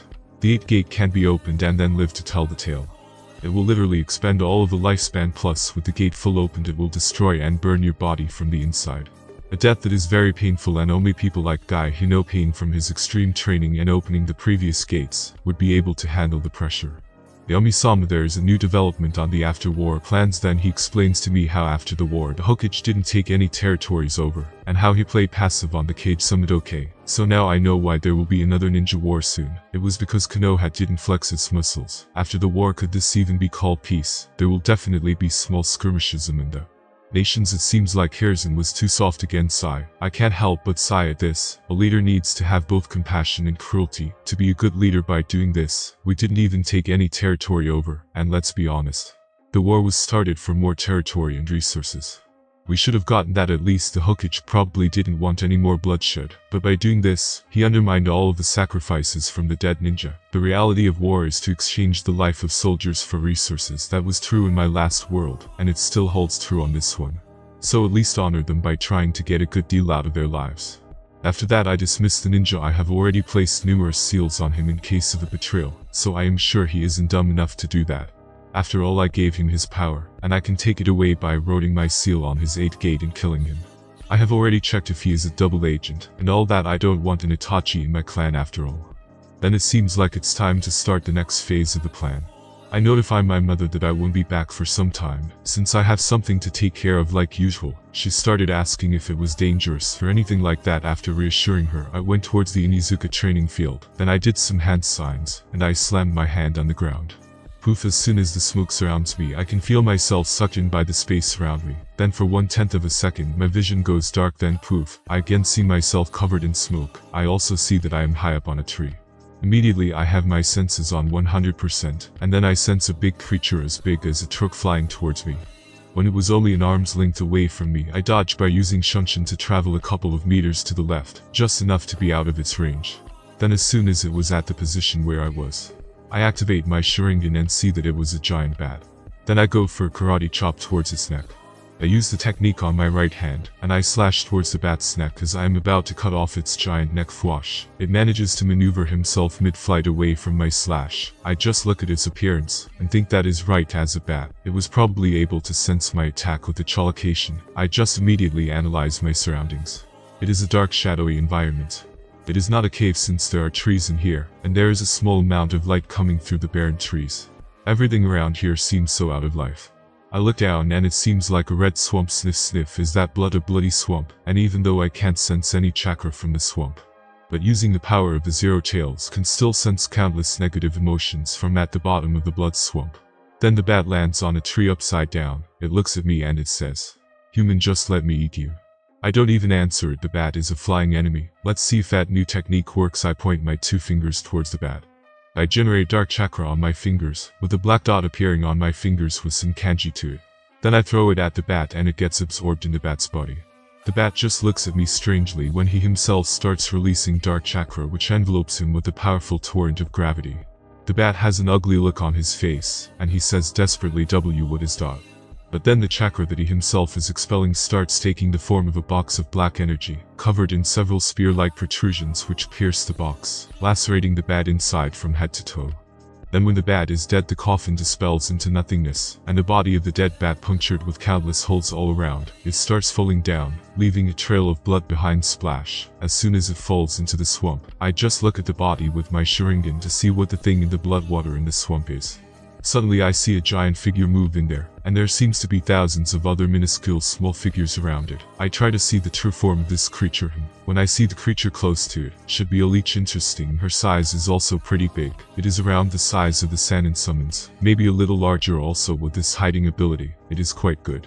Then after confirming all of this, I look at the bloody swamp below me, and then I call out loudly, "Hey you big leech, I need you to answer me some questions." Suddenly the leech stops moving. Then, as if a river of blood is rising forth the earth, the leech stands up, and its head reaches up to the tree where I am standing. It is only a couple of meters. I can see its mouth full of rows of teeth dyed red in blood. Then the creature speaks in a deep voice. "Since you feed me a bat, I will answer your question. What do you want to know, boy?" Whoa, its breath smells really gross, but I just look at it. Definitely don't judge a book by its appearance. It has a rational personality. Then I ask him in a serious voice, "Do you know what and where this place is?" The leech just nods. I don't know what he is thinking, since he doesn't have a face or anything like that. Then he says in his deep voice, "You are in the blood swamp." I just look at him and ask him again, "In which land is this blood swamp?" The leech then answers, "Ah yeah, I forgot that you were summoned here.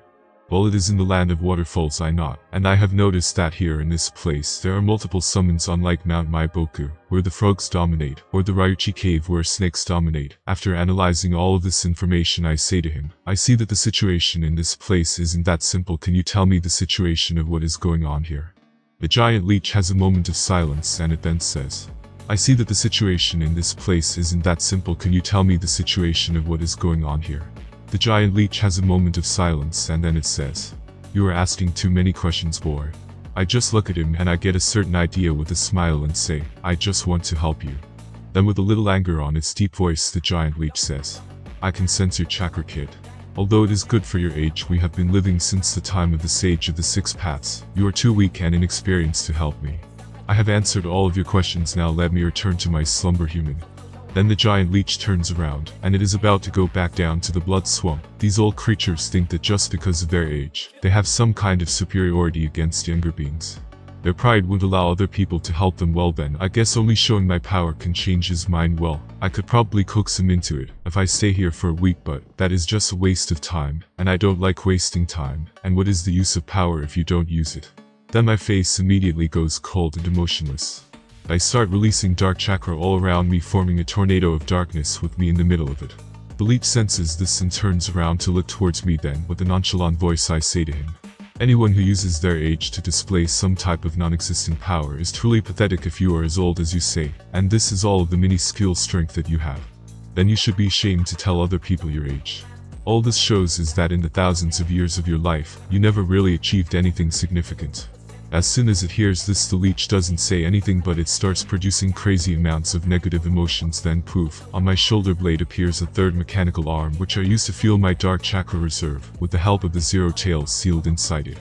I appear at the top of the leech, and I punch down, splatter, then all of the leech parts are dispersed. As I am falling down, I just extend some chakra strings from my back and go to a tree and stick to it sideways. The punch definitely wasn't strong enough to blast him to smithereens like that, plus I can still sense his dark emotions, so that means that he is still alive, so this old guy truly had some tricks up his sleeve. Then I sense malicious intent behind me. Fwash, I immediately dodge and appear behind my attacker. It was a miniature version of the leech. I just look at it with my Sharingan actively recording everything that just happened. I just kick the leech and its body pops like a balloon with blood flying everywhere. Then all of the body parts and blood of the giant leech flows together like a tornado, and the leech is now fully formed back to his full size. He is kind of weak, but his regeneration ability is quite good. Then, as soon as the giant leech was fully formed, it was ready, about to spit something at me. I immediately clasped my hands together, then 5 small yellow orbs with skinny tails emerge from between my clasped hands, and move above my head before forming a circle of 5. Then I raise my clasped hands above my head, and I slam them downward, sending the orbs into the ground. As a bright light is generated in the sky above the leech, 5 tall and thick pillars, which are connected to each other by chains, pin the giant to the ground. Boom, the leech is pinned to the ground, and then it starts to disassemble its body. I make another hand sign. I summon 6 thin, white beams of light that slam into the leech's midsection, holding him in place. Then it stopped moving at all, as if paralyzed.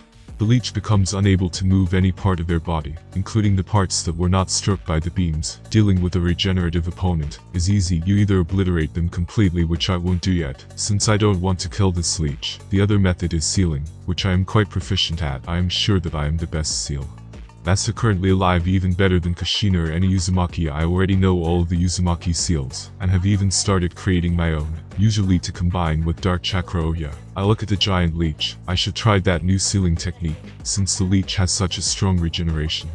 Even if anything goes wrong, it probably won't die. Then I point both of my hands towards the giant leech. I create 8 black holes that emit dark chakra in the personal space surrounding the leech, with the 9th black hole manifesting in the center of the leech's body. Whoa, I can feel as if gravity is holding the leech in place. This is pretty good anyway. Then I get close to the leech, and say to it with a cold voice, "Ready to talk now?" The leech doesn't say anything for a couple of seconds, and then in a defeated voice it says, "This place, the blood swamp, is a place where numerous summons exist from birds, alligators, and many more, but there are 3 powers that rule the others. One of them is me, the leech sage. Then there are the bat summons with their leader, the bat sage. They currently have the advantage because they have the numbers advantage. And the last major power in this swamp is the mosquito sage." Then he keeps explaining the dynamics amongst the smaller summon clans in the blood swamp. Alligators and flies and dragonflies are at all-out war against each other. Pretty much this place is a blood swamp, and the blood running through the swamp is real blood from the countless giant summons that die here. Then I ask him another question with a nonchalant voice. "So now, tell me everything that you know about leech senjutsu." Then, as he is about to answer me, I interrupt him. Also, lying to me isn't a good idea. As soon as the leech heard me say that, he stopped the lie that he was about to say, even if his physiology is different from humans. I already have memorized his patterns of when he lies and does different things with my Sharingan. Then it continues, saying in its deep voice, "The leech sage mode works like any other senjutsu. I will just use some of my mucus on you. to help you sense the natural energy, and I don't even listen to him anymore. He is still hiding things from me. I guess some old monster like him might underestimate my ability to notice some lying really old creatures who are above 100 years old and are simply just strong. I mean, I am a patient man. I like to plan things slowly and carefully, but if they haven't already become the strongest being in existence by that time, or if they stop searching for a higher level of power for themselves and get too comfortable in their position, is just simply trash. They will simply be overtaken by someone with a higher ambition. That is how the world works. Then, after the leech finished talking, I just looked at it and said, "Your age has really rusted your brains, leech." I just clasped my hands together and a blue ball comes out of them and it floats above my head. Then my jutsu ignites at a single point above my head. Blue energy extends upward to 4 points and forms an inverted pyramid, which solidifies into a barrier around me. This should keep any outside forces from interfering. Then I make another hand sign and the pillars start flashing. And I summon some black chakra from my mechanical arm. After that I make a ball of chakra in my hand and use the dark chakra to corrupt it, and I also use some Fuinjutsu on it. "Sorry, little leech, but it seems like you have to go." I then throw the ball towards the leech, and it gets absorbed by it. Then after 2 minutes the dark chakra ball comes out of the leech, and now it has a dark red color. Then I make a small seal on my abdominal muscles, and store it in there. The leech then says something. Who am I? I just smile at it and touch it with my right hand, and then I pull up my shirt and draw a circle with Fuinjutsu all around it, and a spiral in the middle of the seal. I make sure to not connect it with my life force, and such things, and more correctly, the seal is not on my body but on my skin. Then I touch the restrained leech, and then with my other hand I touch my seal. "Who are you?" The leech asked, confused. Before it was sealed on my skin, what I did was steal its memories, and I am pretty sure that torture against millennium-old creatures like them is ineffective. So I took its memories and sealed its body. I didn't absorb his memories, since only dumb people absorb another person's memories. That is like asking for the memories to take you over, especially this leech who has thousands of years of memories. It will definitely be able to take over if it absorbs my memories. Then I slowly use a seal to review the memories in my brain like a movie with my Sharingan. 1 hour later, holy shit, I know he was hiding something, but for it to be this big. I thought he was hiding something, but this is good. He has some memories of meeting different summons, and all that, but his most important memory for me is that the leech sage which I learned from his memories is named here. The sage mode of leeches could also be used in a synthesis way. The leech fuses with his summoner, and the leech draws a nature chakra, while the user concentrates on fighting. This is amazing. I just have to force Hiro, who now has no memories, to just gather nature chakra. But I will also need to invent another seal like the seal of 100 strengths that I learned from Tsunade. But this time it will just make it to store nature chakra. It shouldn't be too hard, especially with the leech doing the accumulation of nature chakra. But first I will just keep them on me, and then I will make this thing work after I return to my lab. Also, I won't sign the summoning scroll of the leech summon, since the leech is sealed on me and his summoning scroll is inside his stomach anyway. I already got the information that I wanted. I will also review his memories 100% after I return to Konoha. This guy really did exist since the time of the Sage of the Six Paths anyway. It's about time to get myself some new pets, and these all have the strength of around S rank. But I can beat them easily, especially since I know the way that they fight and their special abilities from Hero's memories. Well then, better go and search for them. Fwash. I start running towards the location of the Bat Sage. Third POV. When Yami arrived towards the nest of the bats, it was inside a giant hollow tree. There are nests all around the tree. Yami analyzes the situation and looks for any opening, and then he counts how much bats there are currently flying all over the tree. There are 28 giant bats, all of them about the size of a truck. Then Yami just uses and, like a ghost with no smoke or anything, after using the technique, Yami appears above one of the bats, and immediately feeling the disturbance with their echolocation, all of the bats look towards him, but he just neck chops the bat below him, knocking out unconscious. And as he is falling down together with the bat, Yami just uses Shunshin again, and appears above another bat, and even though the bat can sense him with his echolocation, his body can't keep up with the speed of Yami, and he is knocked out also. This happens another 26 times, and all of the bats are knocked out. Then after defeating all of his enemies before him, Yami seemed to relax, but as soon as that happens, the surprise attack comes trees and attacks towards him. A giant bat, bigger than any of the other ones he has already fought, and the bat bites Yam on the head and it rips out his head from his shoulders with deep red blood spewing all over like a fountain. But then the dead Yami turns into water, and all of his blood that was spewing is also turned into water. When the giant bat sage sees that it was a Jinjutsu all along, and he tries to break out of it, but he feels a hit behind his neck, and his world goes dark. After all of that, Yami also takes the memory of the sage bat and examined it. He finds some echolocation sensing techniques in the sound. Wave type of attack MCPOV. When I look through his memories I also see the Bat Sage techniques. They were pretty good, but not as useful as the Leech's techniques. Then after that I take the Bat Summon Scroll from a hidden part of the hallowed tree. It was hidden simply under some hay. I also put seals on all of the bats in here, and return the memories to the Bat Sage, and the Fuinjutsu memory sphere flies back into the Bat Sage. I also wait for some more bats to come here. It will probably come soon after 30 minutes, and knocking out another 8 bats. I also knock them out, and put certain seals on all of the other bats. The first to wake up is the Bat Sage, and as soon as he sees me he is about to get up, but I immediately activate the seal on his body, and a bat as big as one of the Sannin summons stops dead on his tracks, when the Bat Sage is paralyzed by my seal, and no matter how much he tries he can't move, so I just smile sweetly at him, and say I have already put his memories back in place. I am afraid that you won't be able to move. He just looked at me and noticed who I was, the one who he was trying to sneak attack but failed.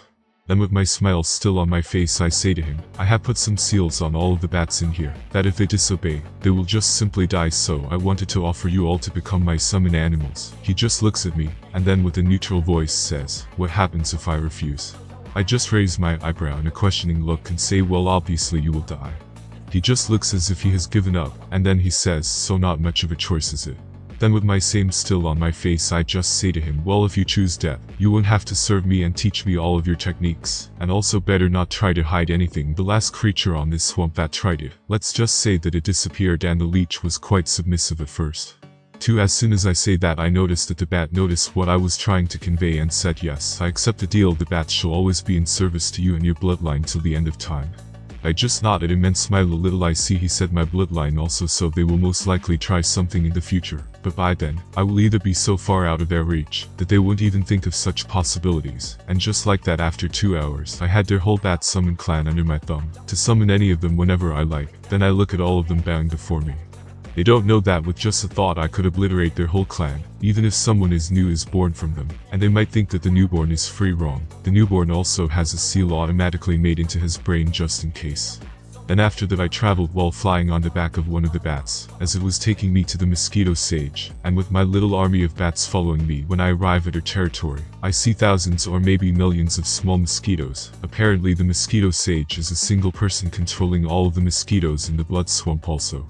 The mosquitoes in here are all the same size as normal mosquitoes. When I start going forward and thinking if I should just burn all of the mosquitoes, the horde of millions of them split in half to reveal someone that I have never seen in reality, but I have seen it from the memories of the summons under me. I also know of all of her powers. When I look at her, I see that she is a tall and large woman and has the appearance of a humanoid mosquito. Her body is very light, allowing her to fly, and her limbs have been enlarged and have clawed tips on them. Her biceps and shins are covered in long bristles and stripes, which are akin to that of a mosquito. She has long hair and a human-like face, but other than that, her head resembles that of a mosquito with a second pair of compound eyes, 2 antennas, and a large stinger on her forehead. Wow, she really does look like a part human. That is gross anyway. I start walking towards her. She just says to me, I give up and accept to be on your service. I just look at her and a smile comes into my face, and then with a happy voice, I say, is that so? Okay, then I accept. Give me your summon scroll. I also admit that I used mosquitoes to spy on you when you arrived here. She just throws a small scroll towards me, and I immediately see that from its Fuinjutsu. It was the real deal. I just bite my thumb a little, and write my name on it, and the same as with the bats, I put the summon scroll and a storage seal on my wrist, while I am still on top of one of the bats. I just look at them and smile at them all while saying, so the blood swamp is now under me. Also bats get every other summon creatures here. I will be signing some more summon contracts. Then I jump off the bat that I was flying on, and with perfect equilibrium, I stand on a tree sideways, and then I point towards the mosquito lady and say to her, you will be teaching and explaining to me Sage Mode. Time skip 1 years later. MCH 14 Kakuza POV. When I enter the bounty building on the Land of Fire, I have a ninja on my shoulder, some Jounin from Kumagakure. Even though the second ninja war was over, there wasn't a definite winner, and in all of the lands there are skirmishes happening between the elemental nations, which is good for me, since I can catch ninjas like this guy and earn some money. Around 3 million here and 4 there. It all adds up, so that is pretty good. Then when I am inside the bathroom, I open the door when I use the sink and go into an underground room. There I see an empty room like usual and go towards one of the corners, and when I push a part of the wall, it opens up like a window with a guy coming out. When he sees me he smiles, and his eyes brighten a little. When I notice this, I immediately say, Bradley, you haven't gotten any bright ideas about the bounty on my head, have you? Immediately as soon as I say that, Bradley puts his hands up and says, No, I was just excited to see you. I just look at him with an intense stare. As soon as he says anything suspicious, I will kill him living as a rogue ninja, and letting anyone have bright ideas isn't a good thing. So with a threatening voice I say to him, And why would you be exited? He takes the body and gives me the money. Then he says, well, someone came asking for an assassination on a certain individual from Konoha. I just look at him. I have known Bradley for a long time, like 3 years. He has this weird habit of his that seems like he is about to almost get to the main point, but he doesn't, so I just ask him, get to the point, or I am going to strangle you by your own intestines. He just looks at me panicked and says, okay, it's just some kid from Konoha, his name is Yami Inuzuka. As soon as I hear this name, I grab Bradley by his collar and say to his face, do you want me to die or something? Yami Inuzuka might seem like a kid, but from what I heard he went against the third Raikage. There is no way I will fight someone like that. Bradley, while he is still panicked, he says, no, it isn't like that. The guy who put the assassination order said that he is someone close to him, and in 2 days Yami will go to the Land of Fire capital. He even showed the route he will take so we can put traps along the way. Also, he said that he will poison Yami that day, so the kid will definitely be weakened. Plus, he said that he will pay 500 million if the assassination is successful. Immediately, my eyes widened at the extravagant amount of money. The kid must have pissed off some powerful people. Then Bradley continued saying, he also has hired someone else, some famous assassins from the Land of the Sky. They hold some grudge with Yami Inuzuka too. Also, he will give a down payment of 100 million. I thought this through for a couple of minutes and made my decision. Yes, I will accept it. Worst, I know I will be able to escape after all. I escaped the first Hokage. There is no way anyone else on the elemental nations will even be able to catch me. If the god of shinobi couldn't after 2 days, we put traps all along the way, and when I look at my partners in this assassination, I can't help but feel the chances of success rising. They both have a pretty good amount of chakra. They look like a man in his 40s with long blonde hair and a muscular build, while the other is an old man with a mustache and short silver hair. I haven't heard of them except from Bradley, but even though Bradley is a greedy shit, he can still be trusted to have important information after the assassination. I was planning to kill them and take their part of the reward, but it's better to keep things to myself and not do that. Those guys have a dangerous vibe. Then, after a couple of hours of us hiding, a kid who is pretty tall for his age with spiky black hair and black eyes, Yami Inuzuka, is here. Also, I see that he seems to be breathing hard. For a ninja like him to do that, it means he is already poisoned from our contractor. Then Yami stops leaning against a tree, and he is sweating like crazy. Coffee coughs into his hand, and Yami Inuzuka sees that it is blood. His eyes widen, and immediately as soon as I see that now, I decided to attack him immediately. Still Kakuzu's POV. Then immediately, I attacked Yami Inuzuka when he turned around. He had a strange smile on his face that sent shivers down my spine. My heart felt cold. I could immediately sense that something is wrong. Suddenly I felt darkness claim me as I fell down on the ground. What? Am I going to die like this? Am I Kakuzu the ninja, who was able to escape the god of shinobi, die here like a bug squashed by a little kid? No, that was my last thought as I felt my consciousness also slip into darkness. General POV. Next time Kakuzu wakes up, he is under a tree that he was sleeping while leaning on it. When he wakes up, he says, damn, what was I doing? Then he sees the dead body that he had next to him. Oh yeah, I should go and deliver this to Bradley's station. I know that guy will give me the best deals. After Kakuzu dusted himself off, he couldn't help but think it's nice to rest sometimes. When he arrived at the bounty hunter's station, he went to the bathrooms and opened a secret door on it, and then he went to the secure room, and when he entered, Kakuzu saw Bradley like usual sitting there on with only a hole in the wall big enough to fit the average human body. Kakuzu then goes towards him and says, Bradley, here it is, a new body. Bradley looks at it and says the Jounin, he has a 3 million bounty. Then he takes a sack of money and hands it to Kakuzu while saying, here it is your money. Kakuzu counts all of the money there, and after doing so he just walked away. If he had looked at the other side where Bradley was staying, he would have seen another Bradley tied up and unconscious, with a hollow look on his eyes. Then the Bradley he talked to, Kakuzu just said, you can come out now.